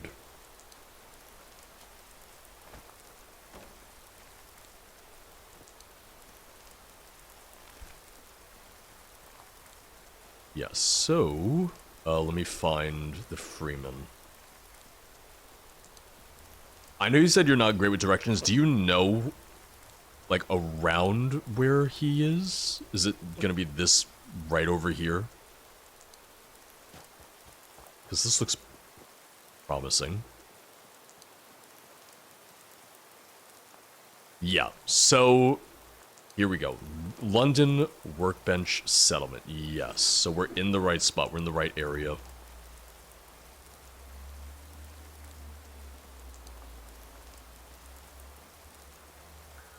Oh. Nope, can't use that. He's behind the workbench. Okay.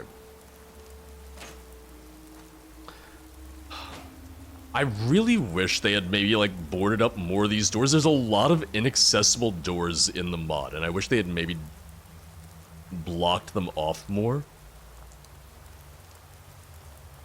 Poison gas. That's a myth. No such thing. Poison gas. Don't lie to me. We'll pray into a bonfire. Alright. I will scan the area. I'll take a look around. Oh. Oh, I think I found him. Little quick save. My dear friends, I know that the world outside can be harsh and unforgiving. But we have found a way to live in harmony with Kinda cute nature, for a cultist. to coexist with the trees and animals. We must protect ourselves from outsiders, but not with violence. No. We must remain calm and tranquil in the face of danger. Well, I'm letting them go through their We conversation must practice first. meditation and Yeah, yoga I see him just strengthen standing our over there, minds just and waiting. bodies, to be at peace with ourselves. Yeah, I'm just letting them go through the and with dialogue and world everything around first. us. But make no mistake, my friends. We cannot be soft. We cannot be weak. We must be strong and resolute. For there are those who would seek to destroy us.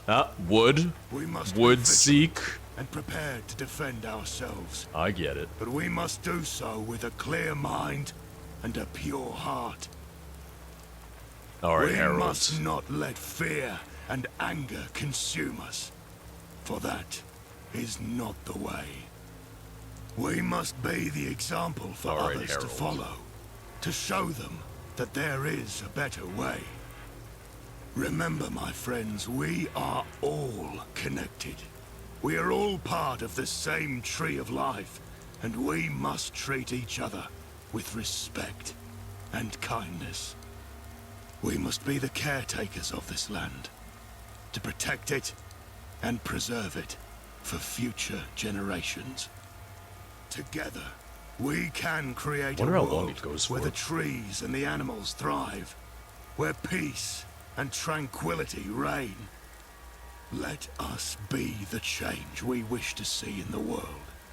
That's what I was saying, Little Sparewolf. Yeah, that's what I was thinking. Well. Look who's come to visit old Gordon. What brings you here, my friend? Gordon Ramsay, is that you? I'm Posh George. Who are you? Well, my friend, I'm a mutant. A tree man. A mutant with the ability to move and communicate like a human. I see that. It's not exactly a common sight, but I like to think I make the wasteland a little more interesting. I like your beard. Do you May use I rosemary inquire oil as for to that? what has brought you to our humble settlement? I came across your settlement and wanted to see if there was anything I could do to help. Your speech is fascinating. May I offer help? Couldn't resist the draw of a talking tree. Anything I can do to be of service? That's very kind of you. But we're doing all right for the most part. We have I enough think he uses food the and entire water rosemary to get bush. by, and Plant we've bush. even managed to build some defenses to keep the hooligans and mutants at bay. Plant. Of course, there's always room More of a for plant. improvement, but we're managing. Actually, now that you mention it, there is one thing you could help us with. We've He been having is the some trouble rosemary with a bush. group of dryads that have been harassing our followers on the road. If you could take care of them, we'd be very grateful. I have no idea why they've been getting so aggressive. They usually leave us be.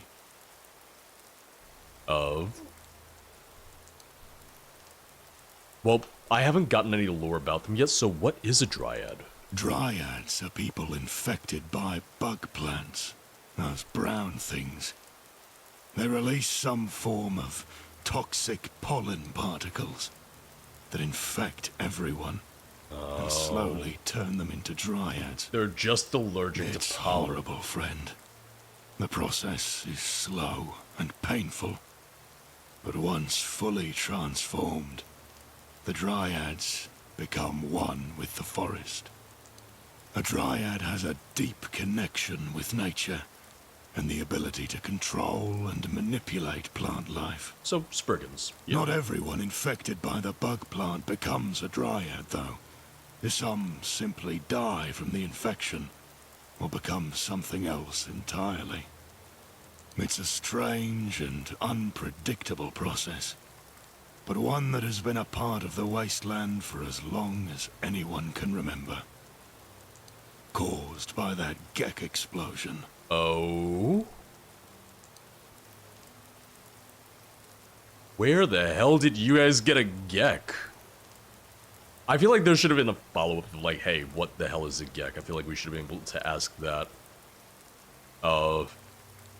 Is there anything we can do to prevent the bug plant infection? Well, there are a few things you can do. First of all, just try to avoid areas where the bug plants live. Done. They usually prefer damp and dark places, like tree canopies and underground tunnels. I do like my underground tunnels.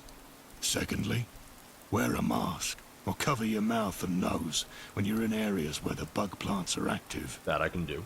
And finally, if you suspect that you've been infected, seek medical attention immediately.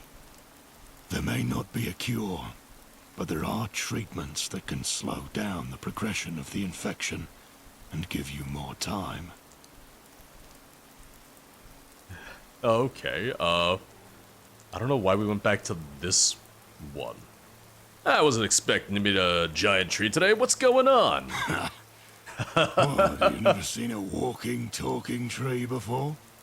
I thought it was all the rage these days. Nah, you're a little bit of a hipster. But in all seriousness, I'm a tree man, my friend. I don't know why I went back to that first Some one. form of mutant. It's a long story, but I'm happy to tell you, if you're interested. May I inquire as to what has brought you to our humble settlement? Yes, so... That's very kind I'm gonna of you. skip through this. But we're doing all right for the most. If it of lets course, me. there's always room for improvement. But we're managing. Yeah, it doesn't let me skip through this, Naturally, unfortunately. now that you mention it. Okay, there we go. Alright, I'll do it. That's very kind of you. I appreciate your willingness to help, whether you agree with the mission or not. If you take care of these dryads, you'll make the area safer for everyone. Thank you for agreeing to help, my young friend. It's not every day that a stranger wishes to offer their assistance. May nature bless you. Gordon's alive. Kill the dryads. Yeah, one thing that I have noticed is, in all my time playing, I really haven't run to all that many side quests. It does feel like they're a little bit more... Hey, cover that mouth of yours. It feels like they're a little bit more sparse compared to, like, Fallout 4, Skyrim. So I guess you could say it feels a little bit more like Starfield in that way. I have not picked up a pizza yet. I am aware of the pizza kid. I know that people are getting it where the second they pick up a pizza in the game, it's like, oh, deliver the pizza. And they're like, what? So I know that exists. Oh, hello.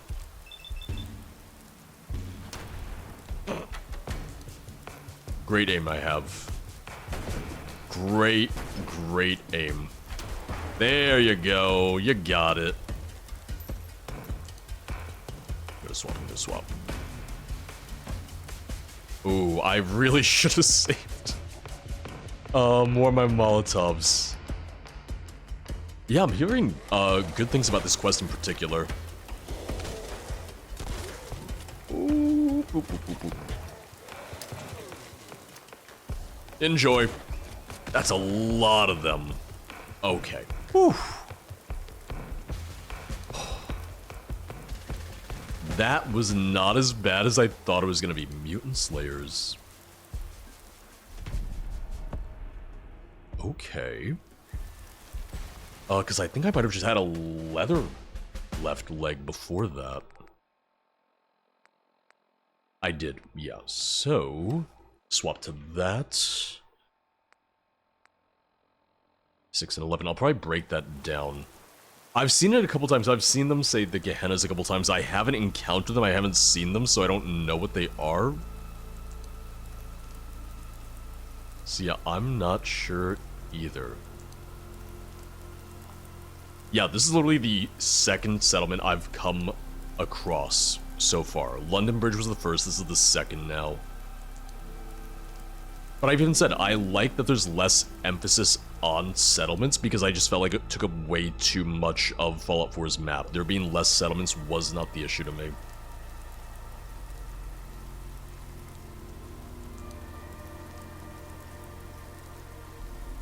Oh, that was easy enough. I just blew them all up. Downside is I also got all these splinters in my face now. Welcome back, my friend. I wasn't expecting you so soon. Right? It's been a minute. Have you come back to bask in the glory of our humble settlement? Hey, Gordon, I'm back. Completed the tasks. I'm so glad that you've been able to help. Those dryads were causing a lot of trouble for travelers trying to get to the airport. Happy to see things are a bit safer now. You got a lot of people Thank you, trying to come to the airport? It's good news either way. We can't have them preying on our people like that. Yeah, take this as a token of my appreciation. And I must say, I am sad to see those dryads go. I always considered them like my kin. Aggressive kin, but kin. But I knew they had to be dealt with one day. But that's what troubles me. The aggression. They were never normally that bad. Something has changed. Okay, you here see, we go.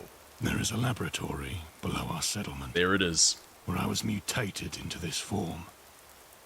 I fear that something has happened down there. Something that has caused the dryads baggage check to is act finally out of just getting character. back to them about their May I lost ask for baggage, your help the again, lost my friend? bags. I need you to go down there and investigate. If it's anything like America, I wouldn't be apologize for the surprised. lengthy story I'm about to give, my friend. But I believe it's important to understand the history of our settlement and the events that have led up to the current situation. I was there when the issues started. My partner and I. We both worked for the Ministry of Information. We had agreed to work on a project designed to help the war effort.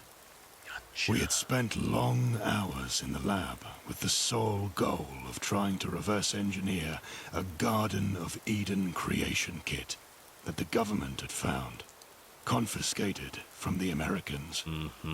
We worked together in the lab for years, experimenting with the Garden of Eden creation kit. We were so close.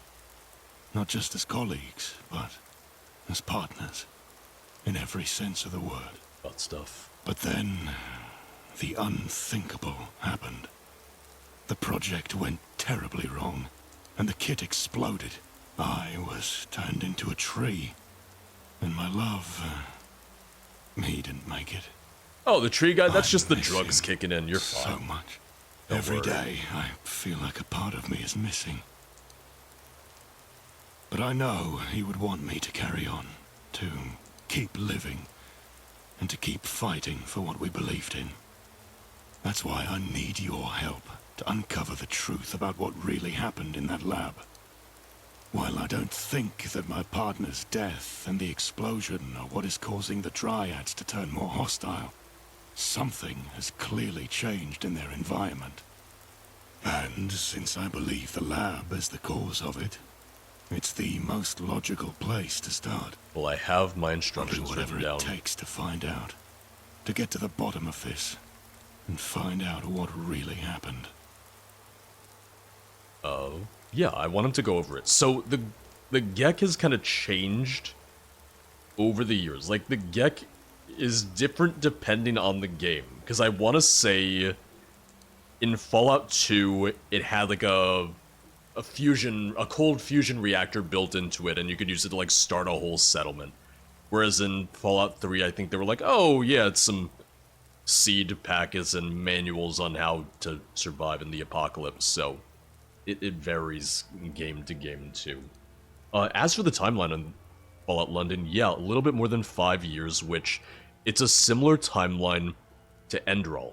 Enderal and Fallout London are kind of like the fastest production times for any mods that we've seen, or mods of this scale. It's a device used to create a lush and fertile environment, capable of sustaining plant and animal life, even in the harshest of conditions. And 2, I know it was... Unfortunately, it can also be extremely dangerous if used improperly. I'm checking right now, I'm taking a look right now. Where can I find the lab? The lab is located deep in the forest, near the old abandoned ruins. Be careful. The area is heavily irradiated. Yep, what do you need me to do? I need you to go to the lab and see if you can find any clues as to what's causing the dryads to get so aggressive. I fear the worst. Alright, I'll help you out, because I kind of gotta get out of the radiation. Thank you for your assistance, young one. Okay, yeah, so I'm just pausing right there. Gek was intended to be standard equipment for all vaults as a fully self-contained terraforming module capable of creating and sustaining life in a post-war environment. In reality, it was a more modest tool. The kit included seed and soil supplements, a cold fusion power generator, okay, so that one I knew about, matter energy replicators, atmospheric chemical stabilizers, and water purifiers. For some reason, I thought Fallout 3's was, like, less impressive for some reason, but... Vault 87 received a unique Gek, which was capable of collapsing matter within a given radius, and recombining it to form a living, breathing, fertile, virgin landscape to begin anew. Yeah, Fallout 2, the Holy Gek, sacred magical item which could change the wasteland into a paradise. Both Shady Sands and Vault Tech were built using a Gek. Aurora was later reestablished with a Gek after destruction of the Enclave. Yeah. I forgot there was one in 76. I forgot there had been one in 76 too. Yeah, it sounds like there's different variants, is the big thing. Because I know Arroyo. So, Arroyo gets, like, the biggest globe. I feel like Arroyo gets the very best iteration of what can be done with a Gek. I just want to show you real fast, because this is going back to Fallout 2. One sec. One second. So the Gek in 76, I think it's more of a lore thing. The explosion of the Gek apparently creates the mire. Yeah, let me show this real quick. So, I want to show you Arroyo pre-Gek and post-Gek. Arroyo pre-Gek is, you know, it's all your little, your huts, your little village and whatnot, and then with the Gek, it is instead like the apex of the pre-war, like goddamn.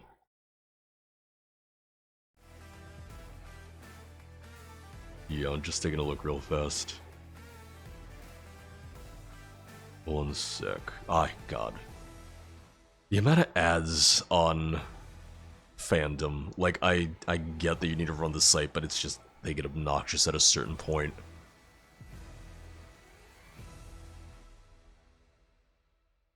Later years, claimed by the followers of the apocalypse, yeah.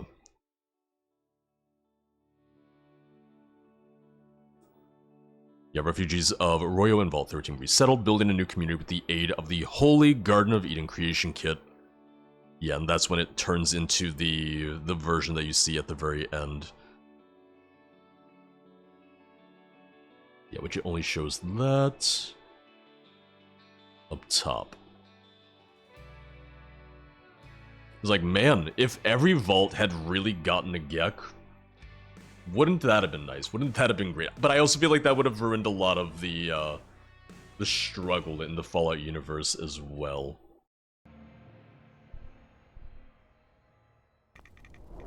So let's get to the Pindar station. The second I saw the radiation start to roll on in, I was like, we're gonna have to get out of this. We're gonna need to get inside real fast. Just lowering these.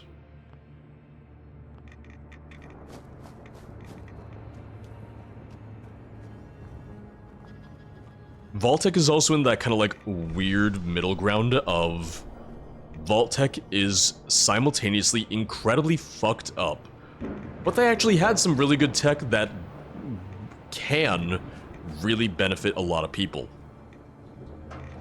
They just don't always use it to actually help people. They're at odds with themselves in a way. But I remember learning in high school that the actual, you know, radiation and long-term effects,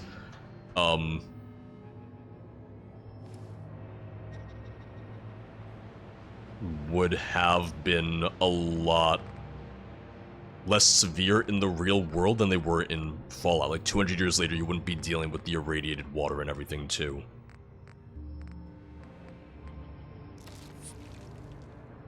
Alright. And I'm just gonna read this just in case that's part of the process. Manual restart.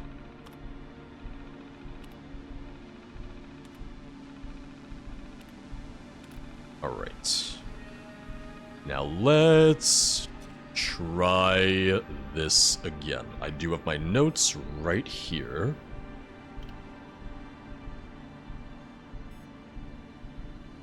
I'm intentionally just trying to solve it this way first. C1. C3.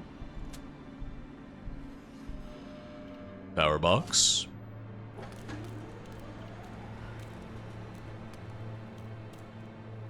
C7. Elise, have a great night. Good old C5. Reactor switch. Oh god, I forgot where that was. Oh no, C5 is the reactor switch, sorry. Screening is C6. Observation C4. C2. And then the maintenance valve.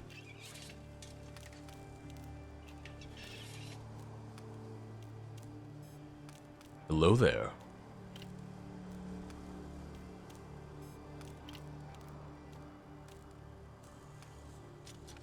I mean, clearly that was right. It does still say offline.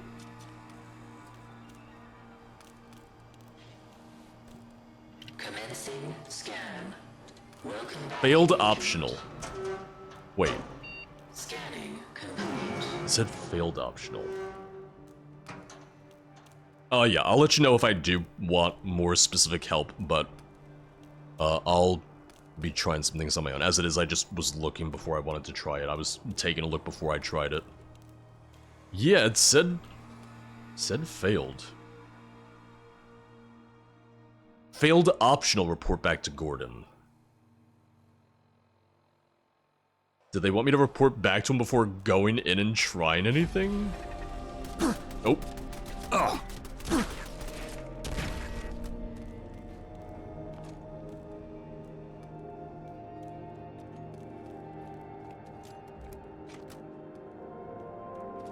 Yeah, because if I had tried using the scanner before... Oh god. I'm wondering what would have happened if I had tried to use the scanner, before...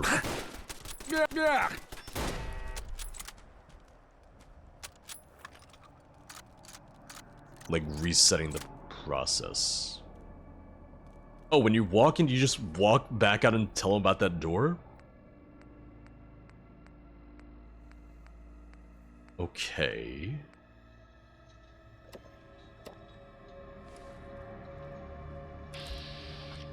Yeah, I was gonna say, that's not really the best process. I wouldn't mark it as failed, is what I'll say. You get a huge conversation.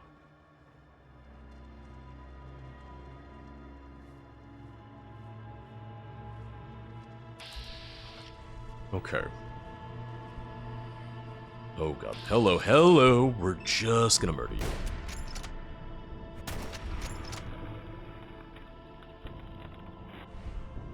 I mean, if anything, granted, I already figured it out before that, but I was sitting there like, oh, well, you know, I figured out. It wasn't even really a puzzle, we were just following some directions.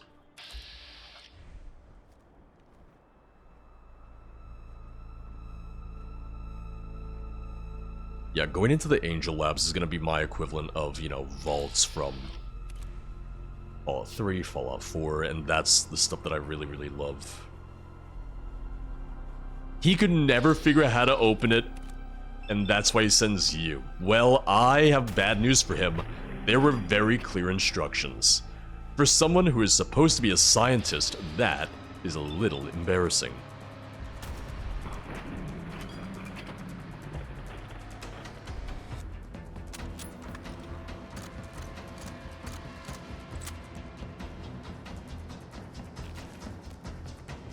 Yeah, it's interesting that there was like an extra step that you could have done, or like, it's interesting that there was, you know, more you could have gotten out of that conversation, but I almost wish he had just come with us then at that point.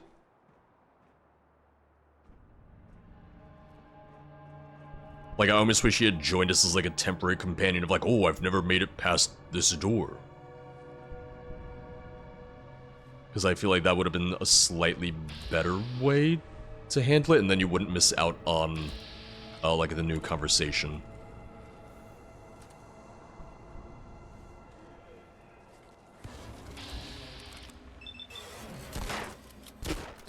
It's alright, we got him.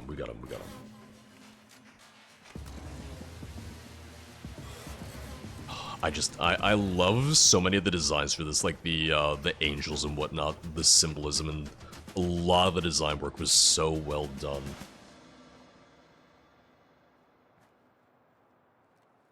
Right, they start detecting foreign matter. It's like, wait a second, that's not a hand you're scanning.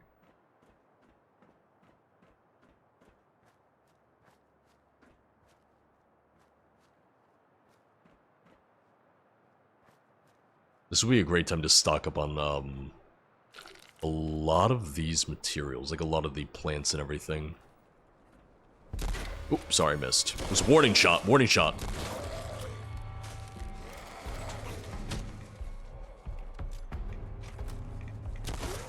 Yeah, the original turrets didn't shoot me, which is why I was surprised that the second batch did.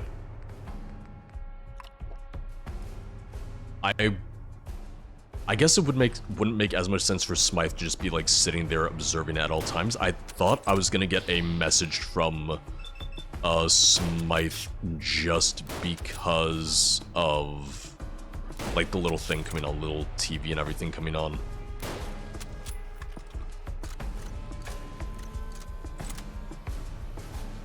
If you could talk to him. Yeah, doesn't feel the most clear. Would be my kind of like critique there. It feels like it's fairly easy to miss on that part of the quest then, because like the second you go in, you're not thinking I should leave.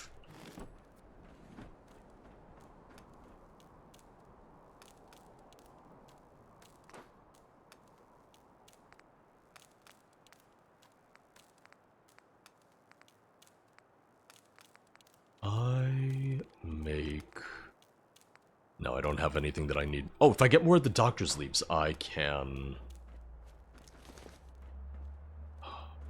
make stim packs.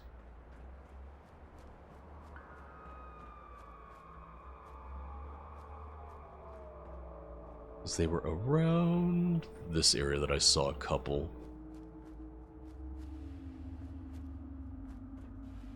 I'll keep an eye out. I will see. I don't want to harvest the bug plants, given what we know about them. I'll go back that way. Now I'm perusing. Now I'm looking. There we go. That's what Dr. Leaves look like. I didn't know which one they were.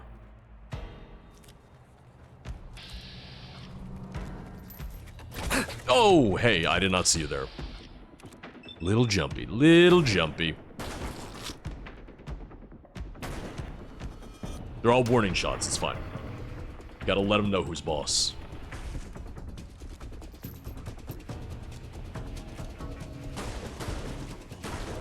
Really love the ferryman's friend. It's, one, just a really good pistol, and two, I love the model and texture on it.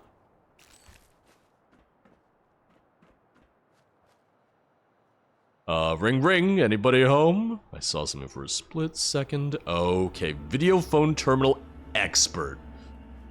Alright. Let me go back to the other room. I just want to go back that way.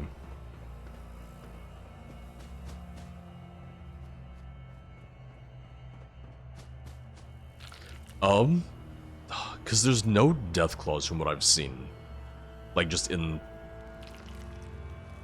this at all, because that's more of an American creation, but they probably used the eggs just for something else.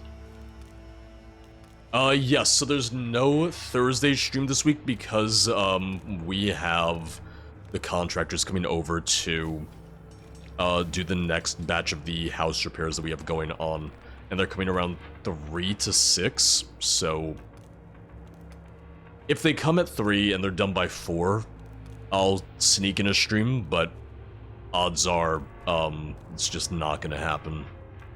Because when does anyone come over when they say 3 to 6? When you hear 3 to 6, it means they're gonna show up at 5:50, let's be real. Which I guess technically means I could stream before they get here, but knowing my luck, the second I start streaming, then they show up on time, it's a whole thing. Oh, Rucky, you know me so well. Yeah, Deathclaws, Super Mutants, and, what's it called? Power Armor. All of those are American things. The fact that they even have any of the Vault Tech stuff, obviously they, you know, they stole it, they confiscated it, they smuggled it. What the fuck?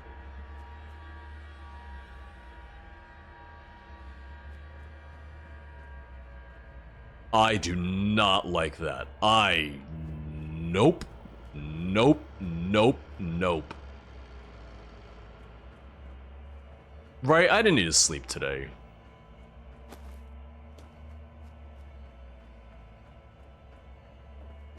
Ring ring. Please let me in, I don't want to talk to the eye.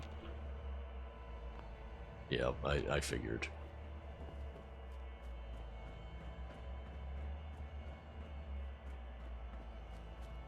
Oh god, I gotta step into the goop water. Great.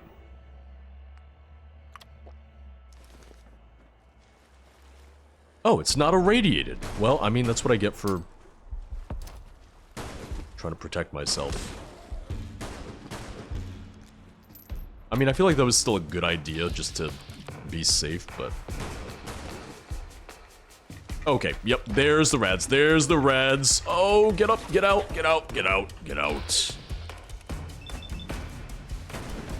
If it was a novice for you? Oh.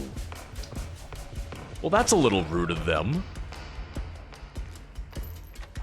It's ever so slightly rude. Oh, was this one novice for you and the other one expert? Because this is the required one. And that was a side one, it looked like. Said... Base... Same, damn. Do I have any of the little cheaty things? Oh. Alright, dud removed. Dud removed. Dud removed. I was looking for a little bit of a reset, but whatever you say, game.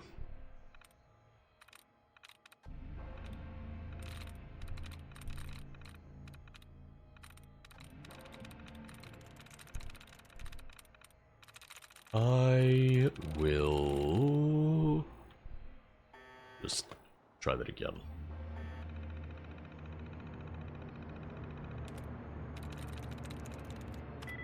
I was hoping to be seed because it's like, hey, that would fit for,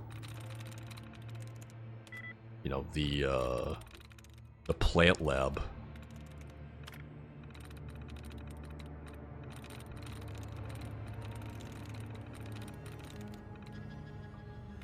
The cursor is like ever so slightly off, which I think is just because of the fact this is kind of like on an angle. But it's like a little weird trying to select stuff because of it.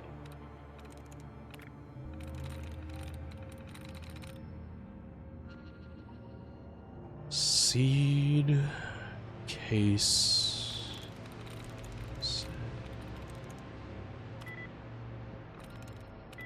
There we go. Was it really? I don't remember it being off in 4, but it's been a little while.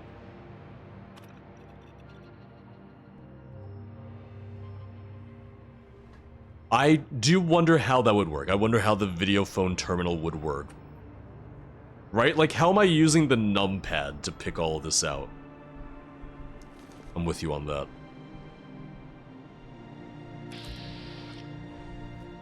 I thought it was gonna hit. I thought that was gonna hit. Warning shots. They're all warning shots. You guys are so warned. Like, let me tell you. Alright, good hit, good hit. Oh god, okay. Yep, he's coming, he's coming, he's coming. I was hoping that would finish him off, because he's just gonna mutate now. Yep.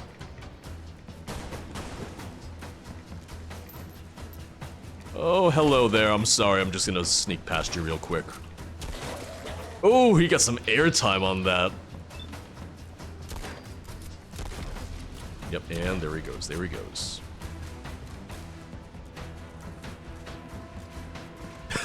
Don't mind me. Just running like a bitch. Yep, I see you. I know, I know. Just kick him while he's down. And still somehow miss.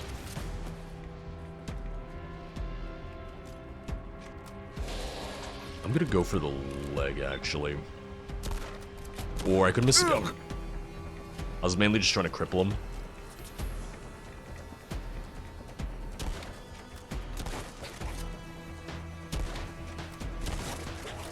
That was a good hit. Oh, get back. Honky cat. Man, oh man, my luck in hitting him is not great. Oh, heal right now, you idiot! I'm the idiot, I'm the idiot, I'm the idiot.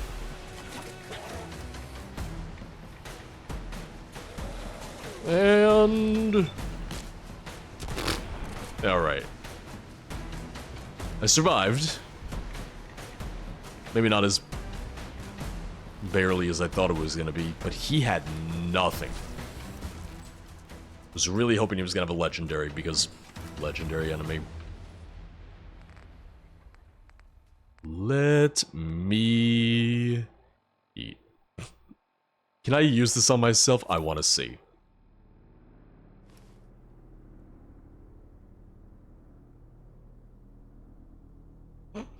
I can.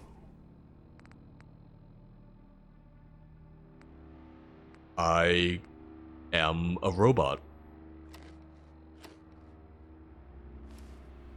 We're learning something new about ourselves today. You are part robot, right? I'm a synth. Oh god. More of you! I thought I was done. I thought you were all dead. Damn, they really stole everything from the Americas, didn't they? Synths. Pip-Boy, the Gek. Oh, sorry, I coughed. Oh! I'm sorry, I was trying to look at the Gek. I assume that's the Gek. Hello there, traveler. I sense that you have come seeking answers. I'm gonna call you Woody. Is that Gek growing out of you? You must be Gordon's partner. Gordon! Oh no. Oh god, he's gonna bring the whole place down. I have spent many It's so quiet right now. unable to move or communicate with anyone until you found Like they muffled his audio a little bit. It has been a lonely existence, but I have always held on to the hope that one day Gordon would come and find me. Well, he was loud before he shook the whole place. Saying that is actually possible. I don't care for your love stories. Gordon's been searching for you all this time and he still loves you. He believed the Dryad's aggression was linked to your past experiences in this place. Love is a powerful force that connects us to one another. Also, pollen, bark.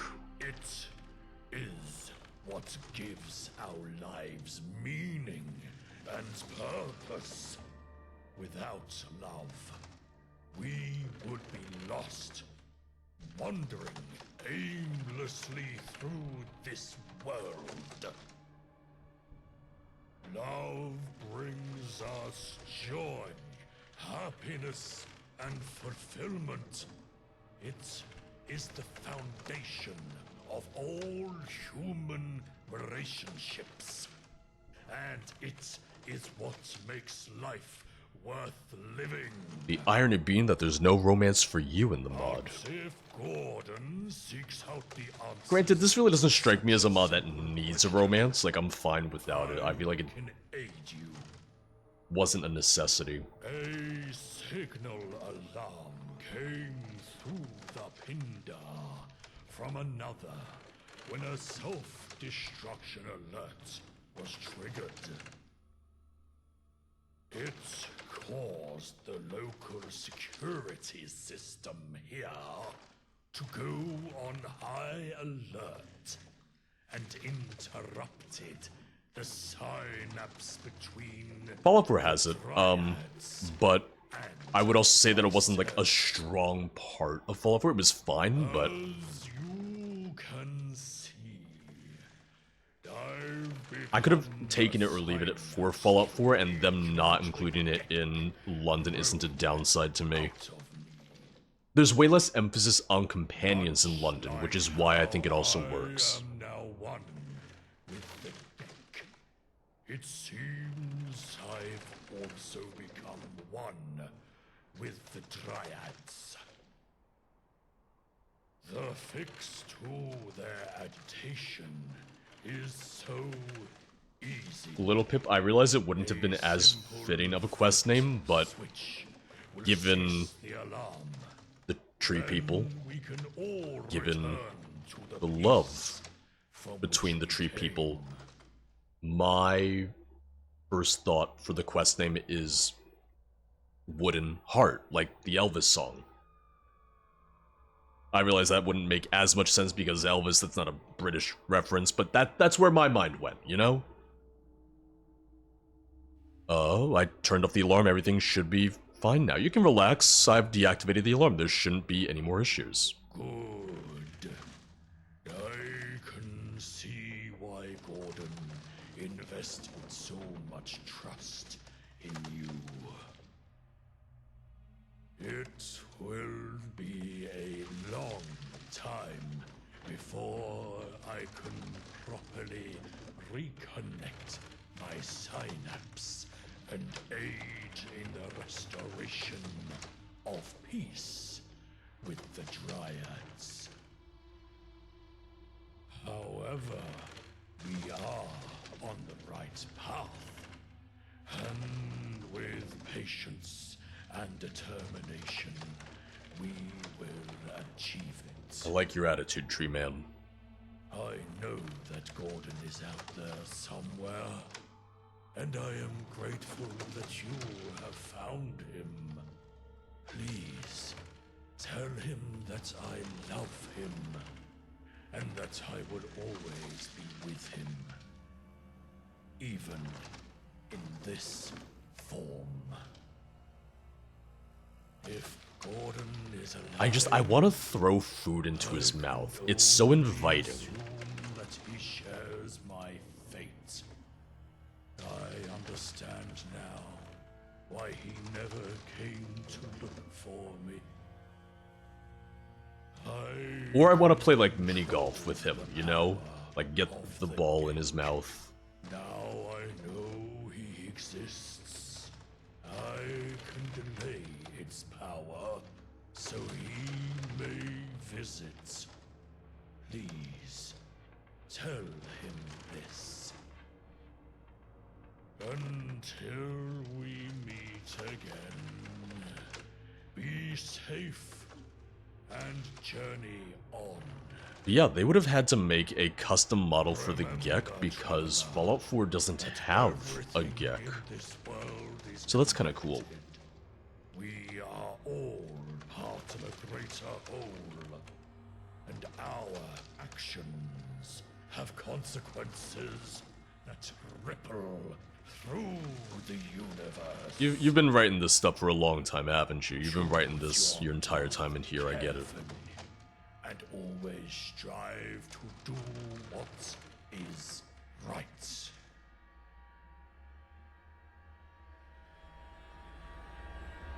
Yeah, because that...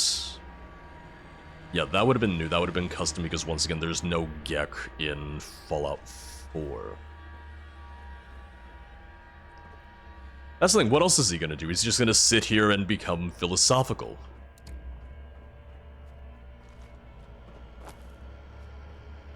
Ooh, 2 tickets, please. Because what is my inventory at right now? 364, 375. Okay, we're fine.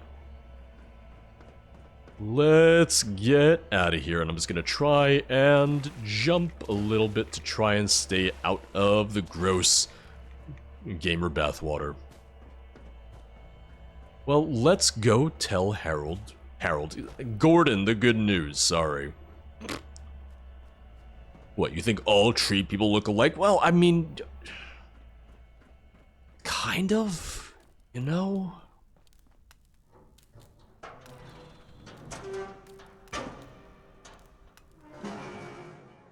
Majorisk, it's not my fault that I just want to put it in there.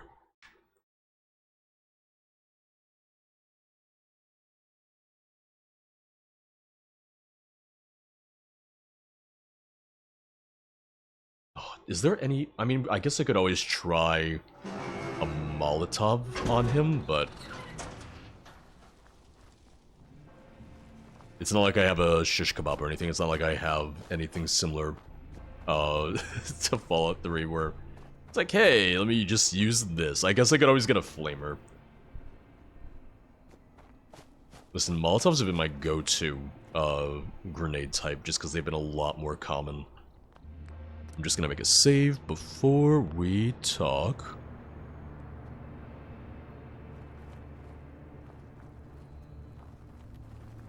I can't believe you managed to open that door. I've been trying for years. Did you discover the cause of the Triad's aggression? I spoke with the Synapse Tree. It told me that the security system in the lab was making them aggressive. They became aggressive and territorial because the security system disturbed the bond they had with their Synapse Tree. Interesting. But I feel there is something more. Was there anything else? Surprise! Synapse Tree's your boyfriend. I found your partner. He's not exactly in the best condition. He's the same as you. Discovered your partner is alive, but, well, he's a tree. A tree? What do you mean? Is he a Dryad? Or is he like me, a tree man? Oh, I didn't even know any of this was possible. Where is he? Can you take me to him? I'll mark it on your map. I found him in the bunker and he's been turned into the Dryad Synapse Tree, but he's still alive and I think he's been waiting for you. He's also merged with the Gek. Oh, he's here. Thank you for telling me. I never thought I'd see him again, let alone in that form. I have to see him, no matter the risk. Go for it, go. I'm in shock, friend. I've been searching for him for so long. I don't care what he's become. He's still my partner. But a tree is unexpected. I still love him, but really a tree? I never thought it was possible for anyone else to be like me. But to be static and unable to move. Still, he's alive, and that's all that matters. Thank you for finding him. You have done me a great service. I must see him, even if it means risking my own mutation. I'll figure out a way to get in the lab. You know what this reminds me of? Come back in a few days. I need to prepare to see him. I will have something for you as well. It reminds me of the old,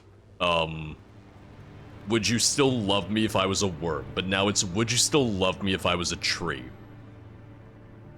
Like, that's kind of the vibe that I'm getting here. It's kind of the story vibe that I'm getting from that. I believe this might be... Okay, yeah, so 2237, so it's 40 years before Fallout 3.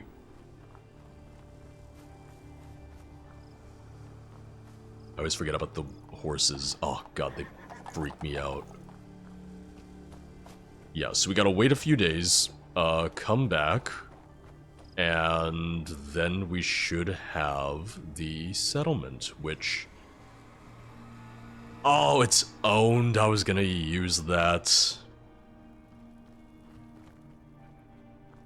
Llama, joke's on you. That's your horse now. Yeah, don't have access to that yet. Didn't think so. Well, I will sleep.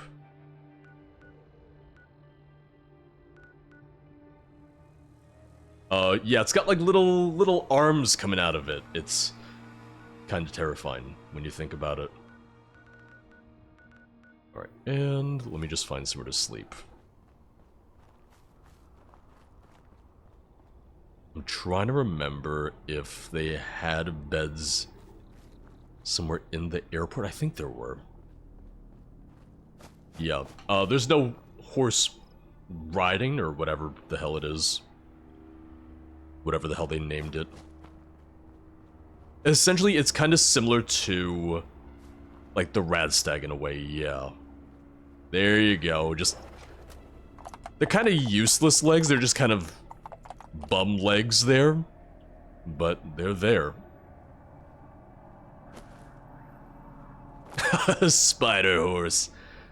Does whatever a spider horse can.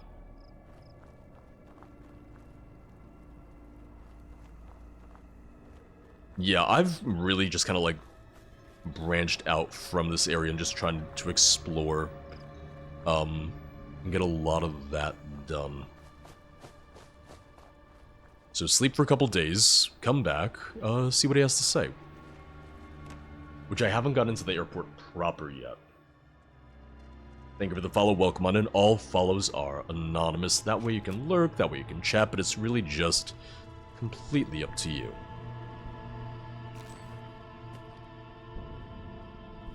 Here it is, all the lost luggage, all the missing luggage.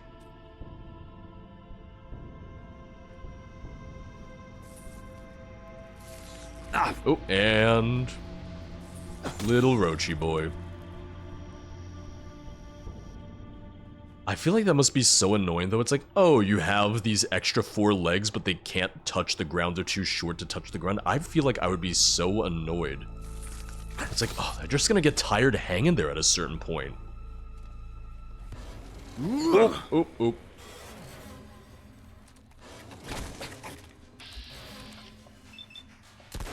Oh, and that was a warning shot. They're all warning shots.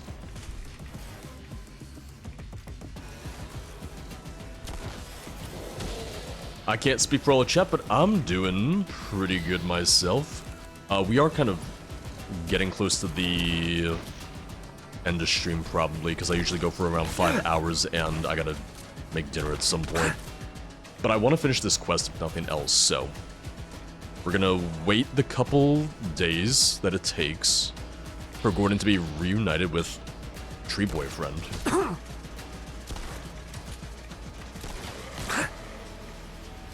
a little low on health. Yes, there we go. Fellow Fallout for Hope streamer as well. Listen, I'm sitting and I'm waiting because Ken was hinting at some stuff coming up for the fall, and I'm just sitting here going, yeah, what special surprise does he have this time?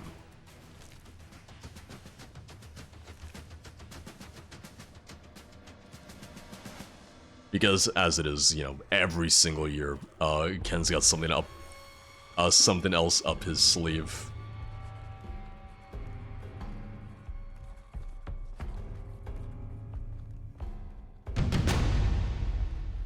Dragana, thank you for the Prime Gaming sub. Thank you for the 2-month sub. Would you like an empty suitcase? Because there's quite a few where they'll be locked, but they'll be empty, so I could open them for the XP, but I wouldn't get anything out of it, so it's a whole thing. Just a reminder to any and all subs, you guys get access to the emotes, the Discord, and I am going to murder him.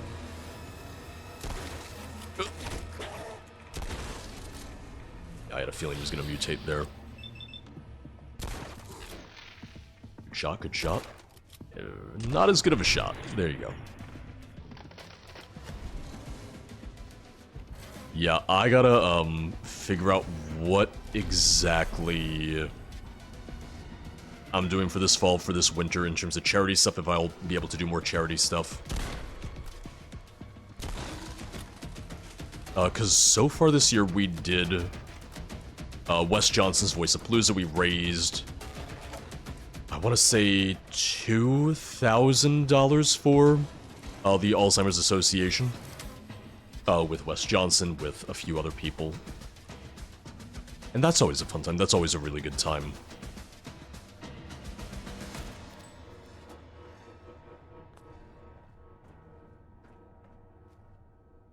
Yeah, I wasn't necessarily expecting there would be beds in the airport, but I was just checking in case someone maybe had like a cardboard box bed, because there's a few of them.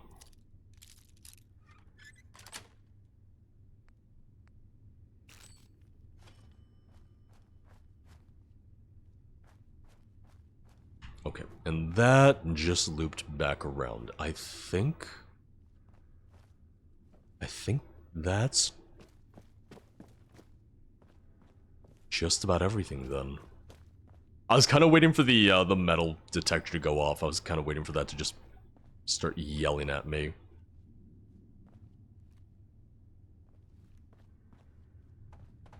I keep on forgetting that I should be using cigarettes, because cigarettes give an XP boost.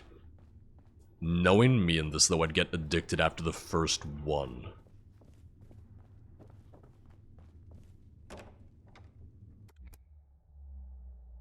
Like, I got addicted to dog food the first time I ate dog food in the mod. I got addicted to Codfather, which I'm pretty sure is just drinking cod liver oil.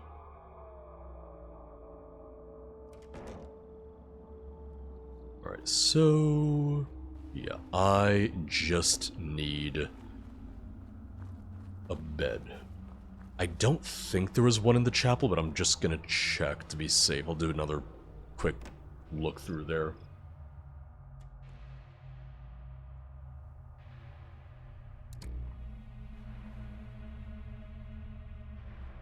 Oh, I was gonna just sit in the chair and wait, because that's another option, because I would almost rather do that, yeah. Or not. Try it again. Yeah. Because if I sleep, I have the chance of waking up somewhere random. I just want to wait the couple days for... I keep on wanting to say Harold. For Gordon to talk to Tree Boyfriend. And then I get my reward. And then I make dinner, which is my own reward, my real life reward, which sounds really good right about now. That would also require me to make a decision on what I'm having tonight, which... that's asking a lot of me right now. That's expecting an awful lot out of me. That's why I just keep on calling him Tree Man. It's a lot easier, I feel.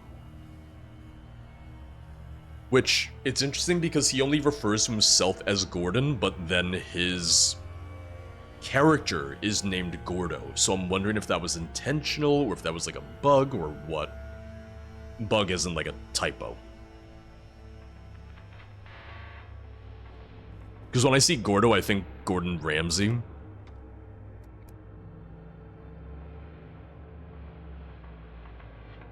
I still say this is Gordon Ramsay. This is what happened to him after the bombs fell. Not that he would have been alive and probably wouldn't have existed in this universe, but still.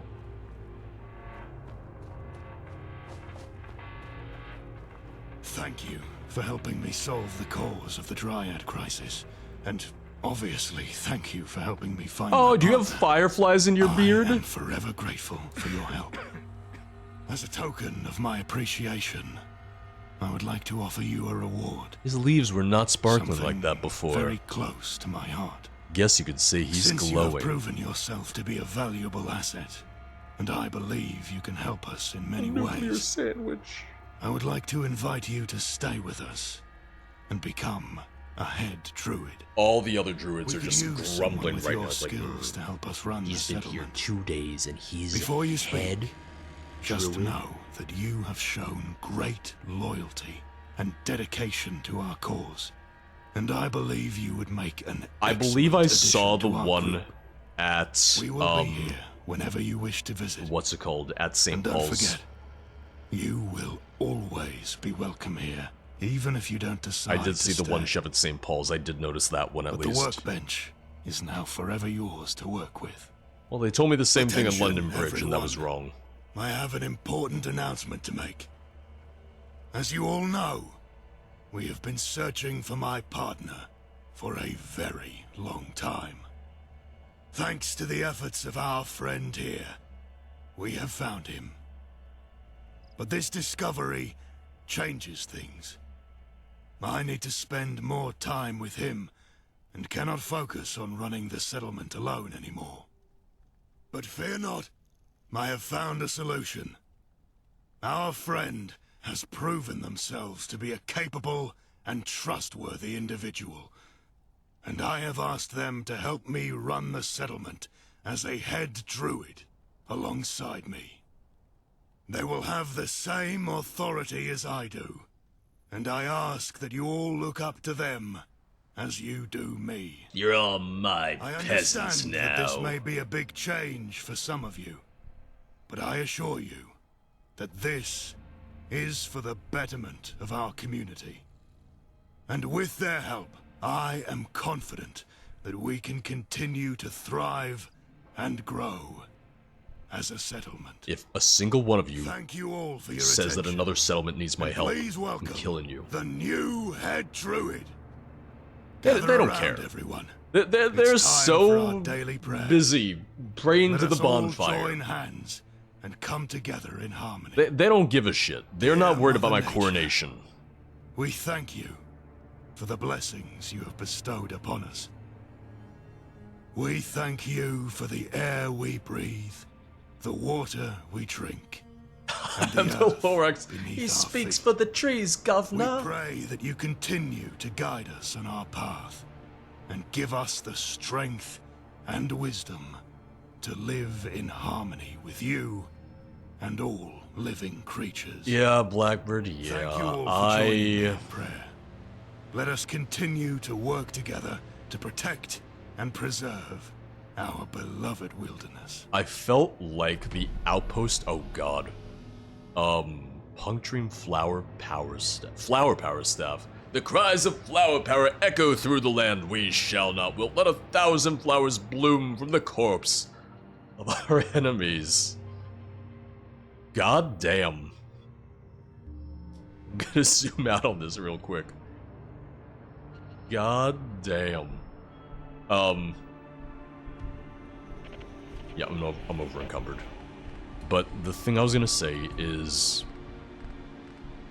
the outpost system that we got in Starfield, there was so much potential. I don't even like the settlement system all that much. However, the outpost system should have been a colonization feature.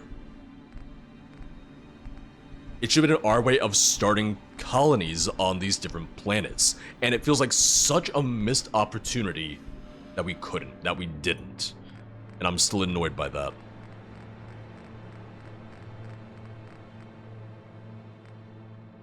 Yeah, I think I got rid of all my beer, sadly. I think I ditched all my beer, or I drank all my beer. Damn. Fever Blossom Brew. There we go. Am I still over encumbered? I am by like 2. God damn it.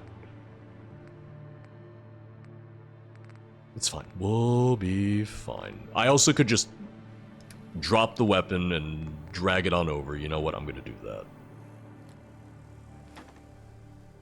Oop, oop, oop, oop. Where? There you are.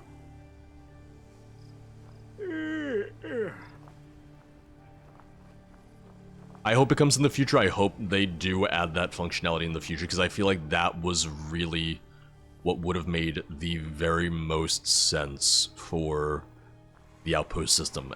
Listen, as someone who didn't even like settlements all that much, it just felt like that would have made so much sense.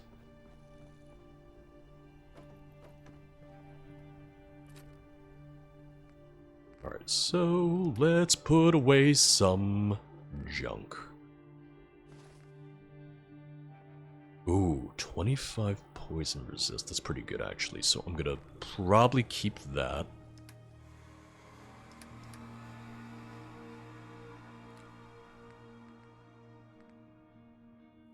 Store all junk. Brings my carry weight down significantly. Yeah, PJs, it seems like it. I mean, a lot of people loved the settlement system, though. I actually really liked the settlement system as it was in... I liked the settlement system as it appeared in Fallout 76 more than I liked it in base game Fallout 4. I forgot that I needed local leader rank 2 for these.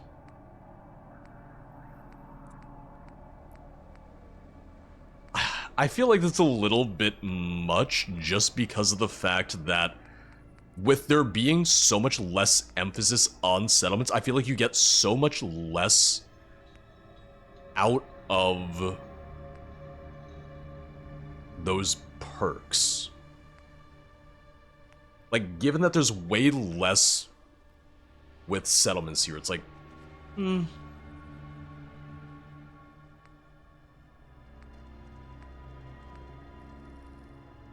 yeah, like, it would be a full 2 levels before I can even make the crafting stations that I want.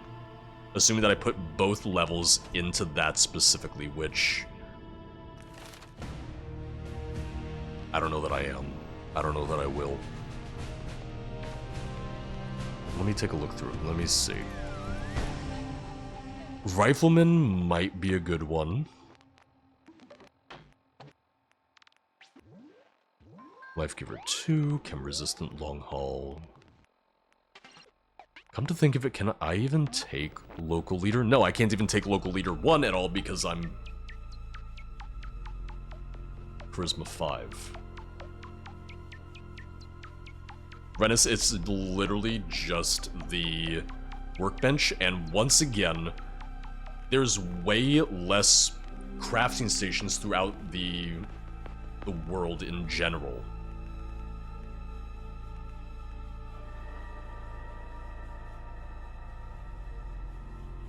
Yeah, it's balanced a little weirdly at times. The way that they balance some of it is a little odd at times.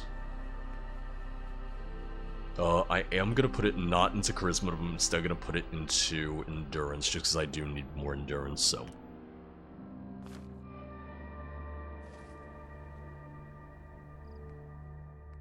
I am...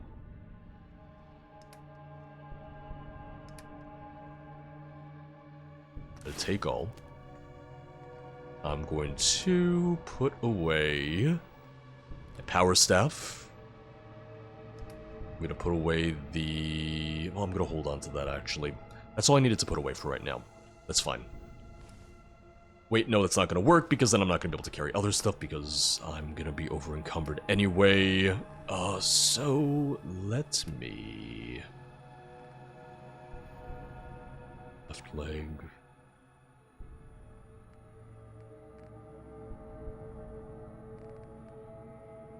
I'm gonna put that away, because I'm not gonna use that.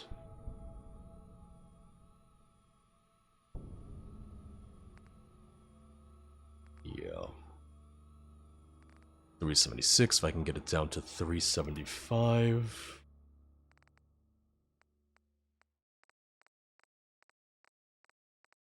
You know, I hope people realize that I do really like the mod, but there's little things like that where I'm just sitting here going, I feel like that could have been adjusted, tweaked. I feel like there's quite a few things where it's like, okay, the balancing feels a little harsh at times.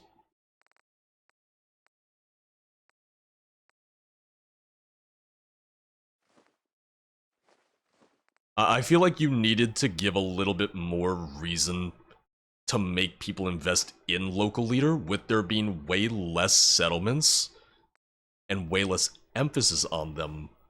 It's not as rewarding to have to invest points into it.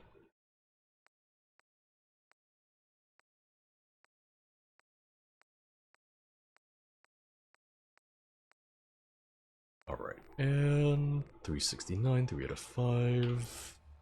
I think I still need those screws. I think I still am missing the 2 goddamn screws, but... will manage. So the thing is...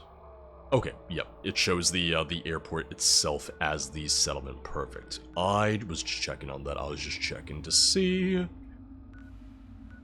I'm gonna go over to Nadia's trade post and talk to her.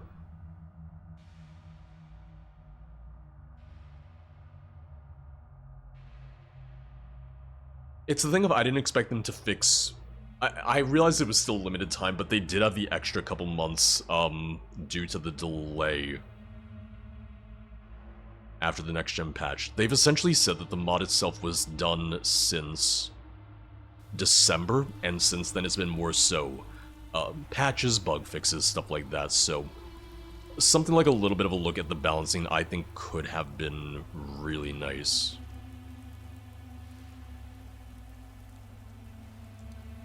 And obviously stuff like that can just be adjusted in the future.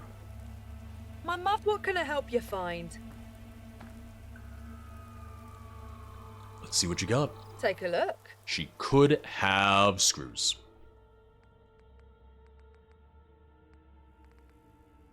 She could. I actually do want to buy tickets. I want to buy the fertilizer. If she has any lead, that would be good.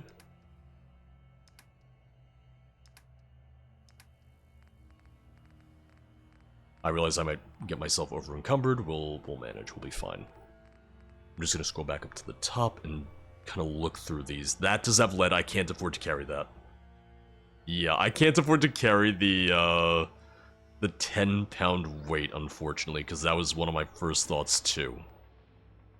Here, screw steel, plastic.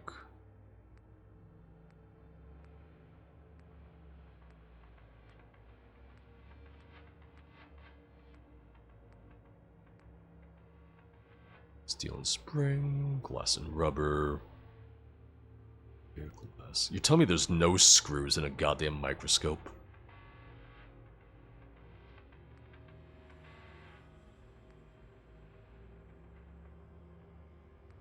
Ceramic, concrete, copper, rubber, steel, wood. Silver, aluminum. Spring and steel, no screws, huh? Steel, oil. Nothing has screws, because why would it? Screw me, am I right?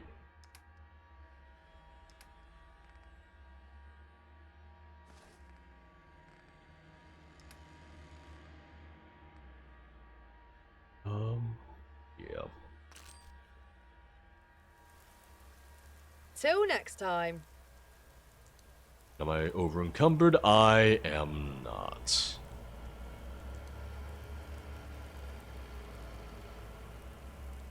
I will...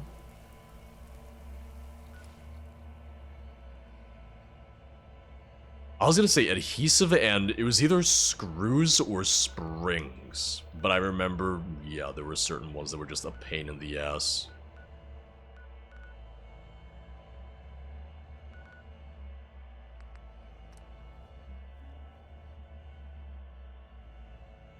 Yeah, I wish that there were more crafting stations in the Thames Haven market. I get that they didn't want to put every single crafting station in some of these places, but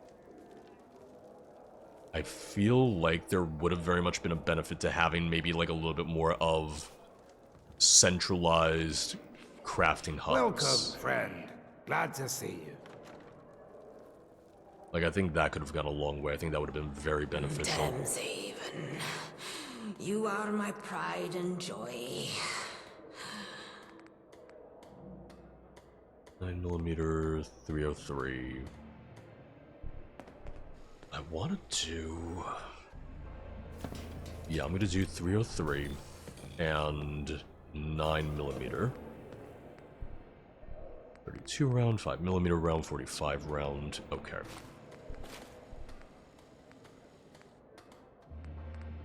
Hopefully the ferryman will get us some mitten lurk eggs soon. They're delicious. But literally, Micho, literally every household appliance has screws. What do you think's holding them together, yo?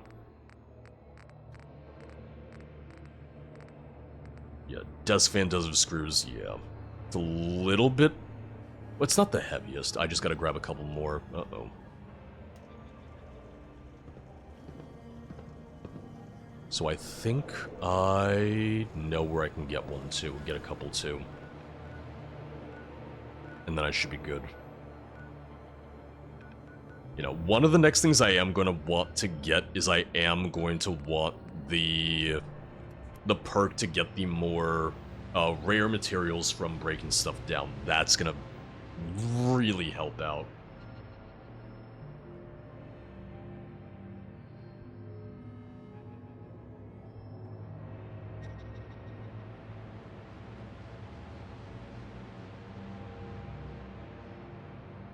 But I've been using the do-it-yourself as one of my crafting stations.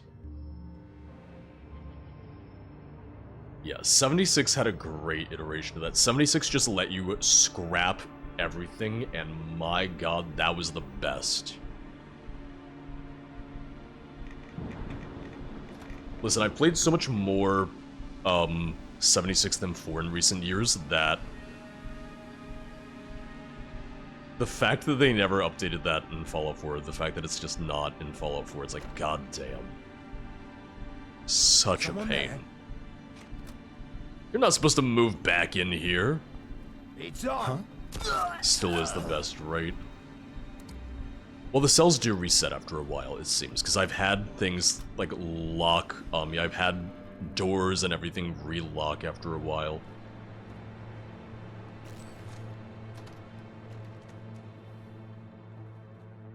Maybe I did take all the fans here.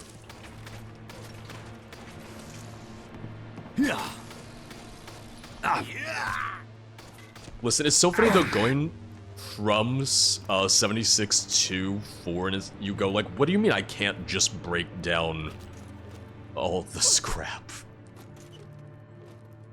What do you mean I can't just break it down right now? Because it sounds like the most straightforward thing. It sounds like the most logical thing when you look back on it. Yeah, I thought I still had a couple desk fans here. I maybe already took all of them.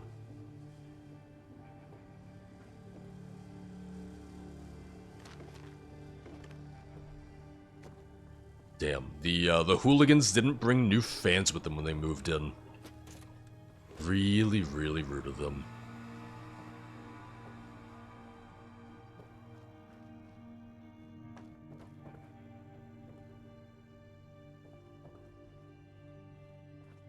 It'll be interesting to see what they do with the housing settlement sort of system, when we get to the Elder Scrolls 6 and, you know, however many years.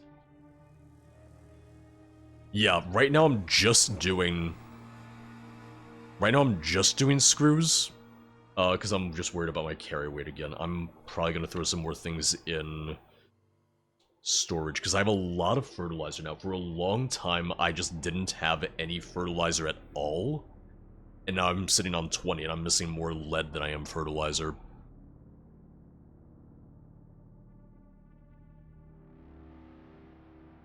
See, let me take a look at my carry weight.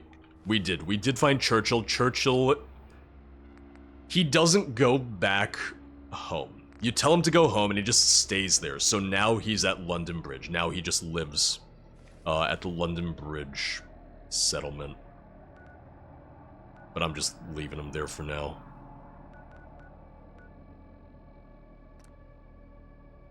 Uh-oh.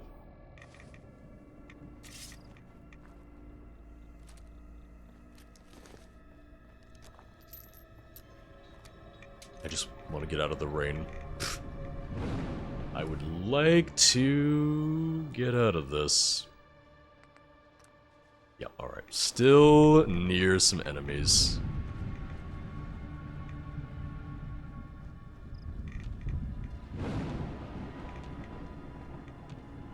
I'm scanning, I'm checking my corners, I'm checking everywhere.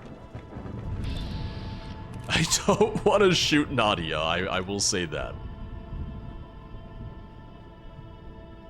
Bodies getting shite done never hurt anything. If you're buying, I'm selling. Well, let me see again.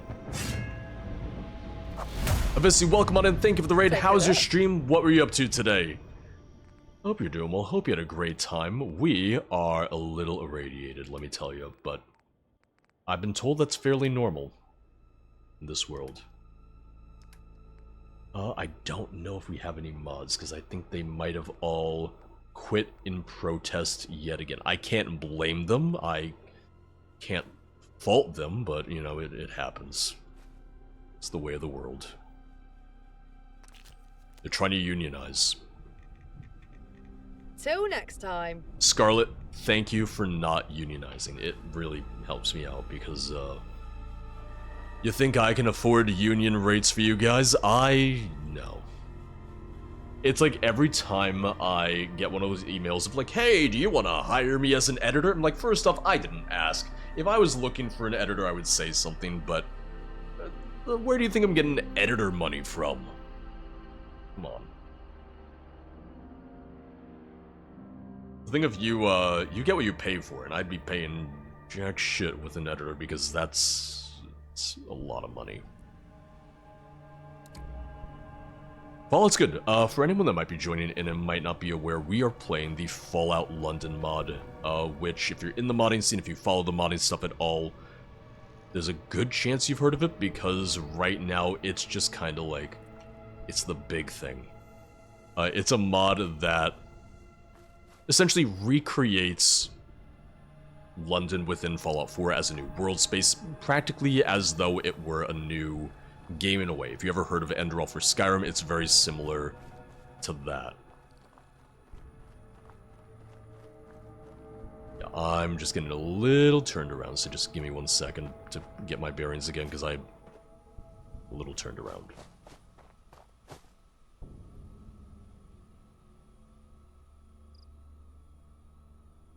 But we just finished up a side quest. We've been working on... well, we just got a settlement, so we're just doing a little bit of stuff. Right now, we're, I'm sorry to say, we might be wrapping up in just a little bit, because usually I only stream for 5 hours a day, and We're closing in on 6 hours. I'm gonna have to get some food. I'm gonna have to make some food at some point, so I apologize that we're probably gonna be wrapping up somewhat soon. Not just yet, I'm still here, but soon-ish, you know? Military ammo bag. I don't need ballistic fiber yet, so I can put those away.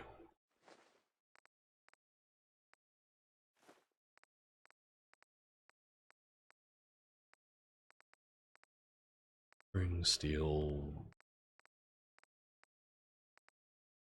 Where did I put... I'm just looking through some of this fiberglass, fiber optic. I know I had a lot of fertilizer. I'm just gonna have to see where that is. Yeah, there's a few perks I'm already thinking of that I'm like, yeah, these are gonna be really, really helpful when the time comes. Yeah, that makes quite a difference, just putting away those right there. Alright. Should have enough screws now, I believe. I am going to bug Nadia out one more time, get a couple more things from her. We're going to drop below 4,000 tickets, but that's also fine. But I'm going to upgrade the weapons that I want, which is really just the thing that matters at this moment. Yeah.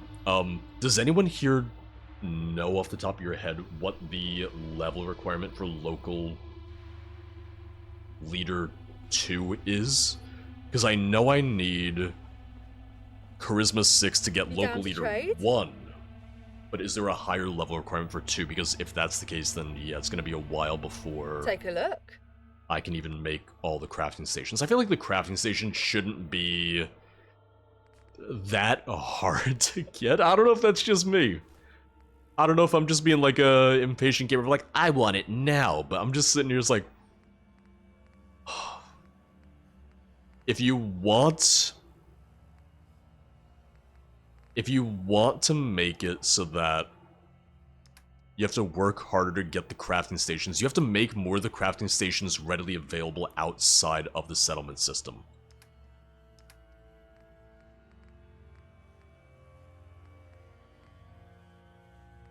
I don't know, maybe that's just me. I can get 1 screw from a globe. Screw from handcuffs. I'm just taking a lot of these right now, because I know I can afford to carry them. Level 14 for 2, okay. For some reason I thought it was higher, for some reason in my mind I was like, it's gonna be higher, isn't it? That's not bad.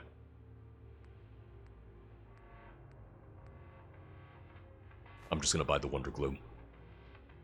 I don't really have much to sell, I don't think.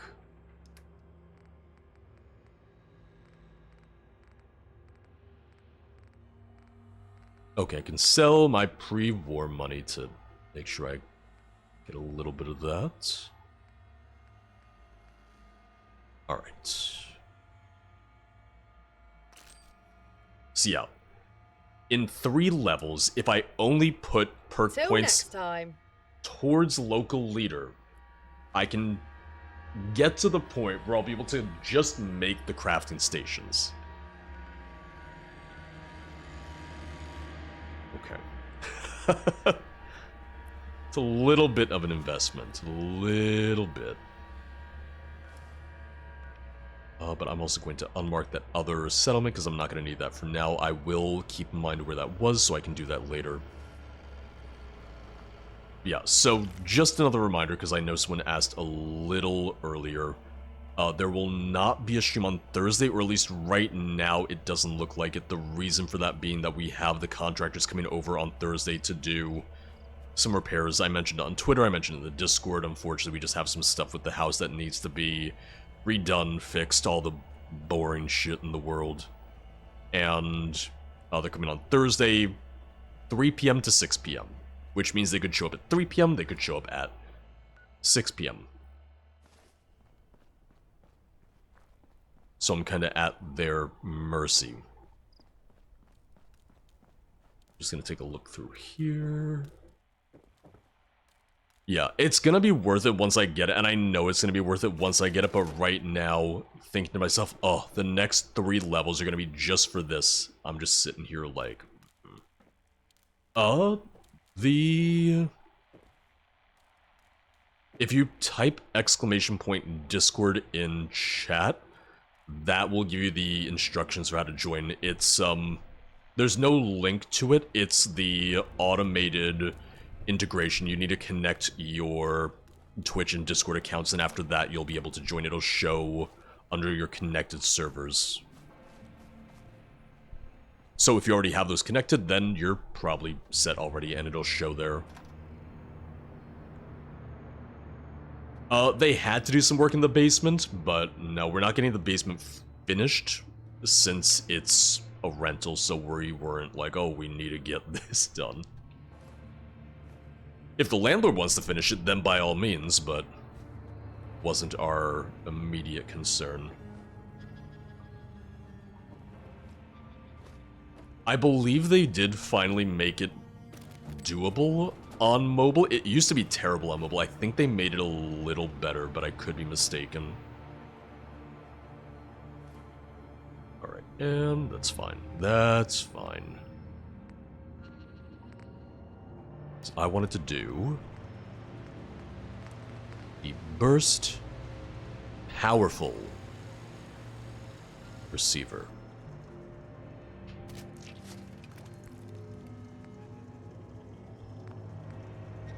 Tactical barrel, long heavy barrel for... That would be the last of my screws. Let me see if I want to upgrade anything else before that. Yeah, those require higher ranks on gun nut. Muzzle. Standard receiver, I can do up to powerful receiver, up the damage. Yes, that's gonna be next one for that. No, muzzle. I don't really need the compensator. It. Oh. I'm gonna leave that as is.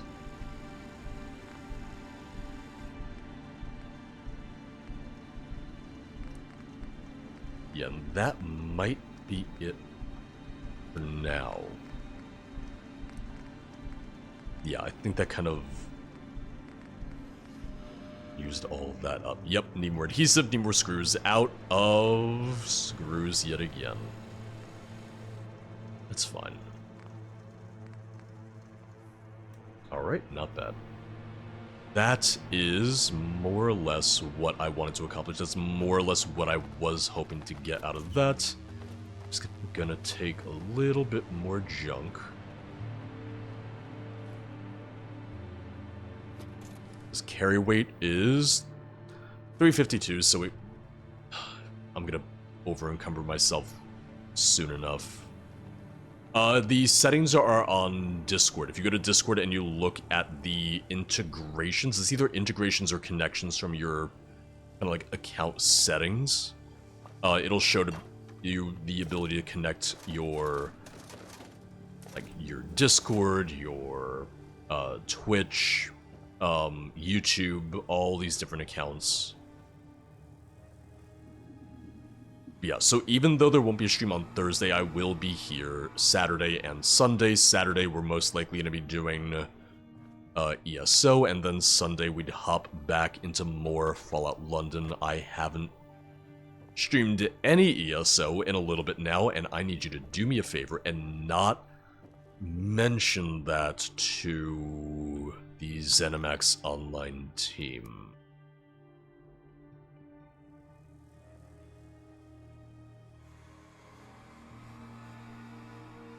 PJ's fortunately after this Thursday off, after this Thursday off, I shouldn't have any other missed stream days until September. If they're already connected, it should show under connections.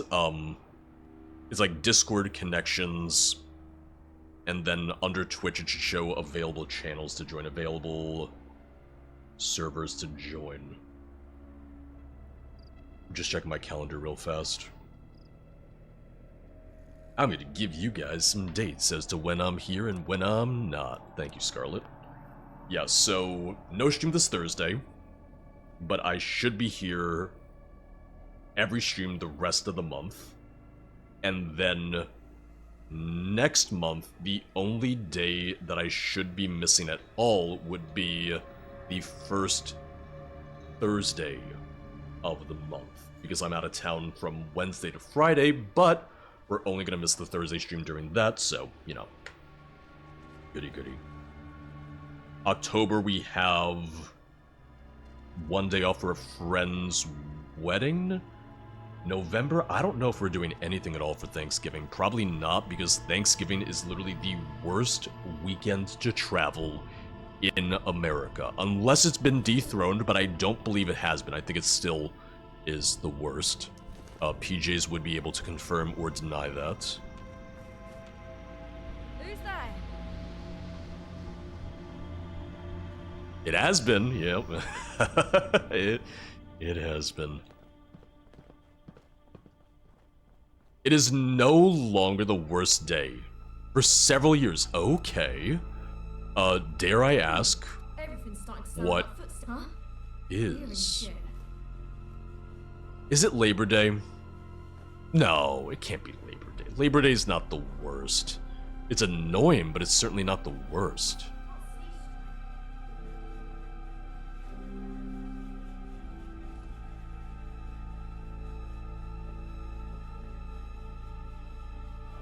What? Now I want to know. Now I'm curious.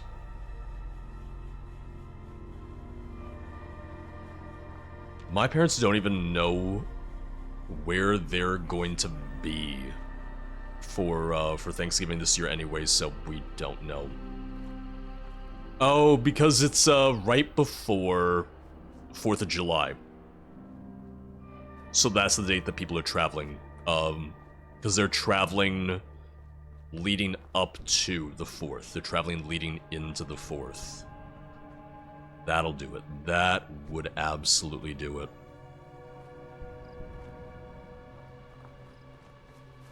Yeah, my parents... Yeah, listen, if my parents were in New York for Thanksgiving this year, I feel like that would make everything easier. Sarah's days off are... Thursday, Friday, Saturday, so we could do something for Thanksgiving if they were here. In theory. Maybe. But it even depends on if she would want to do that on her days off, because, you know.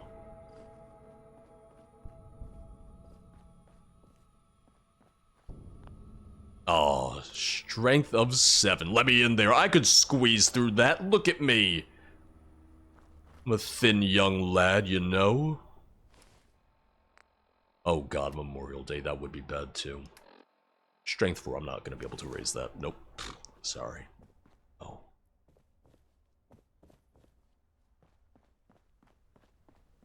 Alright. I'm gonna murder this man real quick, but after that I think we've more or less reached a good stopping point for the day. Mainly because I'm still hungry, and I keep on getting hungrier. That's what happens. Oh, hi.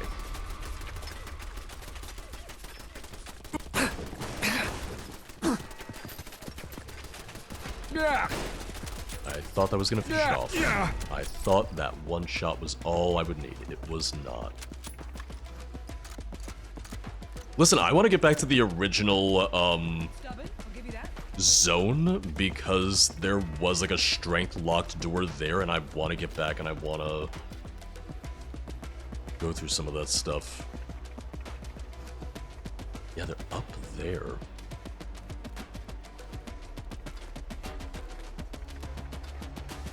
Hello, Sparrow, have a good one. I will see you this weekend.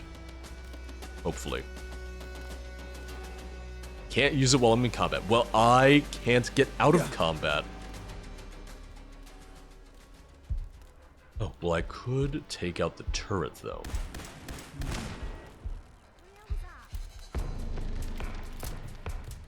Yeah, I feel like... What the hell was that? Fortunately, I can get up now. Fortunately, I can get up that. Yeah, no Thursday stream. I think it's just the safer bet. I think it's the safer call because... What are the odds of them showing up at 3 when they said they would and then being done soon? Being done in a short amount of time. Like, I'm being realistic here. Never should have come. Trying to sneak up on me. Yeah. So instead I'm hoping to use Thursday just to do a little bit more video work here and there.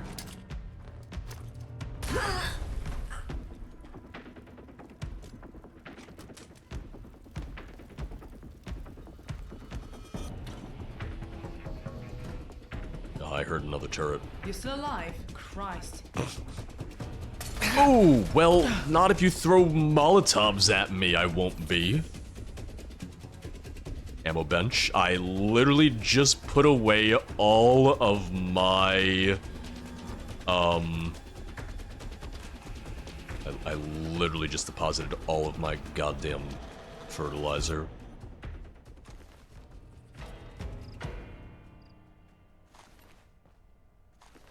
Not sure if the London Wasteland has a name. I haven't heard them say one. The United Wasteland? The Wasteland Kingdom? Ye Old Wasteland? Ye Merry Old Wasteland? I feel like... I don't know if any of them are good, but hey, take your pick. It's gonna be fun. Grenade! She really tried to book it, didn't she? Really, really, really tried to book it. Ain't my first fight, prick. The Queen's Wasteland. Old Blighty, maybe. There you go. Ooh, a lab coat. Were you guys into some weird hooligan roleplay? Is that what I'm learning here? I think that's what I'm learning here. I do really like the shotgun. I've been using it a ton. Brandy, have a good one. Thank you for the work lurk today. Like I said, see you over the weekend. And Rucky, yeah, I just really want to play some Traveler's Rest. I had mentioned that at some point I would like to do a Discord stream. I'm not sure it would be this week, but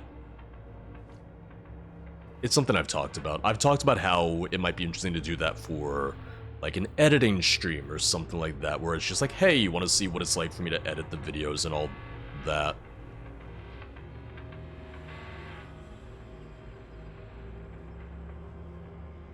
Alright.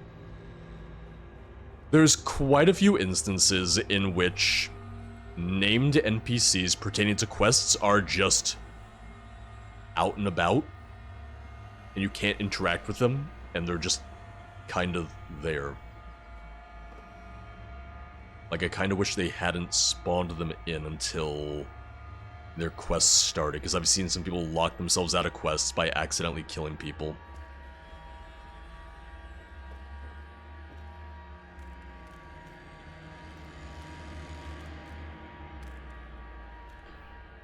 I don't know if you guys will remember this. A couple months ago, not even, maybe like 1 month ago, I played a public beta for a new tavern simulator game. And I liked it, but the demo itself ended very quickly. The demo portion was like, oh, and it's done. Oh, and you beat the whole thing. And I went, oh. Okay. Apparently the full version of that just released today.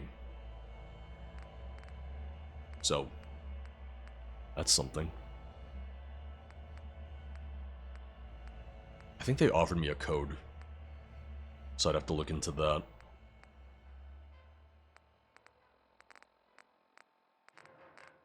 Yeah, but I heard people say it's like that they found that and they expected it to tie into the Prilidog Factory quest, but it didn't.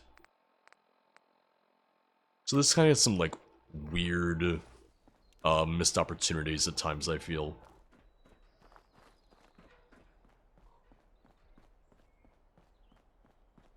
Oh, no one said it was the Brahmin. You should be much more concerned about what they are milking instead. Alright, we cleared out that area, we got all the hooligans. Well, I'm not going to end just here. I'm going to go back to the airport, and I'll save there instead.